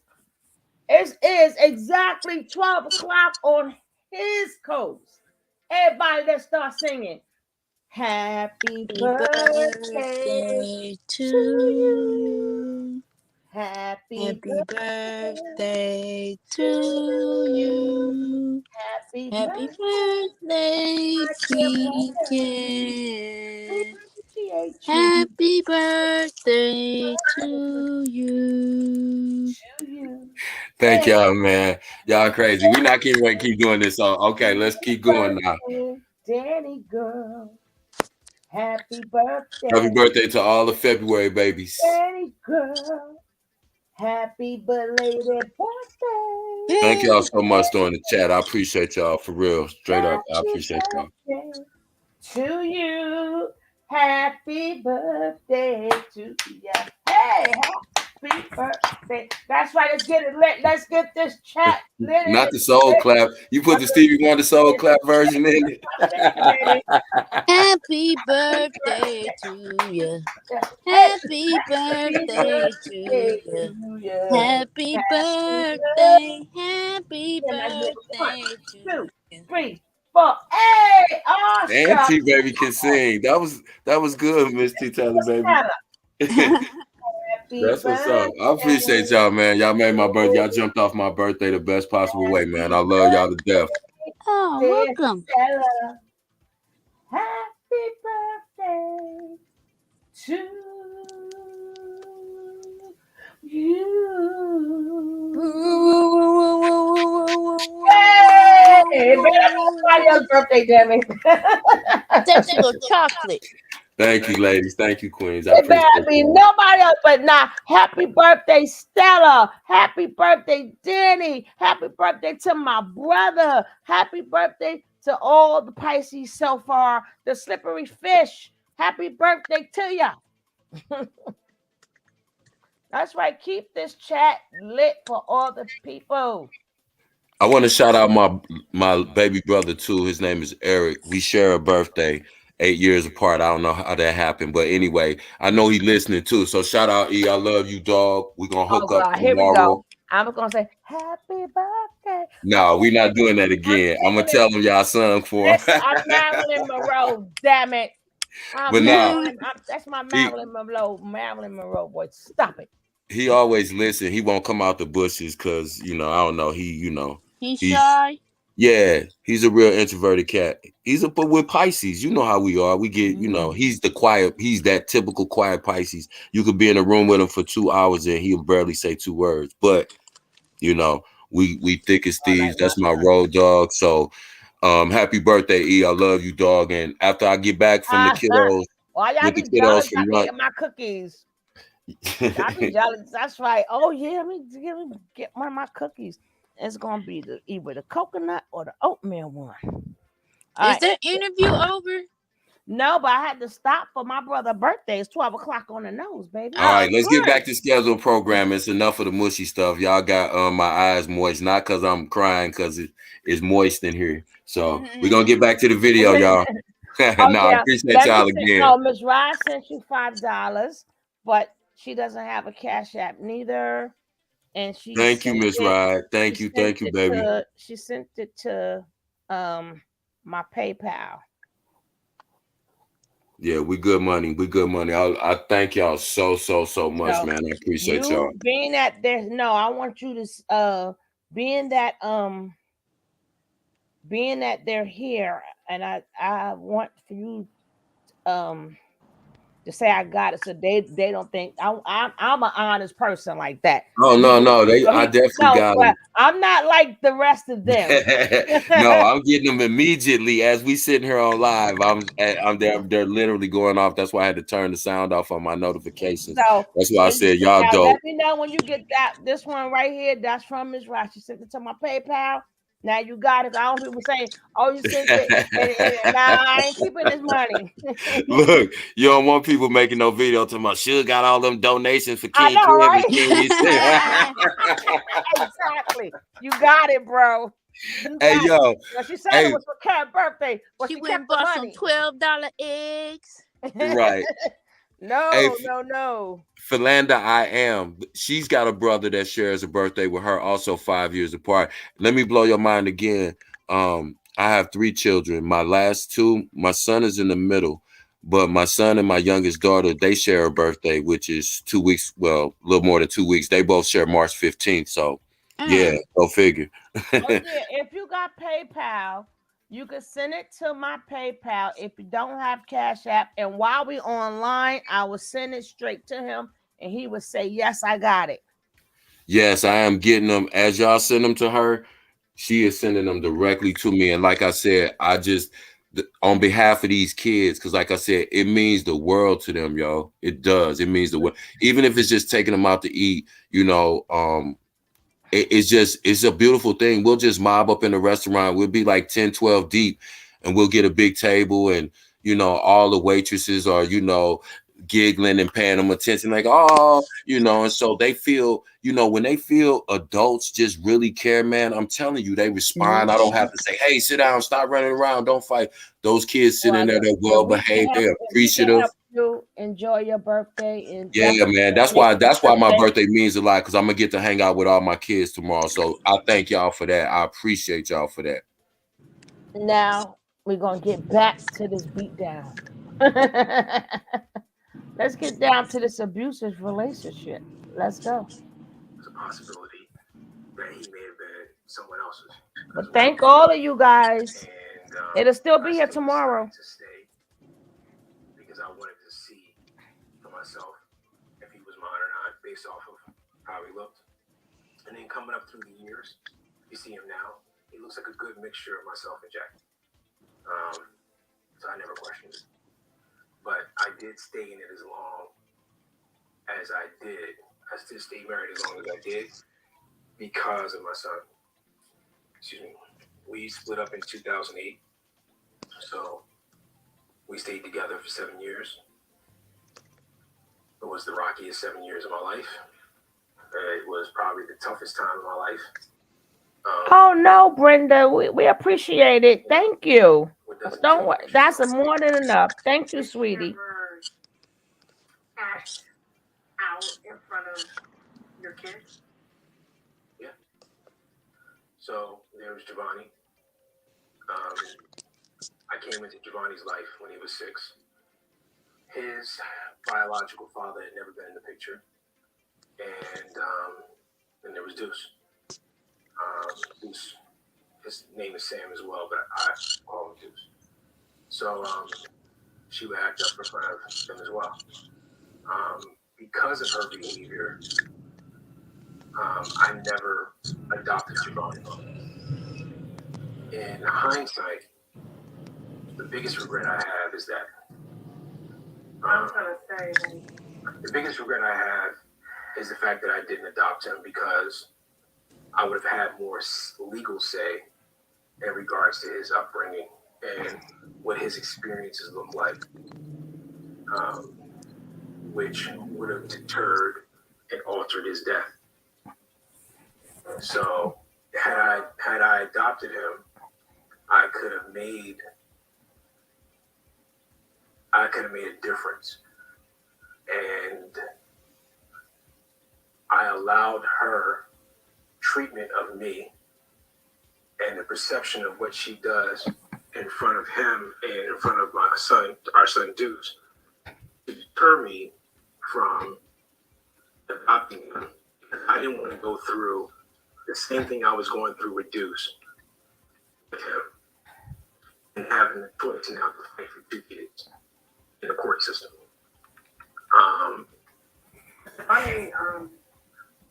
Unfortunately, Johnny passed, yeah. and she talks about that a lot online, and I just can't imagine, like, as a mom, I have 2 kids of my own, losing one, and so I empathize with that situation on every level. It will probably cause me to not, act right or live in reality, because you're just trying not to deal with the circumstances at hand. And I understand her break from reality right now, to a degree. I fully understand it because I never understand it, but I can empathize also with being, as your firstborn child, you're a mother, you bring this child into the world, and towards the end of his life, you don't even have a relationship with him. You don't wish him happy birthday. You state that the boy is dead to you, and then 3 days later, he's actually dead. What?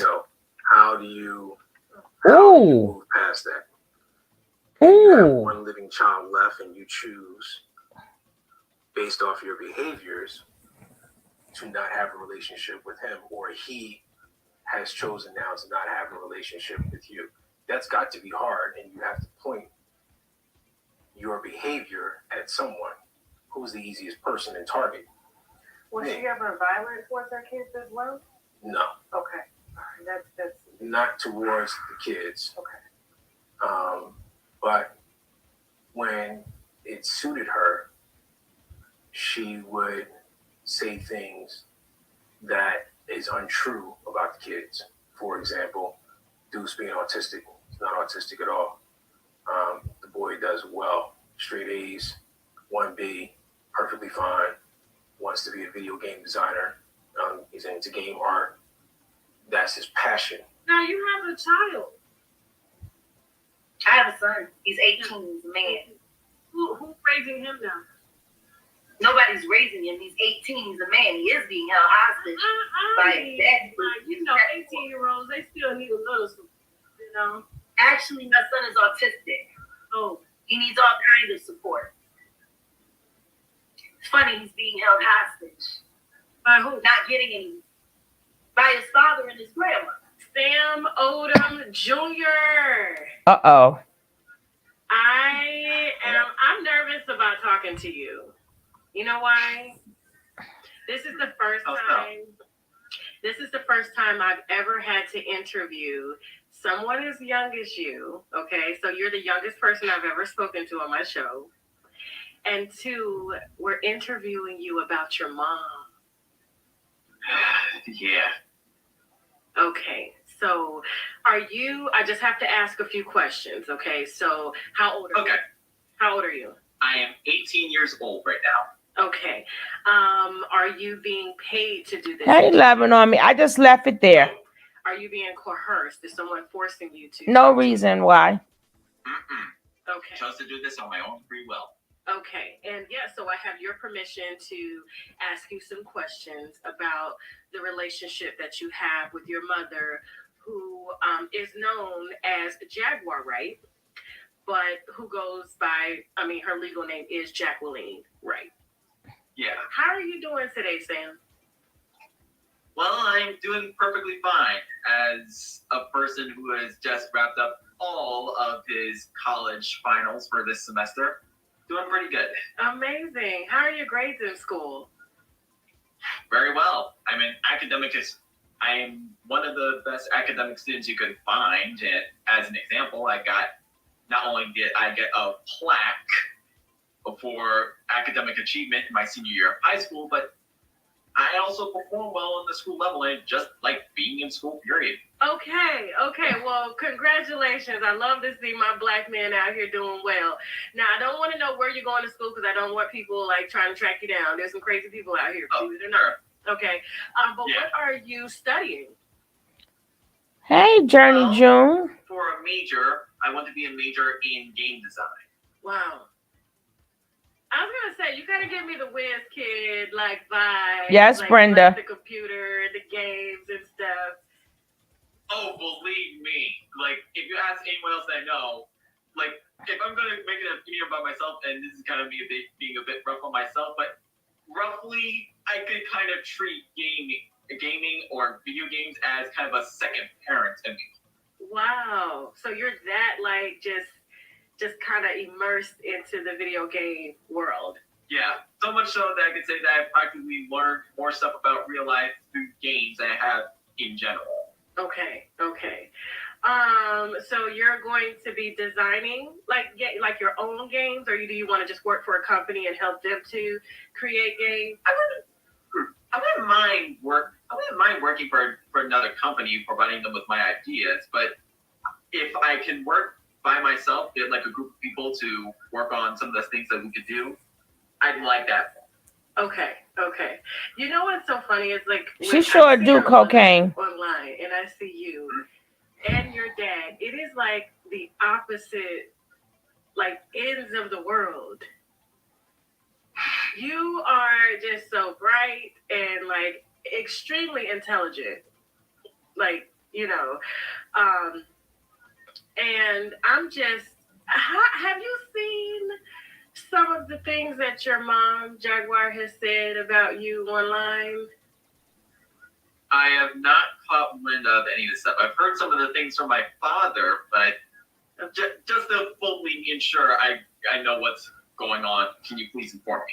Okay, so I want to play a video for you real quick. See, the father don't even talk about Jaguar. That the son don't know. I don't want to put any words in her But Tasha decides to talk about her. Dag nabbit. She wrong for that. How's your relationship with your mom first before I play this recording? Well, if anything, I guess to be more general, I love my mom. But for me, I love all members of my family equally. Okay. So you don't like have a favorite or anything like that? I don't have a favorite. I'm not a person of favorites usually. Okay. When's the last time you spoke to your mom? Last time I spoke to my mom was, if I can think off the top of my head, is August 14th of this year, I think. August 14th. Wow. Like, why so long? Well, let's say after August 14th, I felt pretty weird and kind of like uneasy about actually calling her. Okay. And I want to ask, are there any other kids besides you that your mom have? Well, from my mom's side, there was only my older brother Giovanni, but he died in 2018. Wow. How'd you take that? Well, at the time, it was pretty hurtful. I mean, back then, I would usually try to act as if everything was fine, so that it's like people don't see it. Like, wait, what's wrong with them? I was like, no, I just wanted to get through as much as possible. But inside, knowing that my older brother had died is kind of hurtful, especially since he was actually given a bit of a second chance after having to struggle and get money from the methods of the streets in the past. Okay, so it sounds like you guys live two completely different lifestyles, although you have the same mom. Yeah. Okay. Well, I don't want to, talk too much about Giovanni, and I'm sure he's watching you, and I'm sure he's very proud of you. Most big brothers would be, when their younger brothers are doing well, So I know I would if, unfortunately, that happened, to me. Okay, so I'm gonna play a series of 3 videos, okay? And I'm gonna put them on the mic so you can hear them, because this is your mom's words. Like I said, I don't want to put words in her mouth, so I want you to hear exactly what your mom has said about you, okay? Okay. 2014, when I first left Philadelphia. And the reason why I left Philadelphia was because my son was assaulted by another boy at his school in Northern Liberties. The young man took my son, my autistic son, slammed him against the wall, and then jammed his erect penis into my son's back through his clothes. I told his father, Samuel Odom, about it. And instead, he went to the school and told the school, she's going to sue you. She's going to sue you. So you better not make a record of this. Don't make a record of this. So is that your mom, Jacqueline Wright, who goes by the name of Jaguar Wright? That is most certainly her. I recognize her voice clear as day. Okay. And she was talking about you. She's done a few interviews. She did an interview with me. That is beautiful. Pretty much labeled Beautiful, yes. And I don't play with kids, so don't look for me to say nothing. Thank you for that, Stella. Journey June. Thank you for that.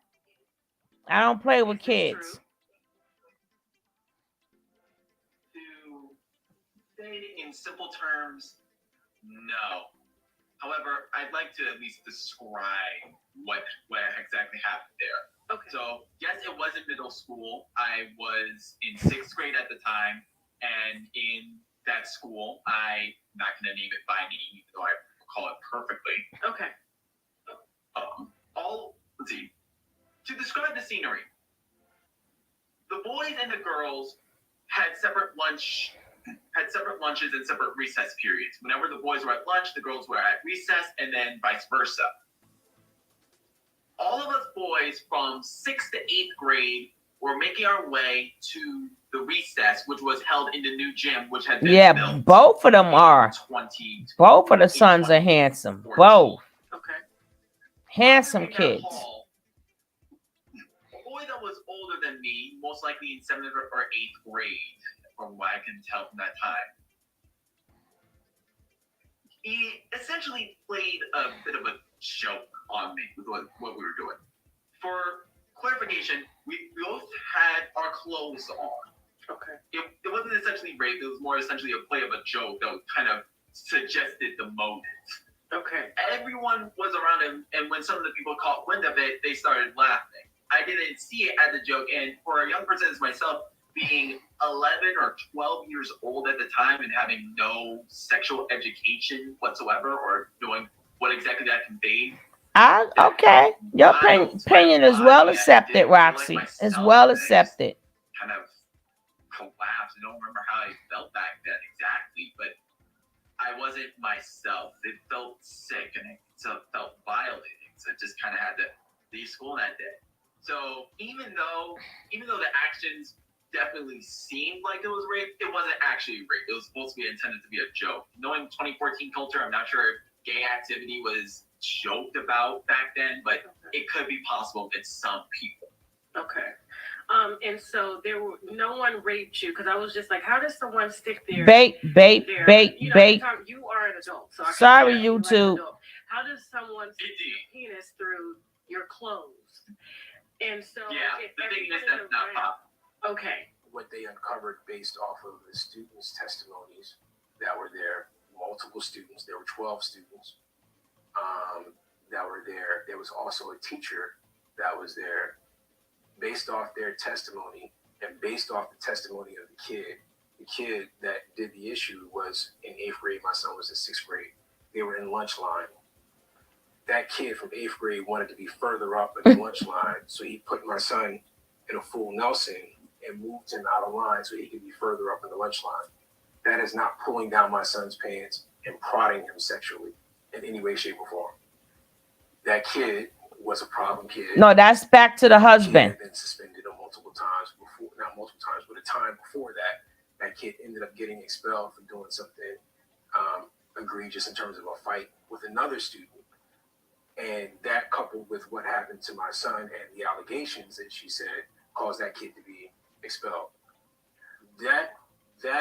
Doing that is not my son being sexually assaulted. That never happened.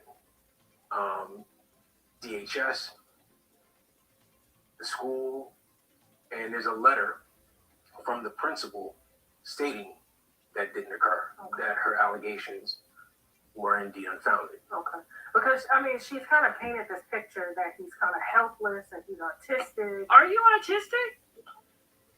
I am most certainly not autistic, and personally, I find that very insulting. Why do you find it insulting? Because Tell us, Sam. the majority of my life, Hey, Hawaiian Heifer. I only had pneumonia when I was at a very young age, when I was still a baby. But ever since then, I've been perfectly fine. The only other quote unquote disease that I've probably gotten was the common cold, and that's because I have a bit of a lower tolerance of the cold. I get sick of it easier. Do you know what autism is? Well, I did hear of it as of recently in my public speaking class, so I have an idea of what it is. Okay. Hold on, because I don't want the Autism Foundation to go off on me. So let me just read I'm going to read the definition. Exactly, Kev. Just so Cuckoo we're clear on what autism is, because I don't want to explain it as something that it's not, okay? So it's a serious developmental Thank you, Tracy. Exactly. The ability to communicate and interact. We're going to put that there. Spectrum disorders impacts the nervous system. Yep, that's definitely what I had, the idea that I had in my head about. I just kind of wanted you. Hey, sis. Had, What's up, my YouTube sister? You're a young adult, and so I don't expect you to know everything, but I did want you to speak on your mental health because she claims that your dad is somehow getting a check because you're autistic. She said it in an interview with me that he was autistic and that, you and your mom was keeping him from her, and he can't make the decision on his own, and you get a check for his autism. I don't need money. I mean, everyone needs money. Yes. I don't need money for my son. I know how to make money, put it that way. And I do well enough for myself and for my family. Nope. To be able to take care of my family. My son wants for nothing. God has blessed us to the point where he doesn't have to want for a thing when he's with me. I did want you to speak on your mental health because she claims that your dad is somehow getting a check because you're autistic, and you don't want to live with her because I guess your grandmother on your who's your dad's mom and your dad are pretty much kidnapping you from her. And I'm like, how does someone kidnap a grown man from a grown woman, because you are in college? Yeah. Are you being kidnapped by your father and by your father's mother? No. Absolutely not. Every single time I went with my father, it was of my own choice. I actually made the choice to go there. He didn't kidnap me. Do you have a relationship with your mom's mom? Yes, my grandma from my mom's side, or as I call her, Mama. Okay. Well, once again, I like every member of my family. I really do like my grandma. Okay.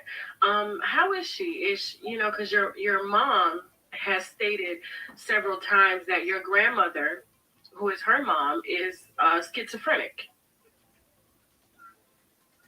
No.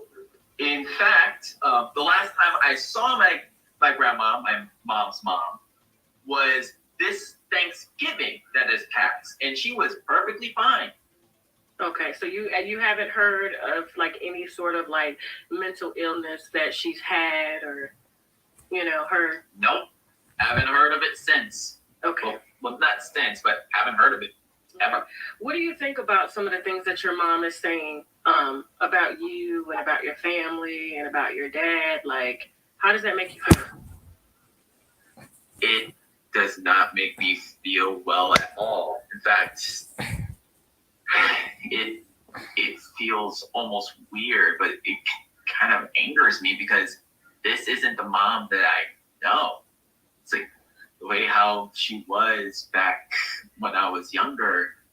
Looking at her now, it's almost seemed like her entire personality and demeanor has changed completely. After we had split up, she was dating a guy named Justin. Supposedly they were going to get married. Didn't work out. She met a new guy at an airport named Steadroy. After one date or whatever, one time meeting him, she decides to take my son out of school and tell me we were both moving to Florida. After I get a private detective, I uncover they moved to Louisiana. And she had left my son with Steadroy for a month by himself after meeting the guy one time. Oh my.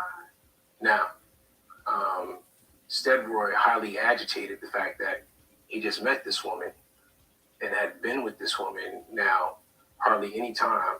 Like, hey, you got to come get your kid. Hey, you need to come back here. She comes back. He puts them both out in the street. She's now forced to live off of someone else. My son's sleeping either on You're welcome, Journey. couch or on a floor. And I petitioned the courts to have the custody agreement modified so that I can now take my son. I pushed for full custody, but they didn't want to tear a child away from a mother. And the courts agreed to give me primary custody. And I was at that point in my life moving from Philadelphia to Chicago. And she had no place to go but back home to Philadelphia where her mom had moved. So it made sense for her not to even fight. And she agreed to, well, she had no choice, but she agreed to the primary custody for me in Chicago.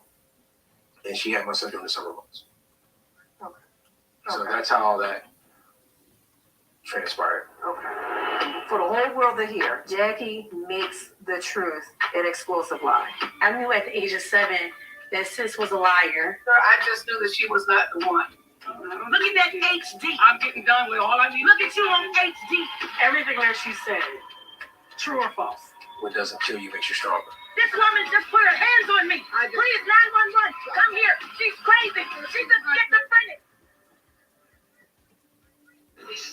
Yes, please call the police. Please call the police. Because harassment is a real charge. And what you're doing right now to me is harassment. You done lied and said that I did something that I didn't do. I am a paying customer and your entire staff is inactive. Yes, please, police. Please hurry up and come. Oh my God, she got a gun. Please come. Hurry up. I don't feel safe. Please, she got a gun. Yes, please. Please come right now. She's trying to set me up.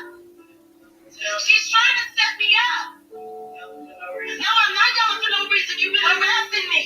You've been harassing me. I would love to be nowhere near.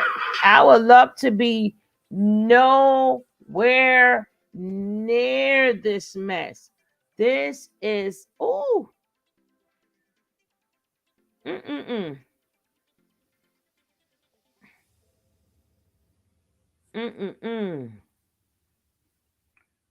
Woo. I guess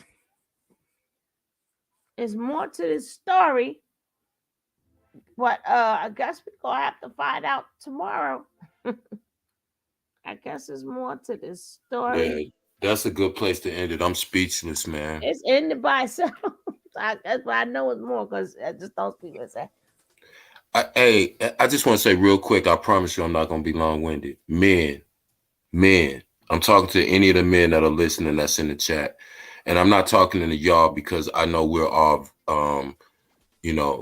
fathers to our children, but men that are listening, maybe that are in the bushes, if you don't take care of your children, if you haven't been taking care of your children, that's not the right thing to do, but we're not going to hold you for that. If you correct course and take care of your children. This is a perfect example of no matter how much you dislike the woman that you procreated with, be present in your children's lives, because if you are not, these kinds of things. Chef, repeat, rewind, and say it again. Because, oh, God, say that again. To all the men, it is imperative. It is a matter of life, and you know what? That we are involved in our children's lives, especially our sons, but our daughters as well. Because when you are not, situations like these will inevitably happen. Once it happens, it's so hard to undo the damage. That's why I was just thinking to myself, this young man is so bright and so articulate, and seems such like a pure, beautiful soul.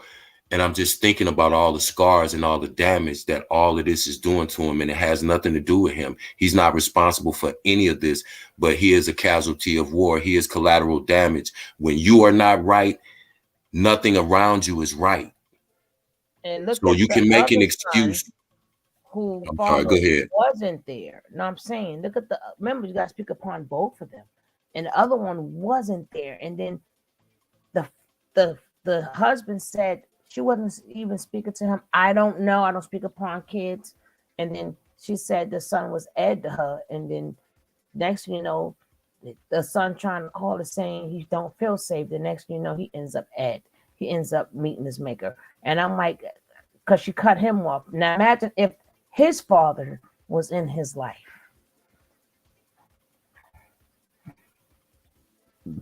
See, thank God that little one, the younger one, made it. But you know, this is just you gotta know the person that you have children with, and if they show you they are other than who you thought they were, believe them.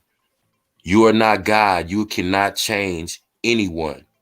If you happen to have had a child with someone who is a less than good parent, you have to correct that situation the best way that you can, because think about these kids and what they're going to carry into their adulthood. We talk about childhood trauma. They got to make a new word for it, because what's being thrust upon the younger generation by us, it's some different type stuff, man. And it's crazy, and it's heartbreaking, because you know, I would take for granted sometimes those conversations when my son would just out of nowhere be like, "Hey, thank you, Pop." I'm like, "For what?" He's like, "Nothing, just being you, man." And I just, man, get out of it. We'd laugh and joke about it, but now I really take it to heart, because he was just saying, yo, I'm seeing life now as he's growing into a man, and he's seeing his friends that grew up without fathers, because a lot of them was always with me. As my son grew up, his best friends, they was okay. I'm sorry, am I better now? Birthday, June. The guy who's speaking these gems, that's King Kev. Today is his birthday. So before he leaves, we're going to sing happy birthday again. But the man that's why I said, if you can, give him a little birthday dollar or something. They're out to get him and stuff. We got to get him to safety. Hey, H squared, if you don't mind me reading your comments, she said, I wish my baby father was in the chat. They were best friends for 12 years until the baby came, and then he started, neglecting his daughter for whatever reason. And that's what I want to say to men. And I'm sorry, like I said, I'm not going to be long-winded. I'm going to be real short. But I just want to say to men, I just want to appeal to y'all, man. I'm not trying to dog you out. Like I said, if you haven't been taking care of your kids, you can always change that paradigm today. The difference in you being in their life and not being in their life is so catastrophic that we don't realize at the time. But when you look at a person like Jaguar, you can see a lot of things in her, right? Now, we're not going to blame her parents or this situation or that. We don't know, but we know that it's a lot. And all I'm saying is when you're in your kid's life, it's less likely that so many of those things will come into your child's life, and a less likely chance that they'll end up being a Jaguar or a nature boy. So I just want to tell the men, just please, man, just love your kids, man. Even if you have to hear that girl cussing you out, acting ignorant, causing a scene, just get your baby and just spend time with them, man. I'm telling you, it make all the difference in the world. And I'm gonna get off my soapbox. I'm sorry, y'all. I don't mean to be long-winded, but No, this kind of stuff, that needed to be said. That this needed kind of to stuff, be it just said. means something to me, Coming man. from It a just, man, that needed to be said. Elaborate, finishing what you got to say, bro. You are a new age now. but it shouldn't be, and I almost feel bad because it shouldn't be abnormal. Like, I don't expect a pat on the back for being the way that I am. I think this is how we should be. I think it's so abnormal that most men are not like this. I'm not saying all men are going to be, but most of us should be this way. It's not hard. It takes nothing to be a good man, to be a solid father, to be a decent person, except just to want to do the right thing and want to be the best version of yourself. That's all it takes. It don't take any special gift, talents. It don't take no amount of money. It just takes the desire, man, and the will to want to do it. That's it. I just want to say one thing. Now, for all the men, he just sat up there. Man been abused, he been hit, he been everything. So now no other man can make an excuse. Oh, my baby mama crazy, I can't deal with her, so I ain't dealing with the kid.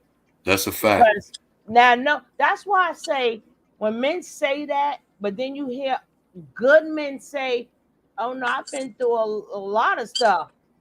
So men can't use that excuse because you got men that have people like Jaguar or other women that's similar to her, but they know their kid is in danger, or they know. My man sat there and got a private detective when he did not know where his son was at. He went and got a private detective and found out she was in Louisiana. That man went and got his son. And can't no deadbeat man tell me nothing. Oh, Queen Supreme, hey baby, happy birthday, Kevin. I pray it's marvelous for you. Thank you, Queen Supreme.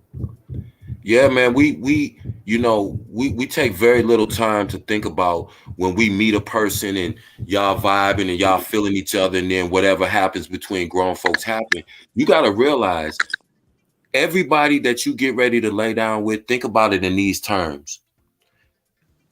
I may be tied to this person for the rest of my life. And if that person is not a person who you feel like you could, even if you're not together, if you can't successfully and peacefully co-parent with, I suggest that you not take it to the next step with that person. That's how real it is. Because once it happens, you're stuck with whoever you choose to procreate with. And I tell all my young guys, I don't take the excuse that, oh man, I ain't know she was crazy, man, or I can't stand my baby mama, I don't want that drama. I'll be like, listen, it's no excuse in the world you can make to me. Like Suge just pointed out, this man hired a private detective. This young guy that I mentor still right now is 17 years old. He got his girlfriend pregnant when he was 15. So he's been a father for 2 years. Do you know that this girl and her mother tried to say, hey, you can't come get the baby because you don't have a car seat, nor do you have a car, right? This young man went out and got a summer job, bought a bike, bought the bike that you could put the baby seat on that usually mothers ride when they ride their children for exercise, so that he could go and get his son. Do you know I almost broke down in tears when he rolled up on that bike with his son strapped in? And he said to me, I don't want to ride my son on a bike, but if this is the only way I can see my son, I'm going to do whatever I got to do. From then on, I never accepted an excuse from a grown man as to why he can't see his kids, no matter his baby mama or whatever the circumstance. She live in another state, whatever. I don't care. That's what it is. And we going to bed too. Thank you so much for coming, Brenda. I'm glad you had a good time. Don't forget, if you're gonna subscribe to the channel, we can hear T baby, but we don't hear no words coming out. I'm finna go to bed on y'all before it be February 23rd. But look, It again, is February 23rd. What are you talking about? Oh no, that's No, it's tomorrow. Yeah, no. But see. I like to say, if you do hit the subscribe, remember we cover all types of things. We don't stay on Jaguar. Thank you for subscribing, but remember, be a real subscriber. We cover a lot of things. We try to give you guys a lot of information.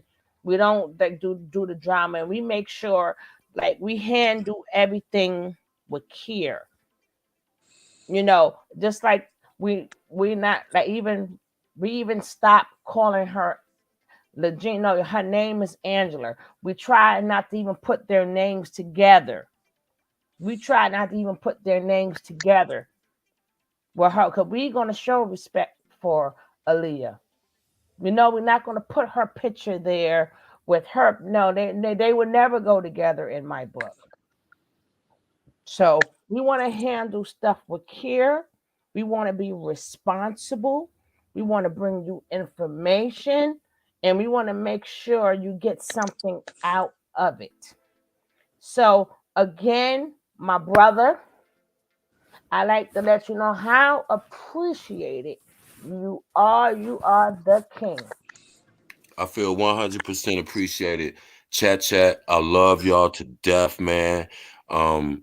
And it's again, I appreciate the cash apps, but it's not about the cash apps. It's about the energy that y'all bring to this chat, the energy that y'all keep in this chat.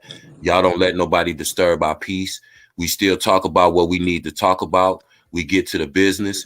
We try to figure out how to change things and how to make things better. And I think we do a great job at that. So I thank y'all so much just for being who y'all are, because y'all bring me a lot of happiness just being over here, being able to chop it up with y'all. Y'all made my birthday. Y'all kicked my birthday off the best way I could possibly think. So I just want to thank y'all again. Happy birthday to you. Before we go, happy birthday to you. And everybody else, Stella, happy birthday to you, sweetie. And the other girl left. But happy birthday to all of y'all that was in here. I wish all y'all slippery fish well. Why you call it a slippery fish? Because have you ever tried to hold a fish in your hand? That's why I get it from. So don't think it's. Oh, don't forget to hit up Miss Ride or Die and check out the channel. Check out the channel. Please check out my sister's channel. Check her out. Check her out. Check her out.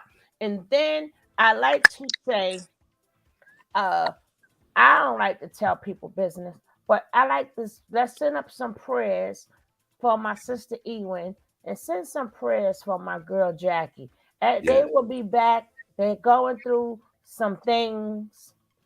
They still family. Sometimes family, they have urgencies. Thank you, Fundi Fee. They have urgencies.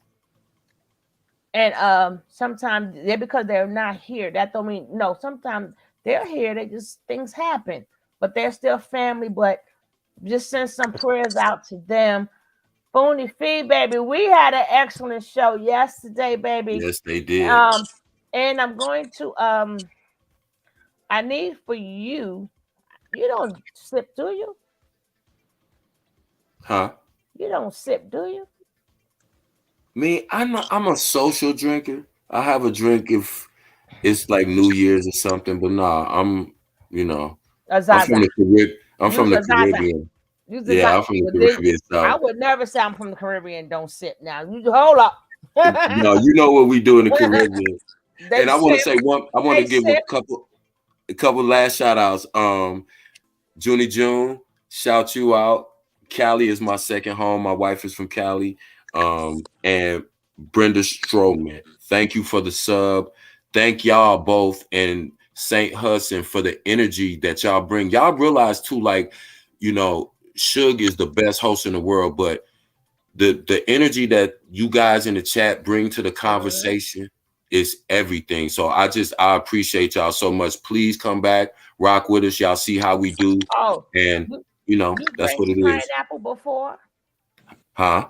You drank the pineapple before? Yeah, I had fundies. All right, Fundi, I'm gonna send you a cash app right now, and I'm you sending send you it. And no, you ain't doing nothing. that You're not fundi. doing nothing. Fundi, Y'all I'm please cash support. app you right now. She makes the best moonshine and champagne. I'm going to send my brother. I don't even know how much it costs, but I'm gonna use my discount. And you know because he ordered from you before. You Yes. know, I'm gonna send it to you right now. When you get it, my sister from let me know you got it. Cause my brother is very well appreciated, and I thank him because he don't have to be up here holding it down with me every night. And He shout out don't to have Master to. Fundi Fee. Yes. Please support our business owners as well. We have several business owners. Master Fundi's a business owner. Miss Wright is a business owner. Miss Leo is a business owner. Gary Hawkins is a business owner. Muslim Geechee is a business. We have so many diverse groups of people. So let's just support each other. And I ain't gonna be long-winded. I'm gonna get out of here and go to bed because I gotta go ahead to this job in the morning.